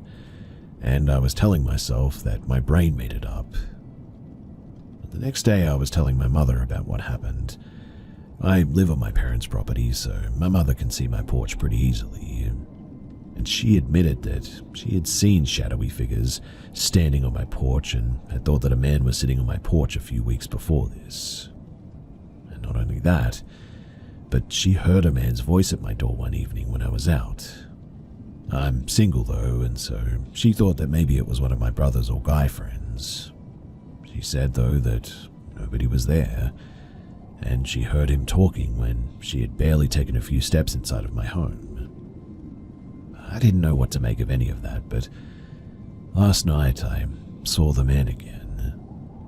I had moved the chair out of the corner, still thinking that I had seen things, and my mind was on spring rolls and some TV when I got home late last night from work, so when I pulled up to my driveway and I saw the man sitting there, I made sure to turn my lights off before pulling in this time. And this time, I know that I saw him. A thin man with a thin face, grayish-brown hair, and wearing a burgundy shirt. He was sitting there again, staring at the road. I sat in my car staring at him for almost a minute, and then turned my lights on and, like before, he disappeared. But this time, I could see him disappear. There was nothing behind him that could have caused any of this because my house has an off-white paneling. So now I have no choice but to believe my mother's encounters, which is troubling to say the least. I already know that my house is haunted, but I've never seen a male spirit before now, and it certainly makes me a little bit uneasy.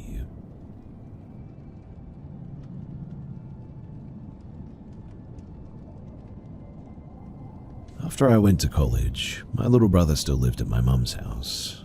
Late at night, when she was asleep, he would sneak out into the driveway to smoke a cigarette. He did this a lot, and one night he was out a little later than normal, around 3 a.m. Now, right across from my mum's house lived an older couple who traveled a lot, and on this night they weren't home. They had a big backyard with a lot of mature trees, shrubbery, and outbuildings like a chicken coop and a couple of old sheds. And as my brother was sitting out there, he heard a scream come from their backyard area. It sounded like a man yelling like "ah" as if in pain, very guttural and primal, but muffled and distant. My brother was petrified. The screaming continued for a few moments and then stopped. He said that he had this horrible feeling though, like he was terrified of it, instead of worried for whoever it was. So he went back inside and tried to forget about it. Well, a couple of weeks later, he was back out again at around 3 in the morning, and at the exact same time as before, he heard the screams again. It sounded the exact same as before, and again he was absolutely terrified. Several weeks later, the woman who lived in that house was taking a walk while my brother was outside. She stopped to say hi, and my brother decided to tell her about the screaming. She chuckled and said yes. When they moved into that house years ago, apparently the children who had lived there before them, they had told them that the backyard shed was allegedly haunted. And that is pretty creepy. This is the closest that I've gotten to having my own ghost story, and, well, I figured that I'd share it.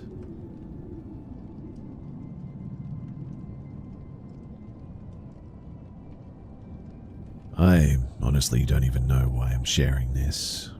It's not like anyone's going to believe me anyway. Maybe it's just to get it out of my head. Maybe it's some kind of warning. I really don't know. Last October, I went hiking alone near Mount Hood. I was trying to get away from everything. Work, noise, people. I found this spot in an old Forest Service map called Owl Hollow near Jordan Creek. And honestly, it sounded perfect. Secluded, quiet, barely even mentioned online.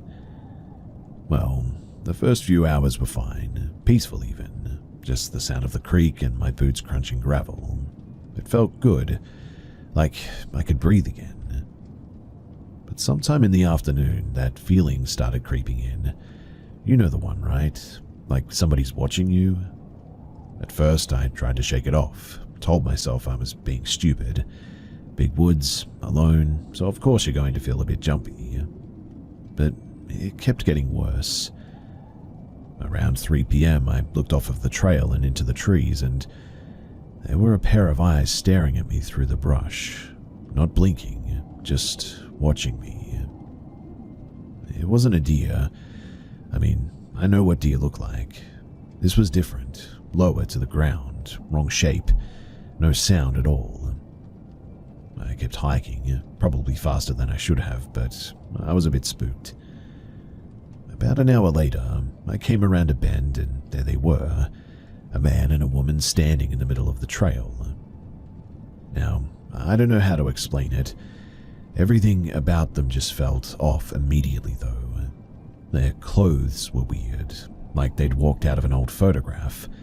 Faded colors, stiff fabric, almost dusty looking. I tried to say hello, maybe ask if they needed help, but my voice just kind of died. They didn't say anything either, just stared at me. And when they passed me, they both turned their heads at the same time and smiled. I cannot even describe it right, but it just wasn't human. Their mouths stretched way too wide, and their teeth were wrong, a bit sharp almost and dirty. And their eyes, they just turned black. Not like dark irises black, but like bottomless pit black. I almost threw up then and there, and I almost ran, but they just kept walking like nothing had even happened, disappearing into the woods behind me. I should have left right then, I know. I should have turned around, sprinted back to my truck, never looked back, but I didn't. I kept going like an idiot. Another time that I set up camp that night, my hands were shaking so bad that I could barely get the tent up. It didn't matter though, I mean, I wasn't going to sleep anyway. As the sun went down, the woods around me got wrong, too quiet. No birds, no bugs, nothing but the creak and the sound of my own heart pounding in my ears. Then, that was when I started seeing them. First one, then two, and then more. 17 or perhaps 18 of them maybe, crouched in the trees, peeking from behind rocks, half buried in the tall grass, all with the same twisted smiles, all with those black, dark eyes. I sat there by the fire, clutching my pistol, feeling like I was going to pass out from the terror. They didn't move. They didn't get closer. They just seemed to watch me. I don't know what snapped, but I stood up and I fired 2 shots straight into the air. The sound echoed through the trees, sharp and painful. They didn't even flinch, though. That was when I ran. I grabbed my pack and ran like my life depended on it, because honestly, I think that it did. I don't remember getting back to the car. I don't even remember driving home. I just remember slamming the door behind me and sitting there in the dark for hours, shaking, gun still in my hand. I haven't told anyone up until now, because I know that people think that I'm crazy. Heck, I think I'm crazy sometimes when I replay it in my head. But I know what I saw, and I'm telling you that if you ever find yourself out near Owl Hollow, just turn around. Get out while you still can, because some places are probably just better off forgotten.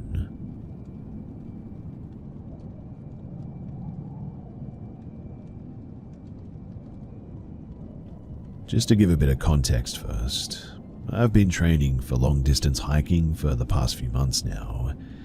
I cannot drive, so I tend to go in the local area, which, to be honest, I'm quite bored of now, but I also suck at reading maps, and I've been doing this solo, so I know that I can look after myself alone. Well, last Monday, I was on my usual trek. I had become lost a few times and found myself on private land, when I noticed that I had just backtracked a bit. No issues. This happened 3 times on this particular walk, which had added an extra 10 miles now.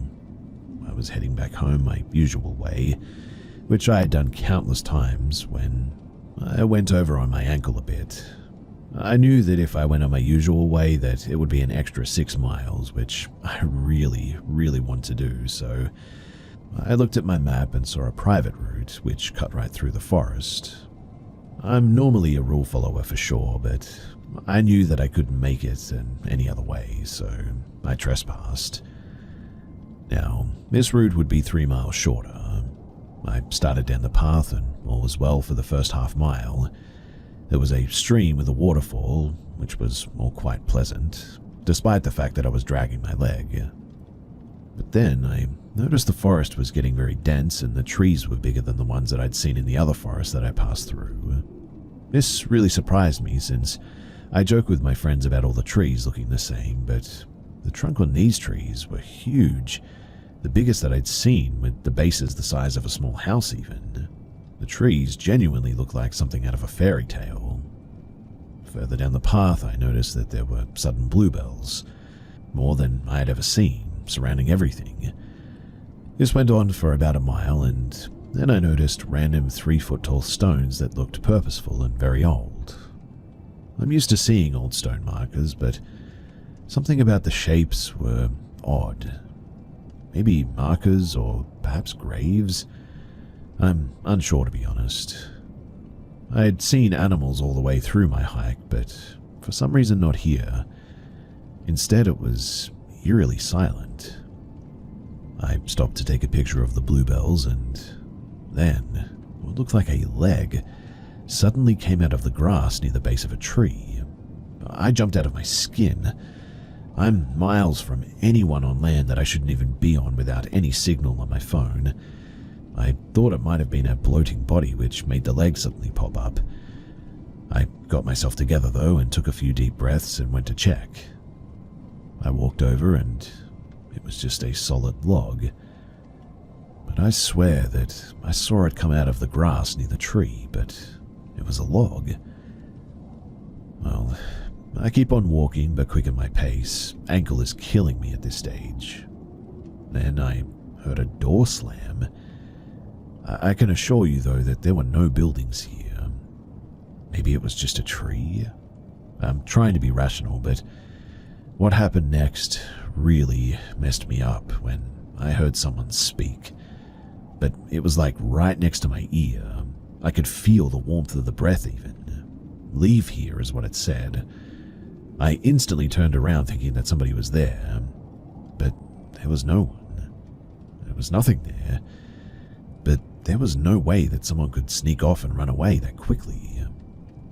Well, I break out into a full sprint. To heck with my ankle too, I just need to get out of here.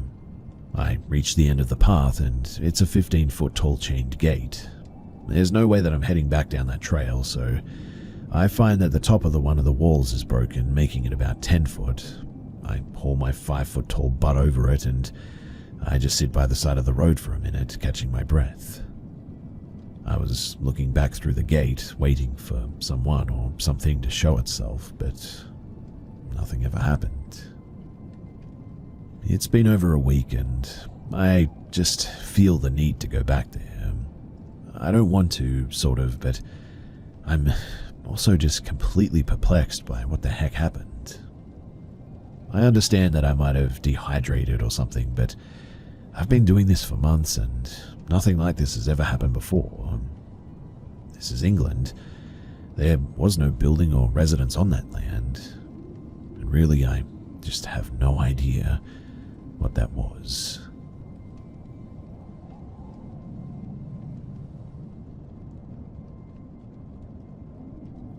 This is a bit of a short one, but I would genuinely love your opinions. So, basically, me and my whole family were just camping at Penderosa Reservoir in California, if that name sounds familiar to anyone. Me and my brother, we were going fishing, and it's late at night by this point. We're walking down a trail 5 minutes away from our campsite, down to a burned-down cabin, which has trash everywhere, and everything about it is just creepy as heck. Someone could definitely stalk you from all the overgrowth there, so I don't know why we went fishing down there, but we tried to find a good spot, and as we go down, I start getting this feeling that something is just watching us, which I've never really felt before, until now, and it made me really creeped out. So much so that I had my brother walk me back. He ended up going back to the same spot to go fishing, unfazed by the whole thing. And while he's sitting on a rock, something starts moving down in the bush behind him. He was telling it to get away and it stopped for a second. Then he turned around and it was starting to move closer to him from what he could hear. So he moves to the other side of the fishing spot. And that is when he really started tripping because it moved with him through all the brush and the ivy growing there.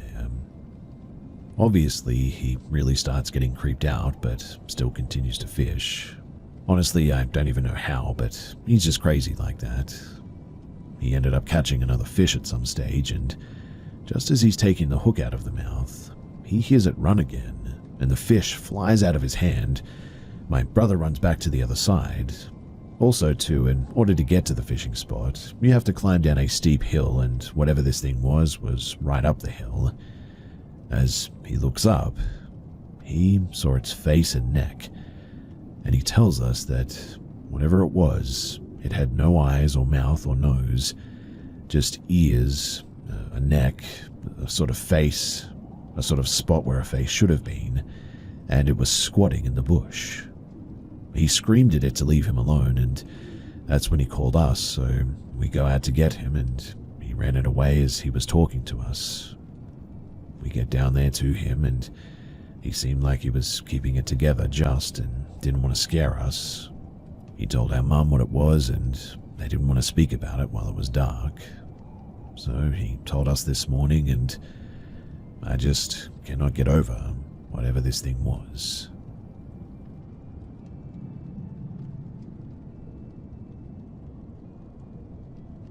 So I'm a 34-year-old male now, and this happened to me about, 30 years ago now. I've told friends and family, and they all swear that it was a bad dream, but I just know in my heart that it wasn't. Not many people remember things when they're that young unless it's really stuck with them, but I've never forgotten the fear that I felt, I guess. And I can honestly say that I remember it perfectly, as if it happened yesterday, in fact. So, I was a very happy kid growing up, youngest of 4 boys, huge age gap between me and my 3 older brothers. When I was 4 years old, though, I slept in my parents' room. I had a small kid bed in there with them. I don't remember ever having many experiences up until then, but even if I did, who knows if I would remember. But this I could not forget. I do, however, remember always feeling very scared when it came time for bed, I guess. I'm not sure what caused my stress, but I remember feeling really anxious. Well, one night my mother put me down for bed. Her and my dad also got into their bed. I remember I hated when my mum would leave. I always felt very scared, as if someone was around and could take me at any moment. I would always ask her to rub my back until I would doze off, and even then I would hold her hand so that she wouldn't leave. Even though my parents were only 5 feet away at their bed, I always felt uneasy. I never watched any scary movies or had any real reason to feel scared, mind you. I just sort of was. This night went like any other as well. Mum puts me to bed, I fall asleep, and at some point, or so I think, I remember I was laying on my stomach when I feel someone rub my chest and caress my face. I genuinely thought that it was still my mum who was there, but it felt foreign too. It felt like it shouldn't be happening. I was instantly terrified, but I was also too scared to fully open my eyes. In a moment of bravery, I slowly peeked with one eye. I probably woke up the neighborhood, but I screeched so loud that my throat instantly felt hoarse, because in front of me, I see just a dark figure, about 6 foot plus tall, no face, no nothing. It was definitely the figure of a body though, except it was a pitch black outline. I could definitely make out every detail as well. Arms, legs, torso.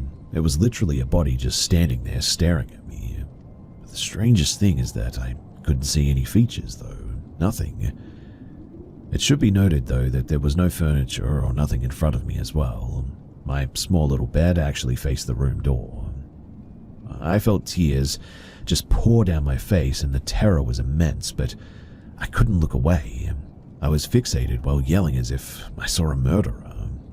I finally mustered the strength to close my eyes, and a few seconds later, I feel hands on my shoulders and I start swinging and screaming even louder.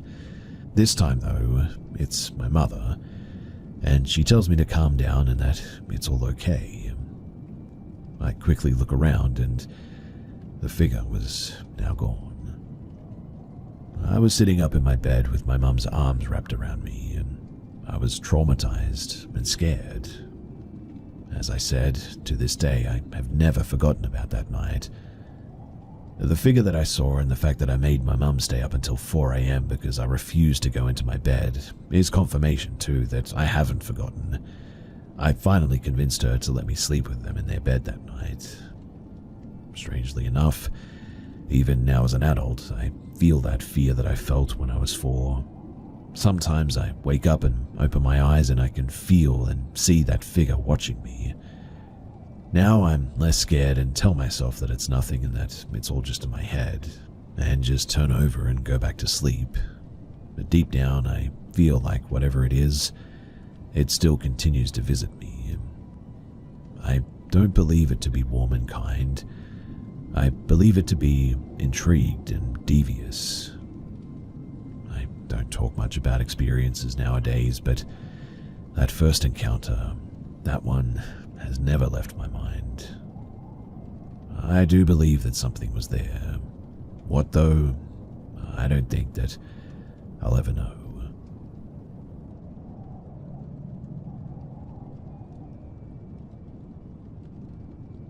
I'm really not sure how to start this off, so I guess I'll begin with the very first encounter, if you will, that I can remember having. I've always been pretty skeptical of ghosts and all things paranormal. I have a hard time believing things that I've never seen or experienced firsthand. But some pretty tough things happened in my personal life, and they all led me to move in with my ex and his family, which consisted of his parents and his little brother. I moved into their house, and the first year or two, nothing weird or out of the ordinary happened. I do feel it's important to mention that I'd fall asleep listening to YouTubers often. Yes, I'm a bit weird, sue me, but anyway, one night my ex was gone on a 24-hour shift. so it was just me and his parents and his siblings. It was around midnight and I was playing a game on my PC. I had one of the headphones hanging off of my ear, and that's when I heard the noise of something smacking the ground. I turned around and was fully convinced that it was just one of my cats knocking something off of my bed. That's when I immediately noticed that all three cats were laying at the head of the bed, two of them cutely enough snuggled into each other. And then I see what fell. A small box of pads that I'd bought for myself a few hours prior.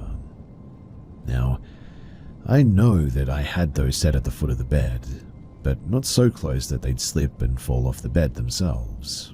And even so, they landed about 3 feet out from my bed, so it wouldn't even make sense in the grand scheme of things, really, because if they truly just slipped off the bed on their own, they wouldn't just land 3 feet away from my bed. It's a square box falling on even and flat ground, not a ball that has potential to roll or anything.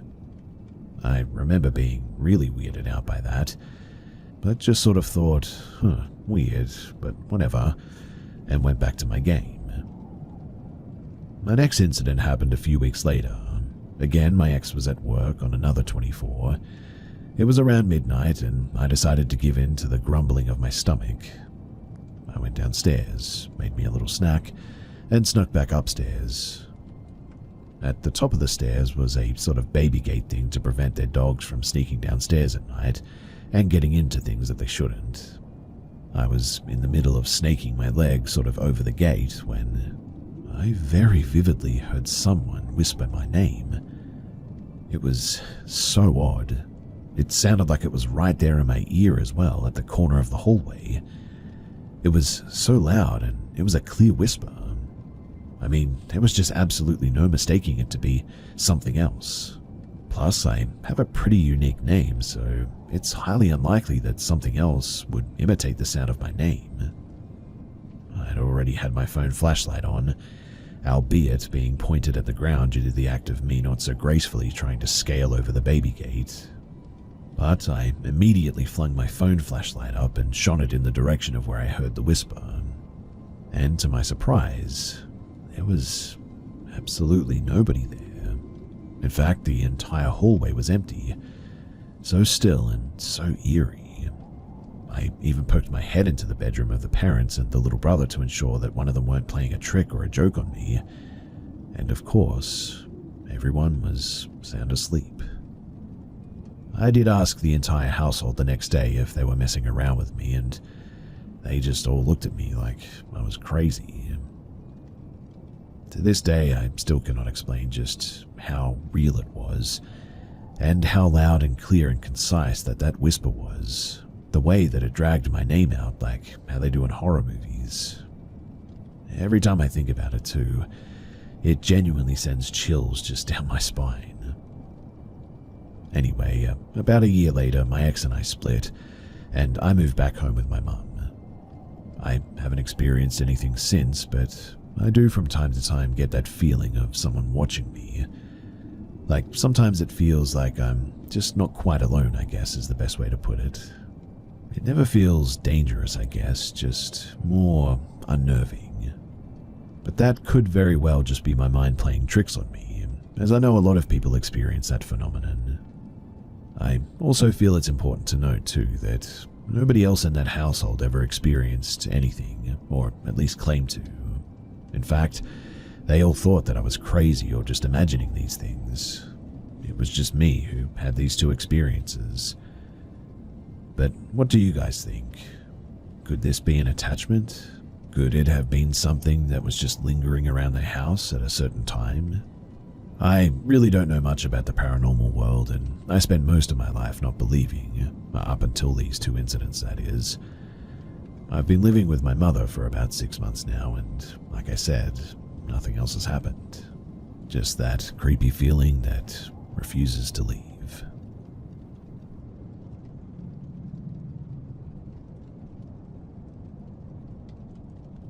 I've always been sort of a bit of a skeptic on all things paranormal. And while I do believe to some degree that there might be something out there, I usually take it with a grain of salt. However, I've started to notice some odd things going on in my home. And while I've tried to rationalize a logical explanation for what could be going on, genuinely, I'm stunted. And honestly, I think that I should give it a shot, just throwing my story here to see if you guys can help me out. So, the first thing that happened was years ago, around 2020 to 2021, I believe. And I remember that it was late at night at about 11 p.m. or so. I'm certainly a bit of a night owl, so I stay up late often, usually just watching memes or reading or whatever. I get thirsty and go downstairs to get a drink of water. I'm by myself downstairs, my family are all in their rooms, and I heard no one getting up and moving around, so I knew that I was the only one down there. As I'm drinking my water, I notice movement out of the corner of my eye, outside of the window just above our kitchen sink. I remember it vividly too. It was a pale, transparent figure walking across the side of our house.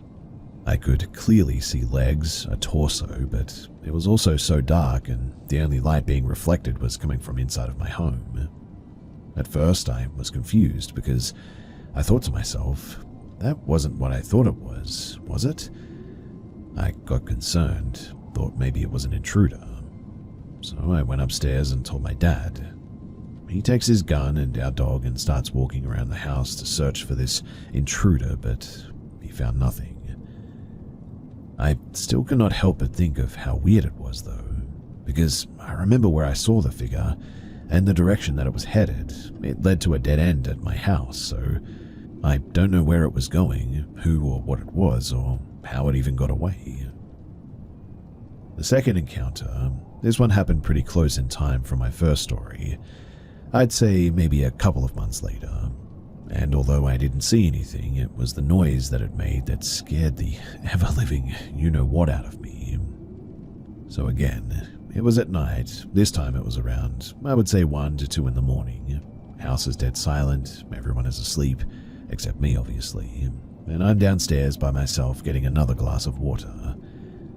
Now, as I'm about to head upstairs, I freeze and all of a sudden I hear this terrible, inhumane and guttural snarl coming from the front door. I instinctively stopped moving, like every bone in my body was telling me not to do anything. Don't blink, don't breathe, and do not move. Whatever this thing was did not sound like any animal that I'd ever heard before. It couldn't have been a bear, since they don't come down this far. It could have been a dog with rabies or something, but it still doesn't explain the noise that it made. It just sounded wrong, and almost like full of hate.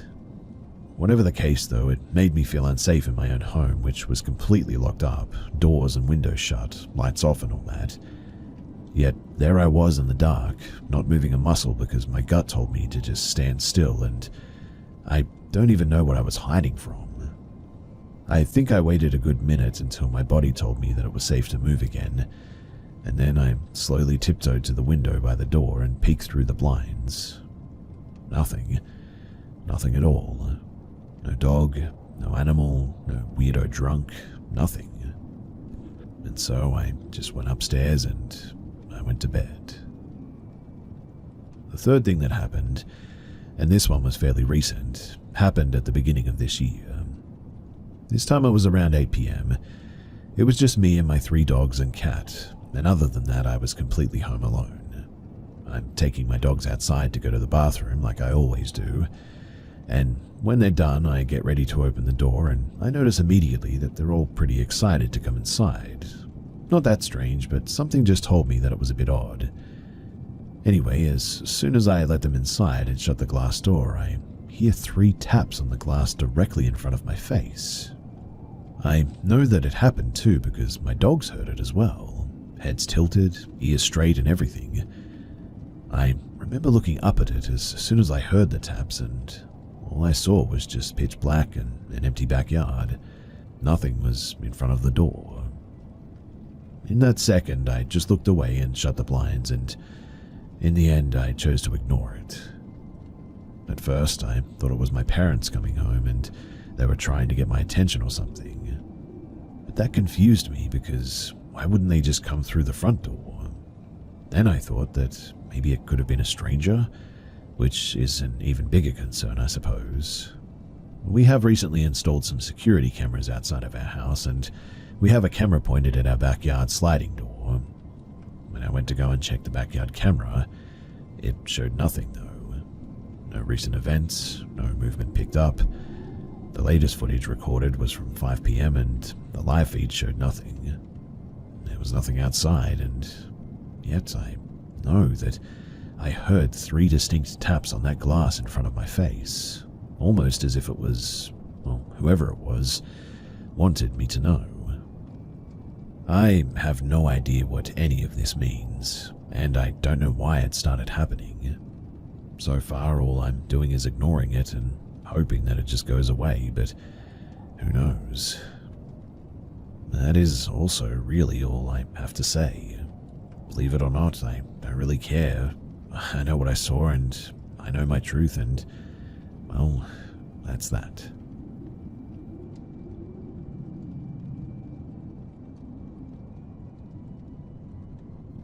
Just for some context, I live in Germany and I'm 23 now, but I was 20 at the time. So, I was on my way home from a party in the city. Since I had been drinking, I took the tram. Unfortunately, I had to get off at a stop because the tram only went so far, about 3 stops from my actual destination, in fact.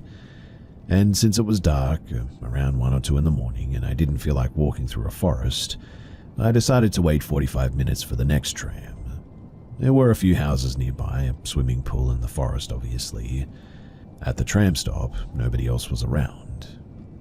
Then, a woman approached me. She looked to be around 50 years old with a backpack. She seemed quite confused, but not threatening. She was wearing slightly ripped jeans and shoes. She only asked me what my name was. I told her that it was Tom. She asked me if I was also taking the tram, and I said yes. Then, out of nowhere, she sat down on the ground and started telling me this story, warning me to be careful. She said that she had problems with some Bulgarians involved in pimping or something. It was so random that I just couldn't even really process it.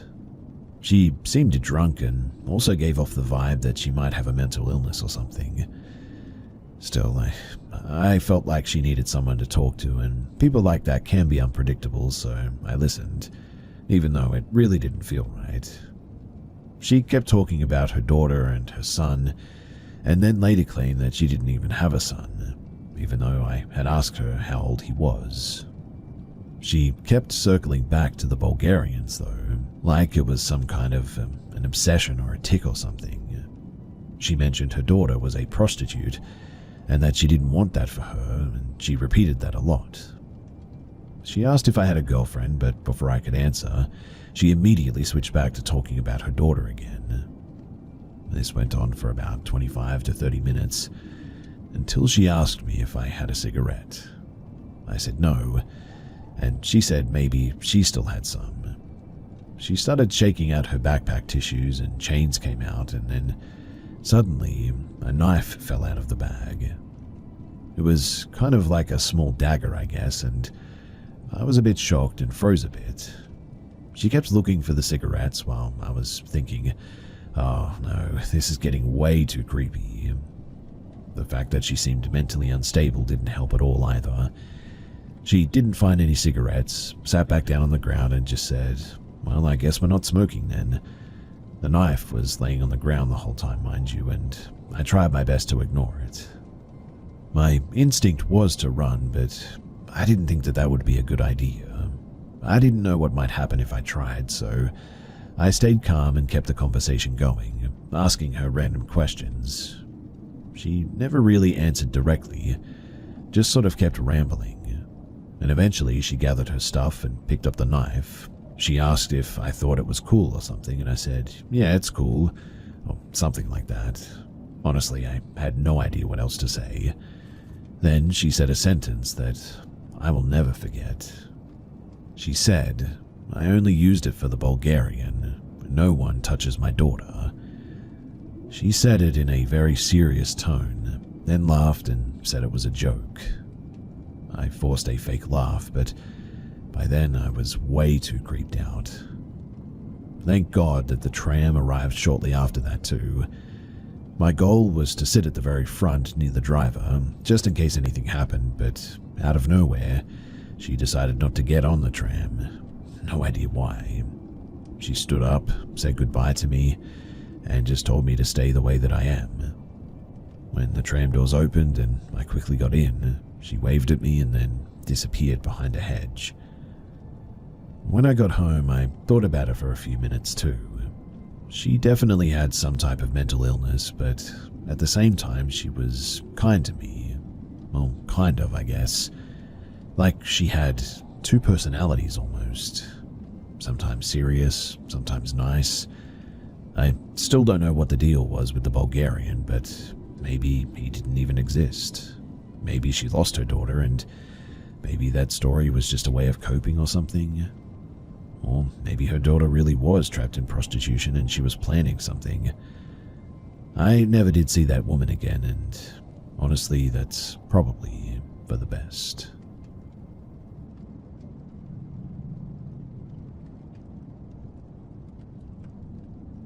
This happened a couple of hours ago. I was puttering around the house, picking things up and making sure the house was set for the evening. As I walked into the kitchen to put some things away, I saw that the back sliding door was open. I remembered that I had heard the furnace kick on earlier, so I decided to close and lock the door for the evening to prevent any more unnecessary heat loss. I was about to tell my partner that I was locking the house up for the night when I remembered that I had left my tools outside. So instead of closing and locking the door, I opened the door and went out onto the deck to collect my tools. I gathered everything together, came inside, and was unable to close and lock the door for the night. After doing so, I announced to my partner that I had closed and locked the back door for the night as a way to help me remember and so that he was aware that it had been done. Simple enough, right? Side note too, I guess that he never heard me, but I specifically remember saying it out loud because this is something that I do to help me remember things better. If I say it out loud, then it doesn't stay stuck in my head and get forgotten. I hope that makes some sense. Anyway, immediately after closing and locking the door, I set my tools down on the kitchen floor and watched my cat come into the kitchen through the little cat door cut out of the bottom of our basement door, located in the kitchen. She likes sitting and staring out into the backyard when we have it open, so she's sort of been coming to the back door every time that she hears it open or close. Classical conditioning at its finest, right? Well, I then took the drill battery and the charger from the tools that I carried inside to the kitchen, and I put them in the island to plug them in. With the battery plugged into the charger and the charger plugged into the outlet, I began walking out of the kitchen when I suddenly got hit by a cold breeze. As I looked in the direction that I felt the cold air coming from, I was shocked to see my cat laying down and staring out of the sliding door that is now open about 6 inches. My mind started reeling, going over every second from the time that I locked that door to the time that I saw it open. It couldn't have been more than 20 to 30 seconds at most, and that's being really generous. Now, as my brain was breaking, I felt my whole body begin to shake and my eyes well up with tears. I had no control over this physiological response, nor had I ever experienced this type of reaction to a perceived paranormal event. I was so confused, and everything just felt so strange. I stumbled around for a few seconds trying to get my bearings. I finally made it to the living room and sat down on the armrest of the couch to tell my partner what had just happened. He got up to go and look and now opened the sliding door. He was skeptical, understandably, saying that I probably just got distracted plugging in the battery and forgot to close and lock the door. That totally sounds like something that I could do as well. That must have been what happened, right? Problem is that I remember exactly what my order of operations was from the time that I walked into the kitchen to the time that I stumbled out. I've certainly had some easily dismissible things happen since we moved into this house 8 months ago. Knocks, footsteps, shadows out of the corner of your eye. But all of this was so easily dismissible that it's not even worth mentioning. With one minor exception, I guess. I've gone downstairs in the morning to see one of the battery-operated taper candles turned on in our dining area 3 times within the past few months, the last time being only 2 days ago. But again, totally dismissible, right? But this time, I know that I locked it. So, now what? Is this a glitch in the Matrix? Does my cat have telekinetic powers? Or maybe a friendly entity opened it for her? I have no idea, and I'm sure that you don't either, but that's okay. I'm not really looking for answers necessarily. I just needed to get it out, and I figured that I could entertain a few people with a very real, very true story of a strange event that I just cannot seem to wrap my head around.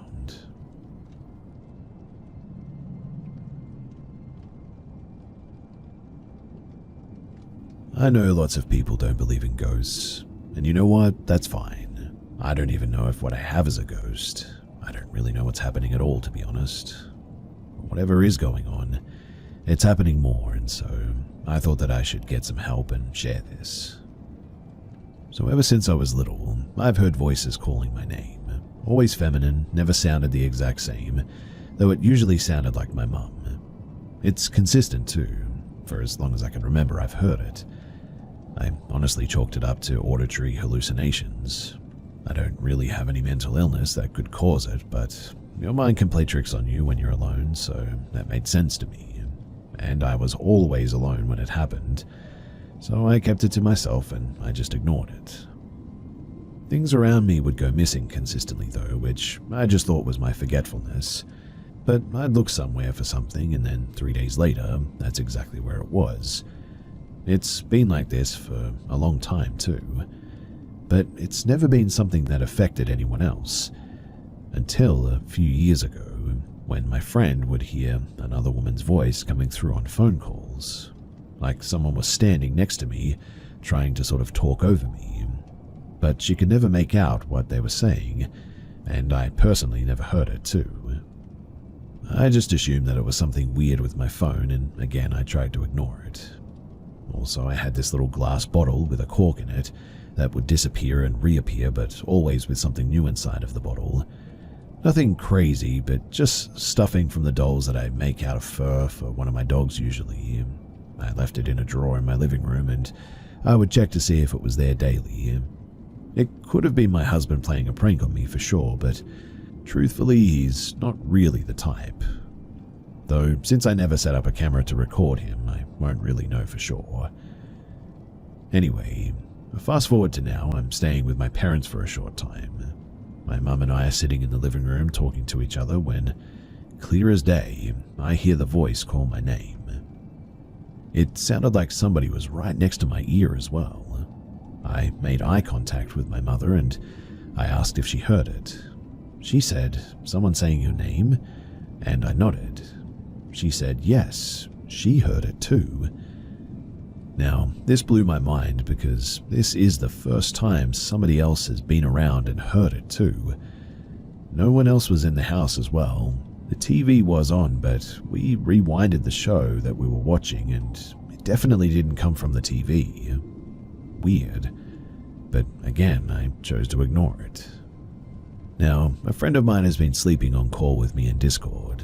I have a little mic on my desk that I use for streaming, and sometimes I have Discord connect to that mic. And at some point, my friend asked me if my little sister comes into my room in the middle of the night to talk.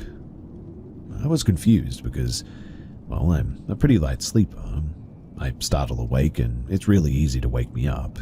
When anybody opens my door, I immediately wake up, in fact. But he explained that he would hear me snoring, but also hear my door open, and hear a little girl talking, and said that it sounds almost exactly like my sister. He said that it sounds like she's playing. He cannot understand what she's saying, but it's loud enough that he was confused as to how I didn't wake up. I talked to my sister and confirmed that she said that it wasn't her. She said that she doesn't wake up for school until later in the morning, and even then she gets ready downstairs for the most part, usually just coming upstairs for breakfast. I again think that this is weird, but I choose to ignore it. If this is something paranormal, it Doesn't feel angry or dangerous, so I'm not really too bothered by it. The other night, though, I woke up to my dog's kennel door being slammed open against the wall. It scared me half to death, and he was in bed with me. He freaked out after staring at the kennel for a few seconds and hid under the bed. I'll admit that I was a little bit spooked, but I just went back to sleep because, what else am I supposed to do? But then, a couple of days ago, I literally watched my bedroom door open on its own.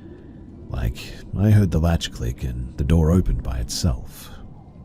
I can affirm that nobody was there and no one but me was home. I was getting ready for work, so Puppy was in the kennel.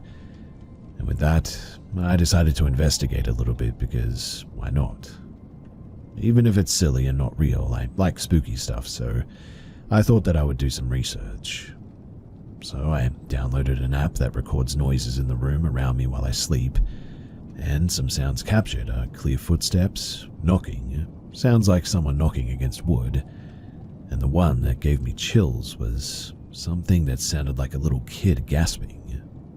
It's not super convincing, so I won't share it, but honestly, it's been happening for so long I've just kind of decided that if I do have a ghost friend, I'm just gonna call her Patrice and let her do her thing. If it is real and not just my brain playing tricks on me, then I get to have a cool ghost friend, I guess. So yeah, I just wanted to share this experience that I've been having, and I'm going to keep recording, and if I can hear something other than a little tiny gasp, then maybe I'll share it at some point. If you have any ideas on what could be going on, besides the obvious it's the wind sort of stuff, then feel free to let me know because I'm all ears. I do like spooky stuff and I like to believe in it, so if you want to speculate or anything, then please be my guest.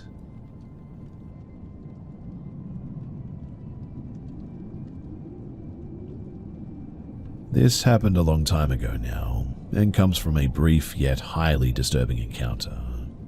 Despite it being brief, it would eventually leave a long-lasting impression on me, and will likely remain the most messed up thing that I've ever experienced. My story began when I was a 14-year-old boy. To give some context, I was one of those part of the group but not one of the group types, shy and sort of reserved. I had friends but not much beyond school hours. So when one of my friends wanted me to hang out with her, it made a welcome change to my quiet after-school routine of video games. We walked back to hers from school, and she invited me into her house. As I walked in, I saw whom I quickly assumed was her dad, with his back to me preparing food. This was the first time I'd been introduced to him, and my first impression would quickly be, putting it very mildly, not great at all. As my friend introduced me, he turned around to face me holding a large kitchen knife. Suddenly, he lurched towards me as if he stumbled forward, yelling, "Whoa!" He quickly turned the knife, pushing the handle quite hard into my chest. He then smirked with the eeriest expression on his face and said, only joking. My heart was pounding, and inwardly I was freaking out, and while I tried to nervously laugh it off, I'm sure my face clearly said otherwise. My friend just laughed it off as Dad fooling around and led me to their living room, but as I sat down, I couldn't shake the uneasy gut feeling I had now. I tried to shake it off and talk to my friend, but her dad promptly entered the living room. They had music playing moderately loud on a stereo, and he cranked the volume to a level that sounded like a live band was in there with us. My friend followed him to the kitchen and soon returned. She told me that she had to go to the store to get something for him and asked if I wanted to wait for her as it wasn't too far. Given the rather creepy encounter, my gut instinct was having none of it and I wouldn't be ignoring it. So I quickly got up and I left with my friend for the store. I cannot say exactly how the rest of the day went as I really cannot remember, but I do know that I didn't return to that house again. I wouldn't speak of what happened after that for quite some time and just chalked it up to a really freaky interaction, locking it away in my mind. However, it wouldn't end there. He would set foot into our house a year later, dropping my friend off at a family party that we were having. I didn't interact with him then, though my dad offered him a beer and later recalled how he just stood there in a corner alone, watching everyone.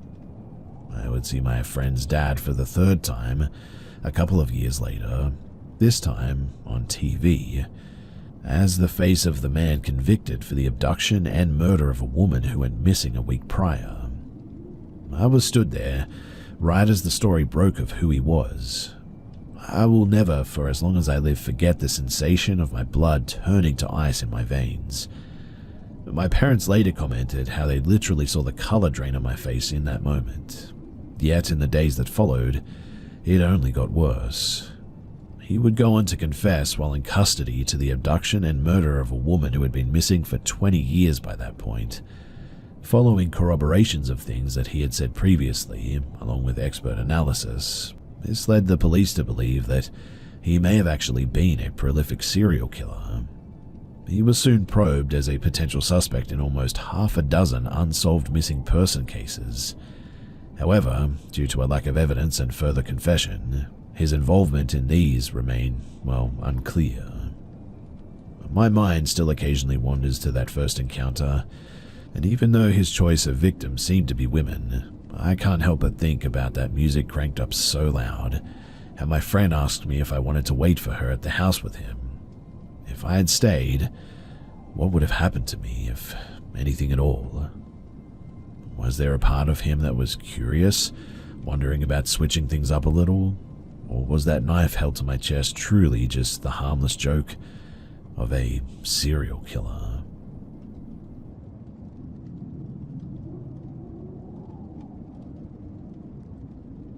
When I was 4 years old, I had cancer. When I was 5, the Make-A-Wish Foundation built me a cubby house next to our shed. I would go down there nearly every day and play. And one day, however, I noticed what looked like a man standing in the trees behind the shed. Naturally, I stayed away from it. When I had friends over, my friend, who was 2 at the time, would scream and cry about not going near the trees, and everyone made fun of her. Whatever it was, it would never appear when adults were around her, sometimes vanishing when we tried to point it out to our older siblings and parents. One day, though, I decided to check out the area on my own without supervision, and I came across the man, except he had 4 arms, a green coat, and a jester's cap on. He had red eyes and pasty skin with red polka dots. He looked at me and sighed a big sigh as if he had found me after looking for me for so long. I noticed he started inching closer, and that was when I decided to run away. I eventually told my grandparents, who thought that I had watched the movie Clowns. My friend then says that she saw a jester under the trees, wearing red and white and having a pin on its chest. Apparently it used to reach out to her and watch her through her window at night. But does this sound familiar to anyone? Has anyone come across something like this? I came across something online called a Caraveldi, whose profile picture and description match nearly identically to this. If you know anything, then please do share your thoughts.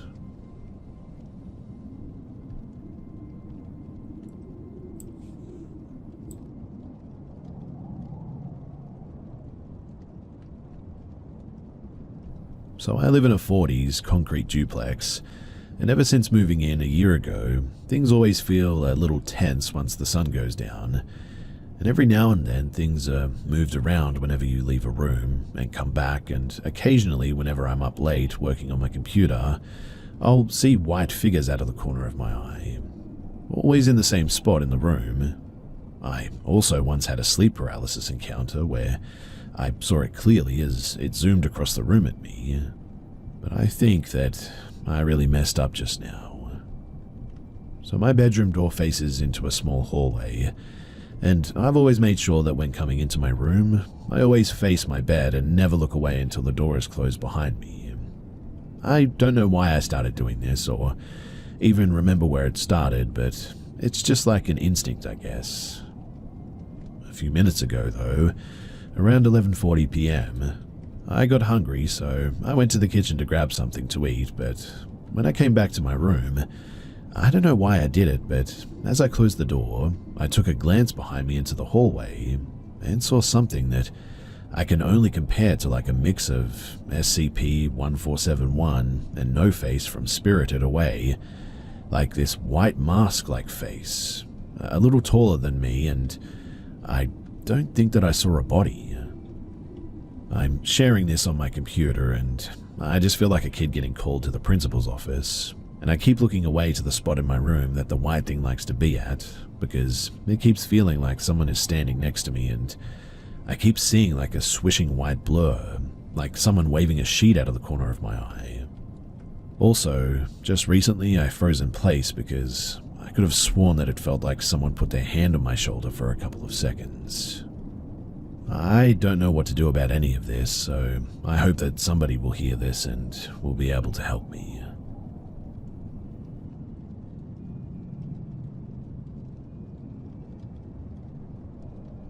I'm not exactly sure how to start this off, but this is going to be a collection of paranormal experiences that I've had through the 31 years of my life, from early years like 1993 up to about February of 2024. Some of the timelines might be a bit fuzzy, but the events are true. I'll start with childhood and lead up to the present day. So I grew up in a house with both parents and a sister, in a fairly new single-story house with absolutely no paranormal history. My sister is just shy of 2 years younger than me. At birth, my sister and I had been baptized and grown up in a Catholic family. Our parents weren't very churchy people, I guess, but our grandparents were the old-school heavy Catholic type. My parents would recall stories to us when we were very little, such as my room was the coldest in the house no matter what. This could be caused from how the ventilation was built for the house, so that wasn't anything too wild.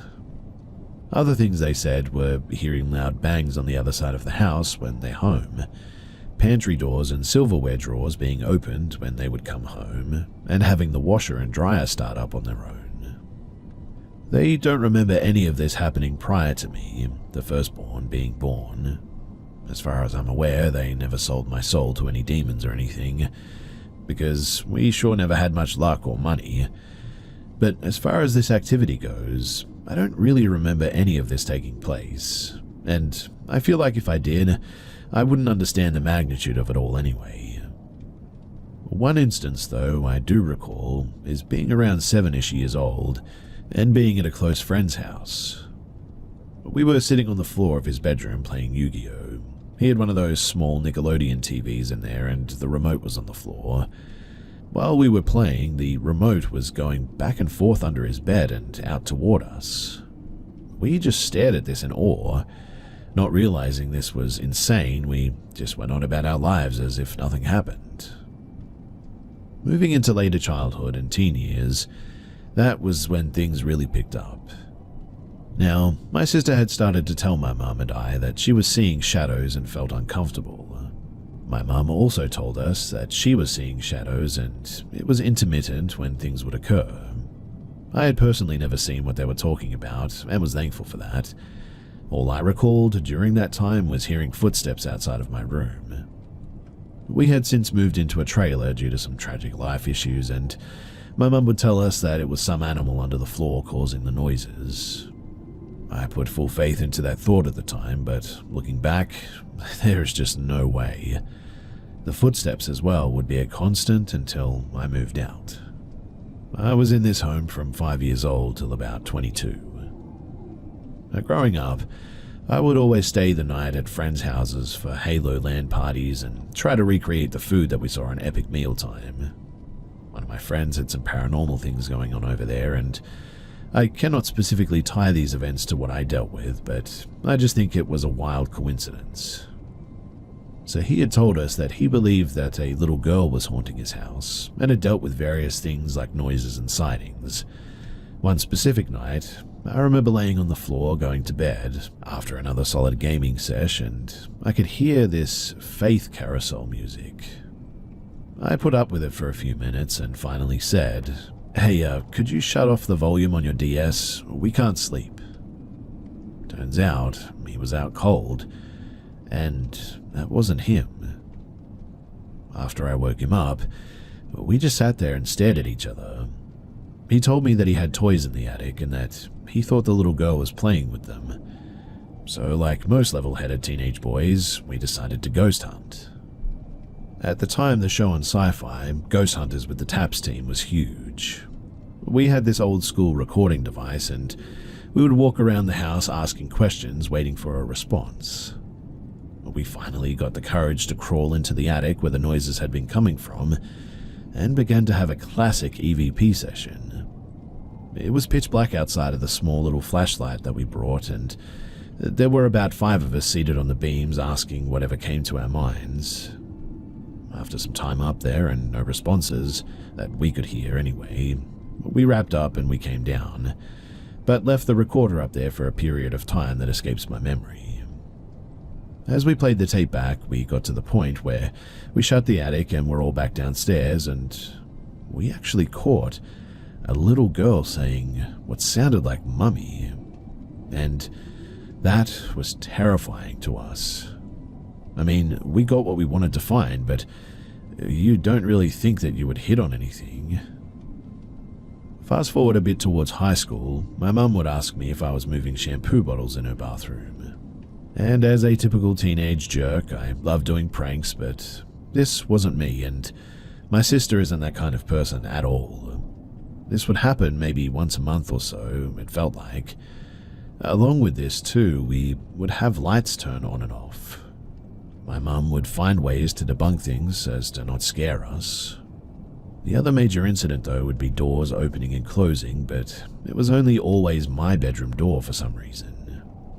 From where my dad sat most nights playing games well into the early morning hours, he could see my door. He would ask me in the morning if I happened to get up last night, and it was never me opening it. My mum had tried a few times to sage the house and cleanse it of the evil spirits, but this honestly did nothing. In fact, activity never slowed down or picked up, as if she had never tried it at all. In high school, I decided to follow in the family footsteps and start a career in fire or EMS. I took a high school course for EMT and graduated with my EMT cert. I joined a volunteer fire department shortly after graduating to get some experience with the hopes to go career eventually.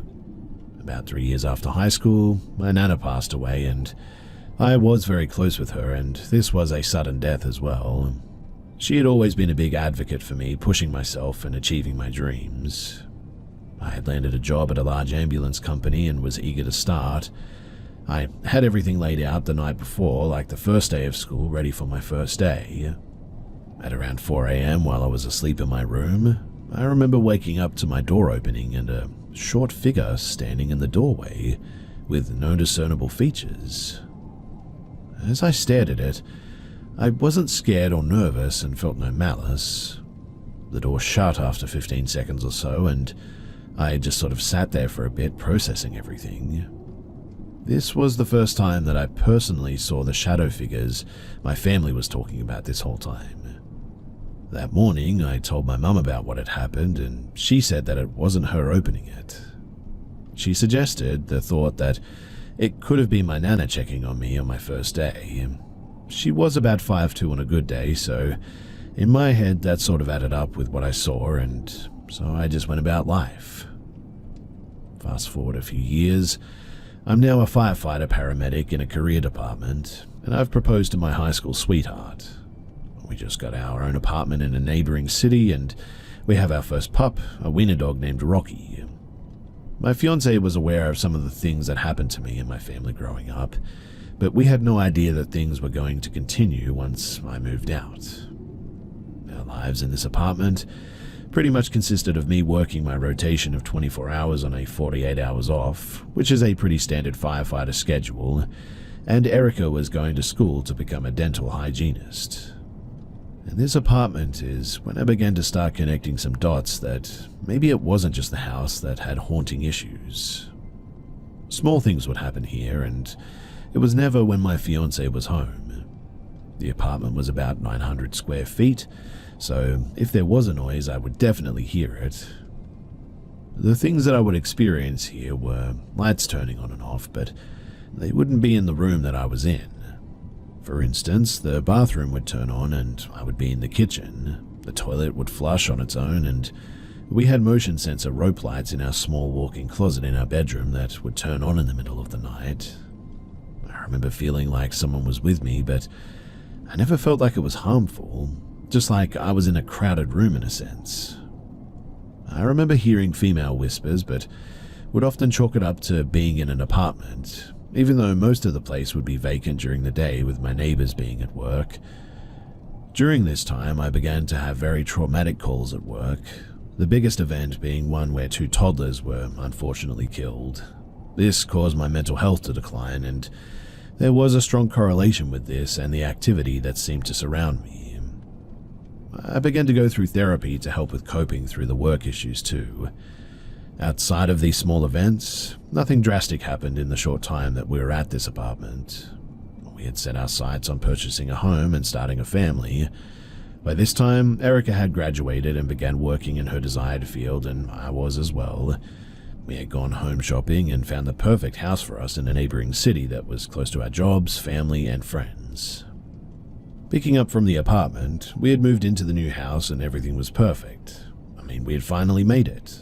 2 kids from the trailer park with successful lives and a beautiful home. Things with work, however, continued to be difficult.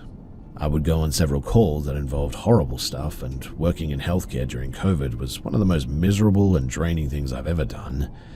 My mental health was at an all-time low, and I was going to therapy on a weekly basis at this point.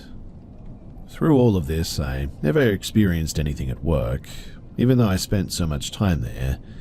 I feel like this was a catalyst for events that followed, though. Once I was at my lowest was when things escalated to new heights. One of the earliest signs something was still going on involved an artsy bathroom sign in a wall-mounted toilet paper holder. You see, my wife had this sign positioned right over this holder, and in theory, a normal household shouldn't have any issues.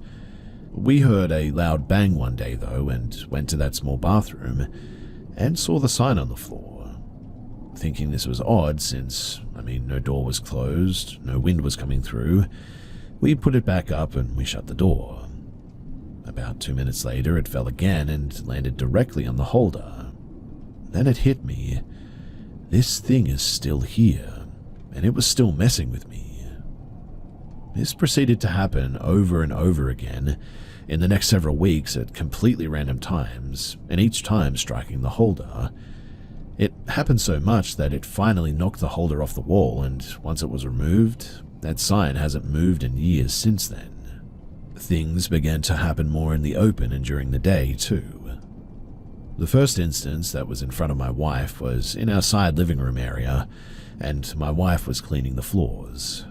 We had a sort of power surge in the kitchen, and her jacket flew off the back of the chair in the dining room, which is next to the kitchen. The table was directly between my wife and I, and we both saw this. Walking into the kitchen, and all the appliances had their times reset like a power surge, but nothing else in the house had any issues. This happened at around 10 a.m. She was obviously very freaked out at this point, and it was then when I couldn't really continue to hide it. I had found various reasons to play things off and cover for excuses, but this was unexplainable. At this point, I was still in monthly therapy sessions to deal with work-related issues. Mental health had improved quite a bit, but things seemed to come in waves as if it was building up strength and feeding on my weaknesses or something. Looking back, it felt like it would build up over several months and get progressively more constant and severe, then sort of dissipate for random amount of times. It would ramp up with events like 1 to 3 times a month, and then once a week, then a few times a week, to daily even. It would usually build up in severity and then just back to nothing. I would be downstairs in our 2-story home gaming late at night and have lights turn on where I can see them. I would begin to jokingly talk into the open and say things like, "If you're going to turn the lights on, you can pay some of the bills, trying to make light of what was happening. My wife had asked questions on the history of it, and I explained since I was a young child I had issues. She began to ask if we could look into getting rid of this thing. I always told her, unless it's causing harm, I'm not messing with it. The absolute terror of the unknown was enough for me to just deal with it, I guess, but I was a decent horror buff at this point, even though my daily life was basically one. And when thinking about things escalating, I always thought of Paranormal Activity and the scene where they put down flour and now you know the footsteps were goat hooves. You just can't unsee that sort of stuff. I functioned heavily on the ignorance is bliss approach when it came to all of this, and it probably was not the best approach, but it worked for me at the time. Anyway, after this there was a lull of a few months, just long enough to give you some hope that things might be going back to normal. At this point, my wife and I began to start trying for a kid too. I know, the only thing to make this worse would be adding a kid, but here we go. We were having infertility issues though, and this would go on for about 2 years total. And some of the things that we experienced during this time are as follows. I apologize on the chronological order of events for these, but it all becomes muddy after a bit. So I told my wife goodnight, and I went to play some World of Warcraft in my office room.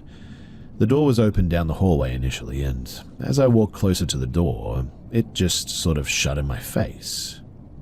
I proceeded to open it and sit down like it never happened. I truly tried my best to ignore it and move on. We both tried to function on the thought process of just don't feed into it and hopefully it will just go away. My wife experienced things being thrown 2 different times. To preface, she almost never saw things, or it would only happen when I was home, so for her to see something was pretty significant. The first one, though, was downstairs in our living room while I was upstairs gaming. I had a t-shirt on a coffee table and it was tossed across the room while she was sitting on the couch. And the second was when she was showering. She had our JBL speaker blasting Cardi B or something, and it was thrown off of the bathroom counter onto the floor. I was also home for this one, and I remember it quite clearly. These were obviously some of the bigger events, and weaved in were the constant footsteps and light switches turned on. It also figured out how to turn on the TV and the PS5 downstairs as well.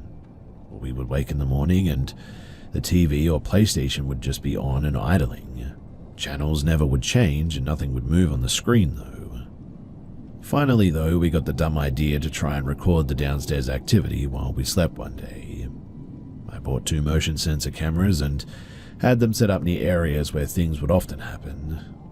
When I had cameras recording, not a thing would happen though. When I turned them off, naturally would be the time when things would go bump downstairs. This, along with other examples, leads me to believe this was as intelligent of a haunting as you can pretty much get. Things again dissipated and picked back up like clockwork, and this next experience was worse than it had ever been before. The 3 big notable ones that I will mention are as follows. Again, I apologize for the correct order of events. The first one, though, will definitely be about my dogs. At this point, we now have 2 wiener dogs named Rocky and Sully. I wanted bigger dogs and she wanted smaller, so we compromised and got 2 smaller dogs. My wife went to work out and I was upstairs folding laundry. It was about 10:30 or 11 a.m. and she had gone for about 15 minutes at this point. My dogs were upstairs running around playing. I then heard in my wife's voice, clear as day, say, "Boys, stop barking, it's just Mama." And they stop in their tracks.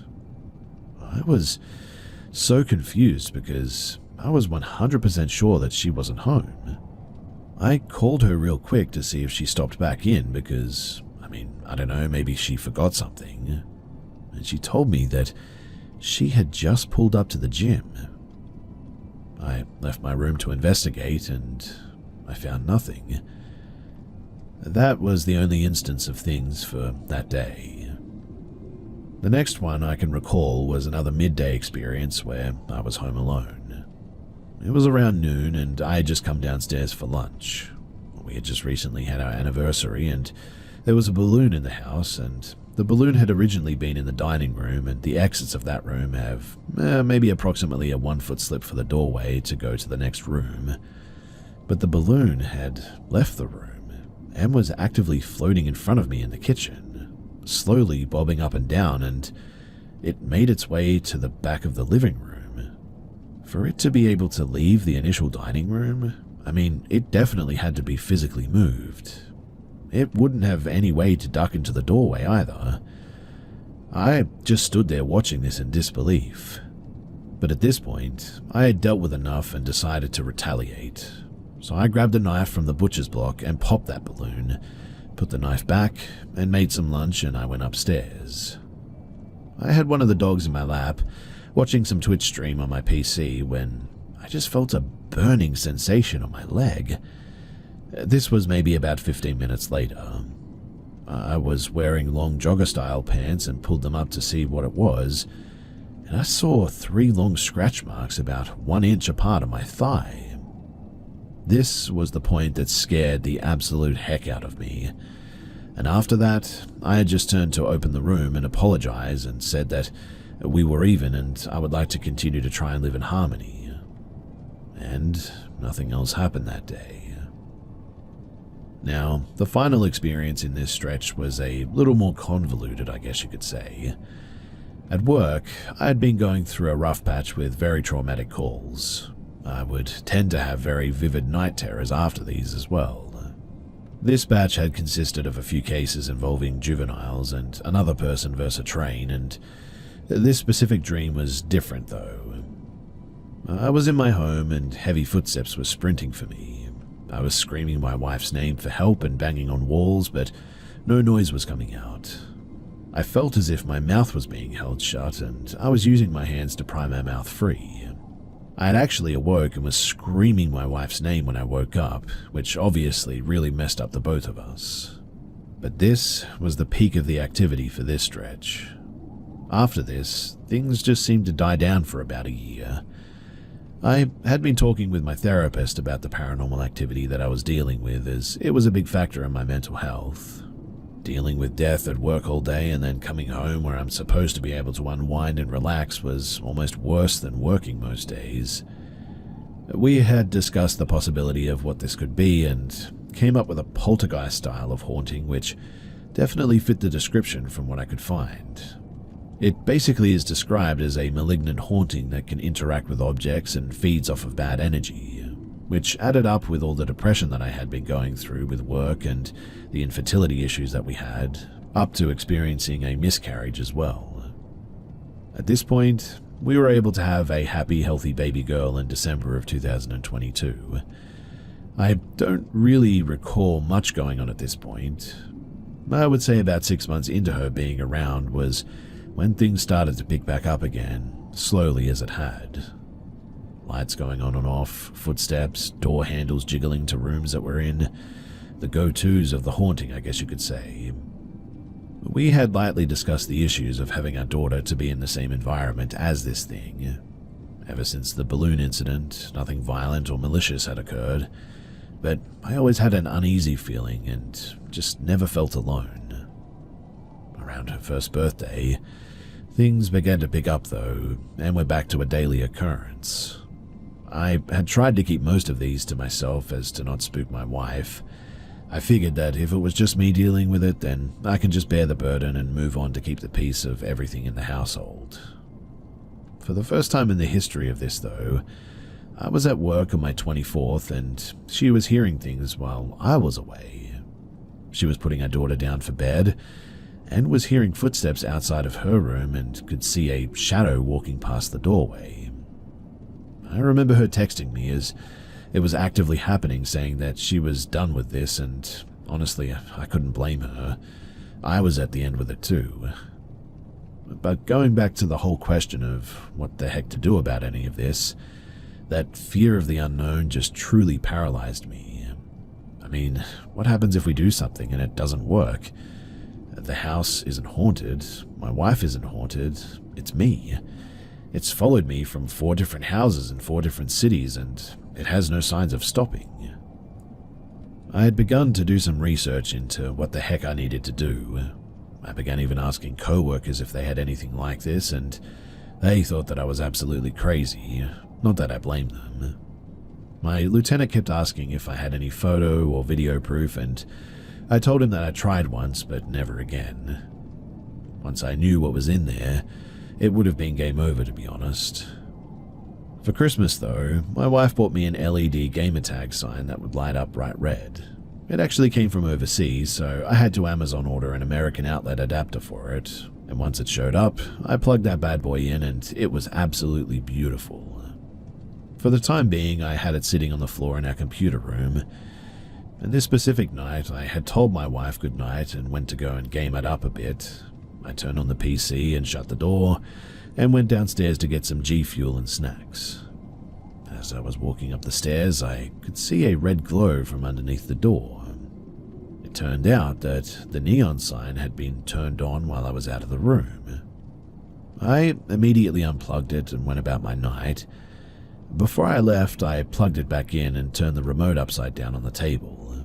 This was my own little messed up experiment to see if it was moving the remote and turning it on or not, and in hindsight this was dumb, but I mean, here we are, right? That morning when I woke up, it was on.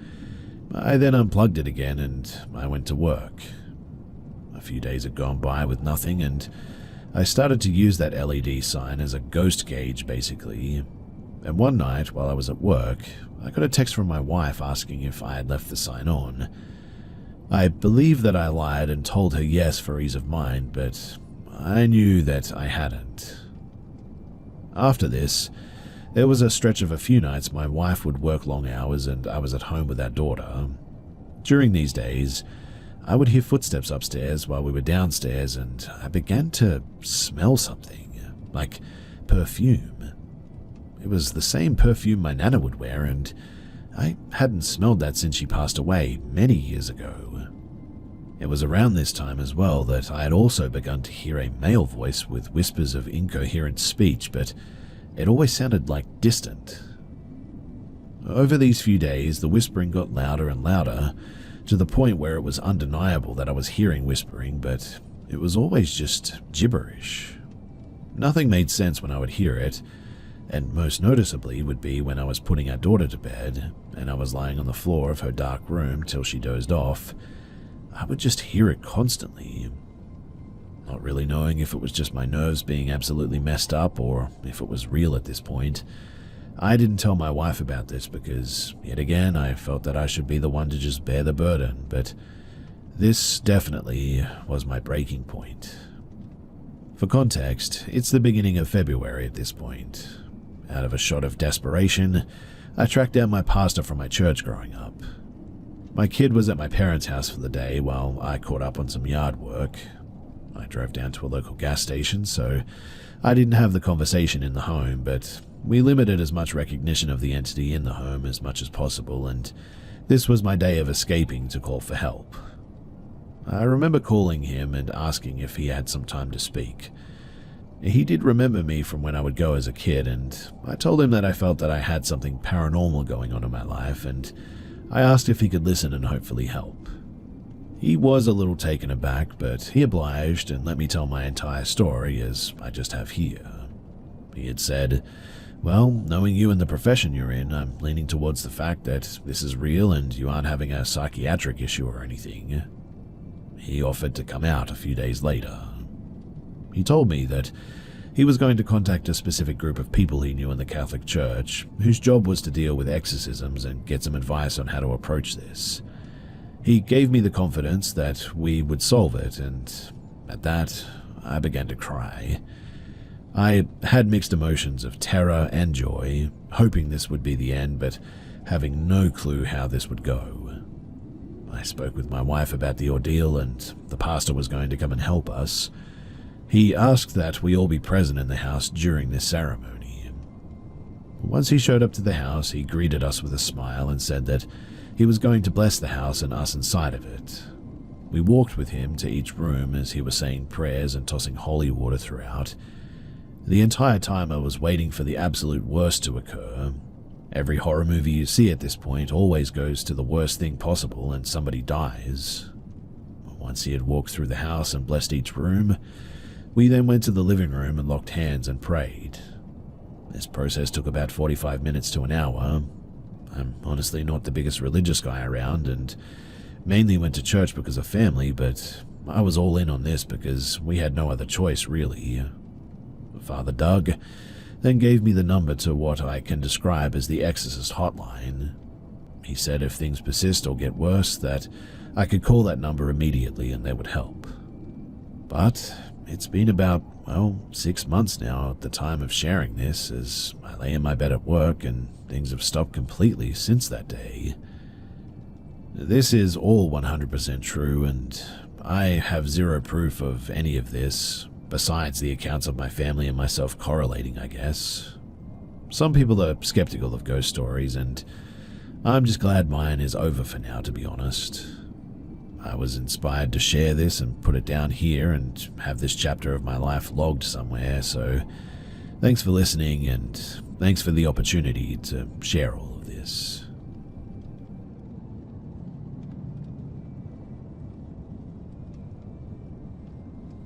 I want to start by saying that I really want to believe the things that I've seen or experienced were just my mind playing tricks on me, but it's happened too often for me to dismiss it entirely. I was raised to believe that ghosts don't exist, but I also grew up hearing ghostly experiences from the same people who told me that, so I never truly dismissed the idea of ghosts, I guess. I just feel like we all share a space, and as long as we don't bother each other, it's fine. That said, I want to share the first, very visible paranormal encounter that I had. It was March 2015, and I had just finished my finals that day. After returning from school, I took a nap, felt refreshed, and around 7 p.m. there was a power cut. Power cuts are fairly common where I live, so I decided to pass the time by walking along the pathway leading to our garage, which was between our house and our garden. It was dark, but the moonlight provided enough visibility for me to see. I could see the road outside of our property clearly, but where I was standing wasn't visible to anybody passing by. Like a typical teenager, I stood there listening to music, just doing random things, and after a while I was standing in front of the garage facing the road when I suddenly felt someone behind me. Before I could turn around, I sensed that this person was bending down towards my right side, and I could see a face behind my right elbow. I turned my head to look, and it was, me. I was staring at myself, but the other me had this huge grin that I'll never forget. Honestly, I've tried to mimic it in front of mirrors, but I physically can't actually do it. I instantly ran, or more like speed walked, back into the house, unable to explain what I had just seen. It was just me and my mother at home at the time, and it wasn't even past 8 p.m. When I told her what happened, she joked that it might have been one of the guys who got murdered on our property in the 1940s. Apparently, our property used to be a well-known garden open to the public, and according to one of my grandfather's friends, 3 murders had taken place in one day there, after which people stopped visiting the garden as much. After this incident, there were other small occurrences that I ignored.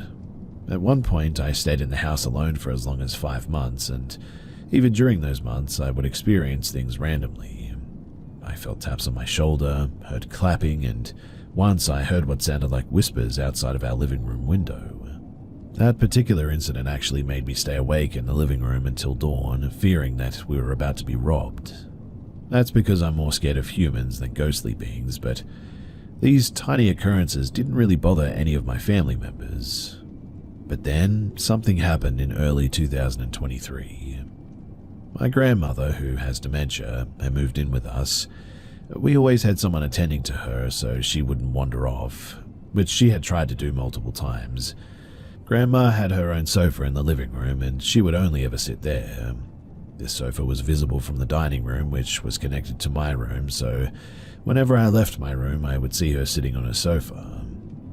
One evening, I decided to take a nap in my room while my mum sat with my grandma. It was just the 3 of us at home at the time. It was around 4 p.m, everything was fairly bright, but we still had our living room lights on, and instead of taking a nap, I was just sort of scrolling through my phone with my headphones on when my mum suddenly came running into my room.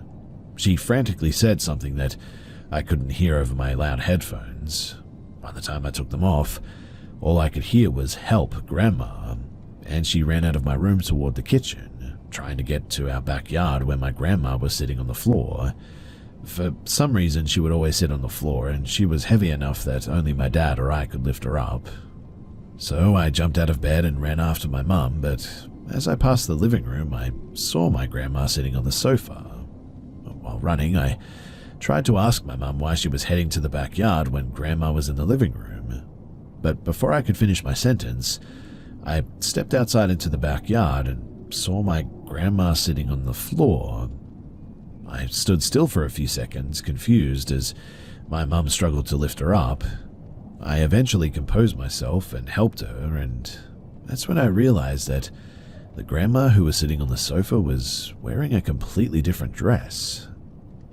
I told my parents about this pretty much every evening and also brought up what I experienced back in 2015, and that's when my mum mentioned that she too had experienced some unexplainable things. Nothing as visible as what I had seen, but she had felt things, she said. Since that day, the activities have become more common occurrences. The creepiest one for me was when I felt as if someone was climbing onto my bed while I was on it. My bed was creaking in the same way it does when anyone climbs onto it. I thought that it could be my breathing, so I held my breath for a good 20 seconds and stayed completely still, but the bed was still creaking. I freaked out at that, jumped out of bed and turned on the lights, but as usual, there was nothing there. When I got back into the bed, the creaking stopped. My parents are usually very dismissive of the idea of ghosts, but even they have sensed things that they can't explain. All we know is that whatever or whoever this might be isn't harmful, I guess. Still, I would like to believe that my mind is just making things up.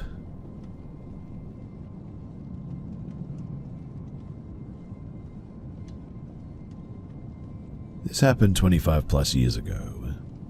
Me and friends, out at a park and boat dock on the Ohio River between Cincinnati and Louisville, probably 25 miles from there, we're on a dock that goes probably 30 foot out into the river with a 10 by 10 platform at the end. We're on the Kentucky side, Indiana on the other side of the river. We'd go to this park to sit on the dock and drink and just chat in a cool, quiet place. This was a regular occurrence about every other weekend. We were very familiar with the immediate surroundings, had rotating designated driver duties, and this happened on one of my weekends that I was stone cold sober. So, here's what happened. The group is drinking and having fun as usual. I'm babysitting, which usually entails keeping an eye on the top of the flood wall to see if police show up, and go to talk to them if they do, and make sure nobody falls into the river. About 2 hours in, I see a light on the other side of the river. Not bright, all the way on the other bank, or close to the bank at least. It's almost a mile away, so a little bit hard to tell, and downriver from us. I don't really care, but it's new, so I noticed it. Anyway, about 10 minutes pass, and I'm watchdogging, and I notice that the light is closer. I'm still not worried, but I'm responsible for a bunch of drunk people, so I'm now adding it to the very short list of things that have my interest. Another 10 or 15 minutes passes, and the light has moved up my list of things that I now care about. It's definitely closer now. I'm seeing the reflection of the light on the surface of the water, so I know it's a physical object. I think maybe it's a boat. Bass boats and such have to have marker lights here, and this seems to be about the right height for that. It's maybe about 3 feet above the water, best guess at this distance, but I alert a couple of people that there's something going on that may necessitate our sudden absence. 10 minutes later, and it's now a solid 2 on my care list, and second only to drunk friend about to fall in the river, so I'm watching pretty intently. And all at once, a few thoughts come crashing together to make me do something. So, a bass boat coming upriver against the current would make noise, but I've heard nothing. A boat has its marker lights on the back on a pole, so the light would show the back end of the boat that it's attached to. There's nothing under this light but water. I can see the water under the light, and it's calm. Dead flat calm in a river that is 3/4 of a mile wide at that point. Even if I maybe couldn't hear it, maybe couldn't see it for whatever reason, a boat would create a wake if it's going against the current of the river and all the way across it, and I'm seeing flat glass under its light. Not only no boat wake, but no huge flowing river ripples that were clearly visible on the rest of the surface. No variation in brightness, constant light, color was almost white leaning towards yellow just a bit. And that was it. We were leaving. I tell my friends that it's time to go. We're heading out. Much hullabaloo ensues because drunk people, but we're moving. We walk back to the dock and head for land. Everybody's on land. I'm in the back because that's my job. And alright, everyone's up on the hill towards the parking lot in the car. I look back, and the light is noticeably closer this time. The light is also moving faster than it has been for the last hour or so. So we go and we move. We climb the hill. Everyone is getting in the car except my best friend. We're standing on the top of the flood wall, looking down on the river, the dock and the light. The light is now dead center over the middle of the 10 by 10 platform at the end of the dock. But there's nothing under it but the dock. It's lighting up the area under it, and it's honestly just a light attached to, well, nothing. It's just a light, approximately the size of a light bulb, I guess, probably a bit smaller, lighting up the place that we were just sitting. And now it's moving toward us, crossing above the walkway from the platform toward land and us. And it's moving faster than it was over the water, probably a solid human walking speed now. We all dive into the car at this, and we all just get the heck out of there. My question for all of you guys is, what the heck did we see? What was it doing? Why did it care that we were there at that place that we've been dozens of times before? I'm used to having a probably or even possible explanation for things, but this thing that we saw, I just don't have anything, but I know what I saw, and I don't know what to call it.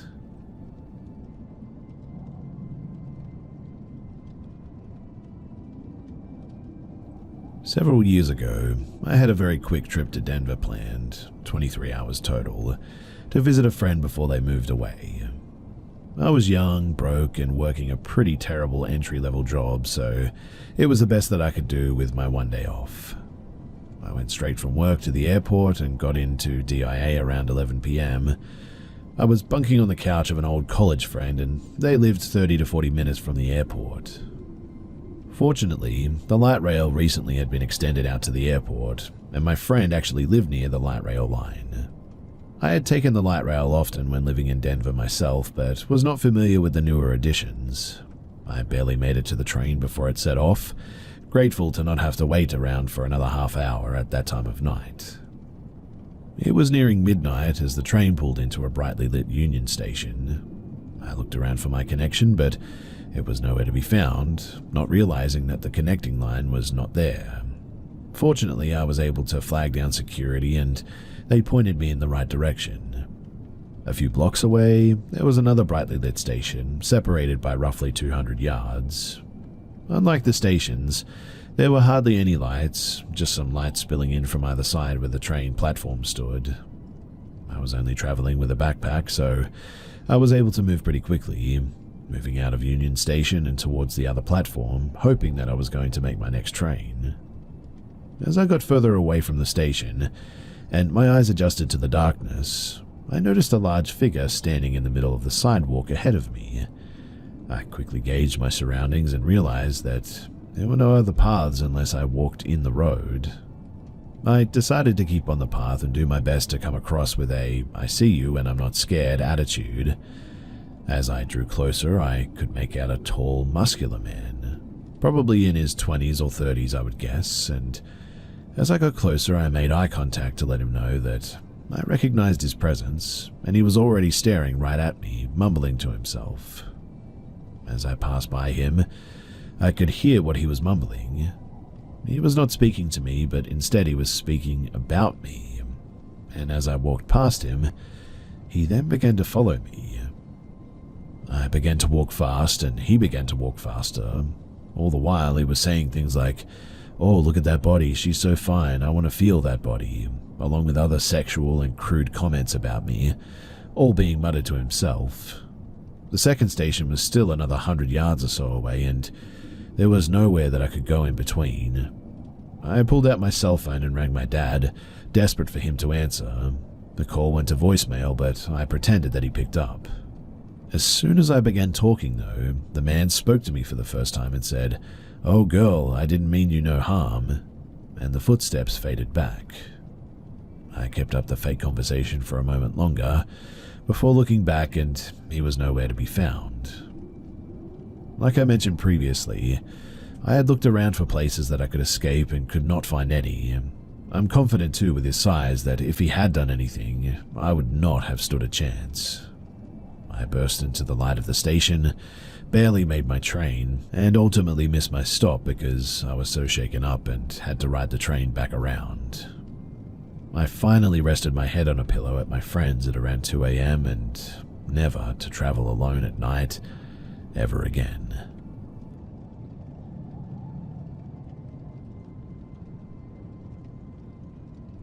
I recently heard a story here that brought back old memories of my dad's crazy ex-girlfriend. This took place when I was around 8 or 9 years old, so I guess it would have been the year of like 1997. So my parents had gotten divorced several years prior, so me and my little sister, 2 years younger, used to stay with our dad every other weekend. One day, he introduced us to this new girlfriend, Rachel, who was a tall blonde woman that had apparently won some kind of beauty pageant or something. I remember those first months of getting to know Rachel as fun. She seemed like a nice lady, to be honest. I also think my initial impression of her was helped by the fact that she had a rather cuddly grey parrot and a pet raven that could talk, which of course made my younger self quite ecstatic. But after a while, things started to change. I began to notice that she could be a bit odd at times, saying weird things or acting a bit strangely. We started seeing her less frequently when staying with our dad, and then one day he told us that they'd broke up and that we wouldn't be seeing her anymore. He also told us that we shouldn't talk to her or go home with her if she showed up at school. Not long after that, Rachel really started harassing my dad.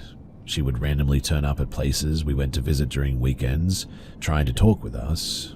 She called him non-stop on the phone when we were at home, crying, making threats.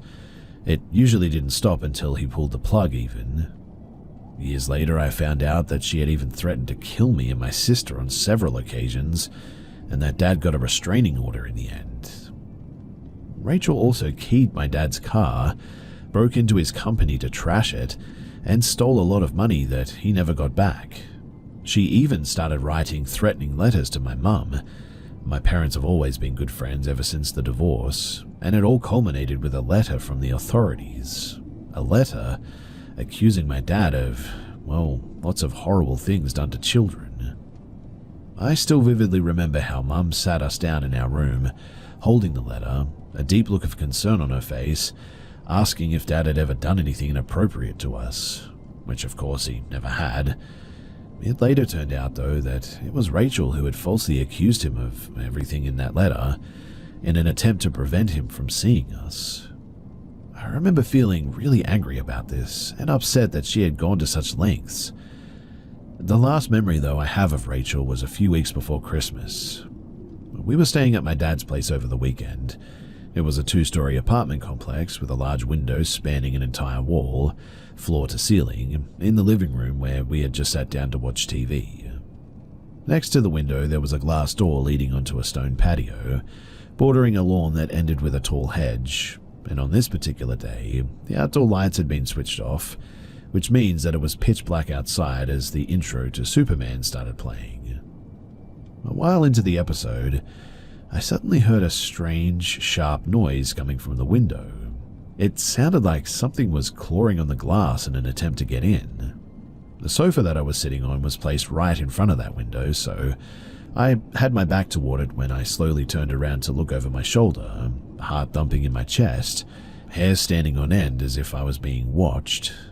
But all that came into view was a pitch-black darkness lurking behind my own reflection.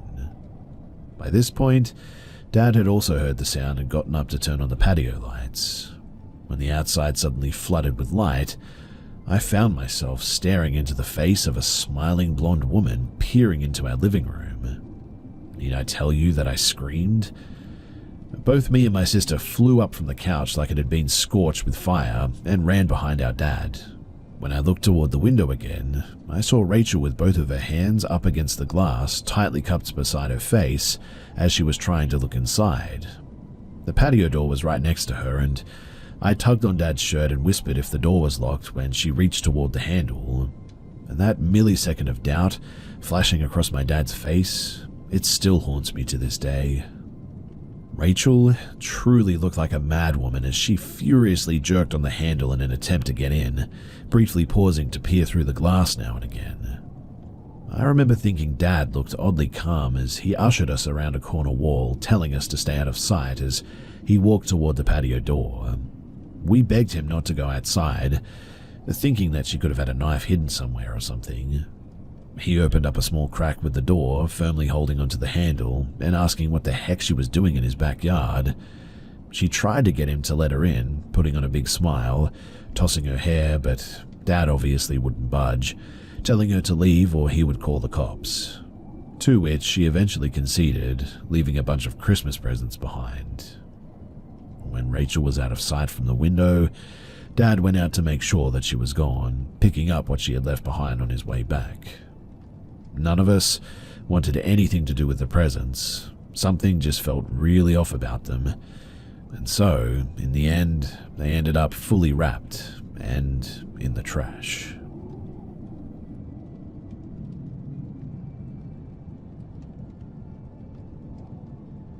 About 15 or 20 minutes ago, at time of typing this, my wife and I were leaving our friend's house when we saw what we thought was our friend's mother twisting and making unnatural body movements. She was wearing the same clothes we saw her wearing less than an hour before, had the same hair dye and looked almost exactly the same in the face, but something was uncanny. As we approached, the awkward, inhuman movement stopped, and they took a fight stance and froze still with a look on their face, both filled with hate and completely sort of emotionless at the same time. I almost rolled my window down and said something to them, thinking that it was her, right before I realized that something was off. They stared at us, and I said hesitantly to my wife, "That's Wendy, our friend's mum." My wife replied with, "No, that's not Wendy." We were both unsure and couldn't decide if it was her or not. It looked exactly like her, but something was really off. We couldn't put our finger on it. For about 10 or so seconds, we all sat frozen, and it felt as if they were in the car with us. We have tinted windows, but they were looking right at us and didn't break eye contact. It was a very intense, uneasy feeling that my wife and I both experienced. I realize I can drive away, and so I do so. By the time I get to the next stop sign, a half block down the road, I look in the rearview mirror and see that they are now walking towards our car, due south, whereas when we first encountered them, they were heading due north. Seeing them in my rearview mirror heading toward the car, I quickly turned the corner and took off. We called our friend and asked him if he would check on his mother. He misunderstood, and his mother and he went and checked to make sure that none of the cars at the house had been broken into. So we know that it wasn't her out there. This all takes place about 2 or 4 blocks from my friend's house at about 12:30 a.m., and it is one of the most perplexing things that I've ever experienced.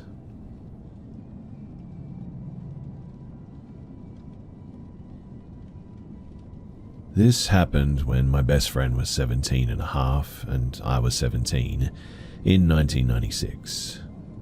My best friend Chrissy and I are both smaller females. She's 5'4" and at the time weighed 110 pounds, but was a soccer player, very athletic and strong.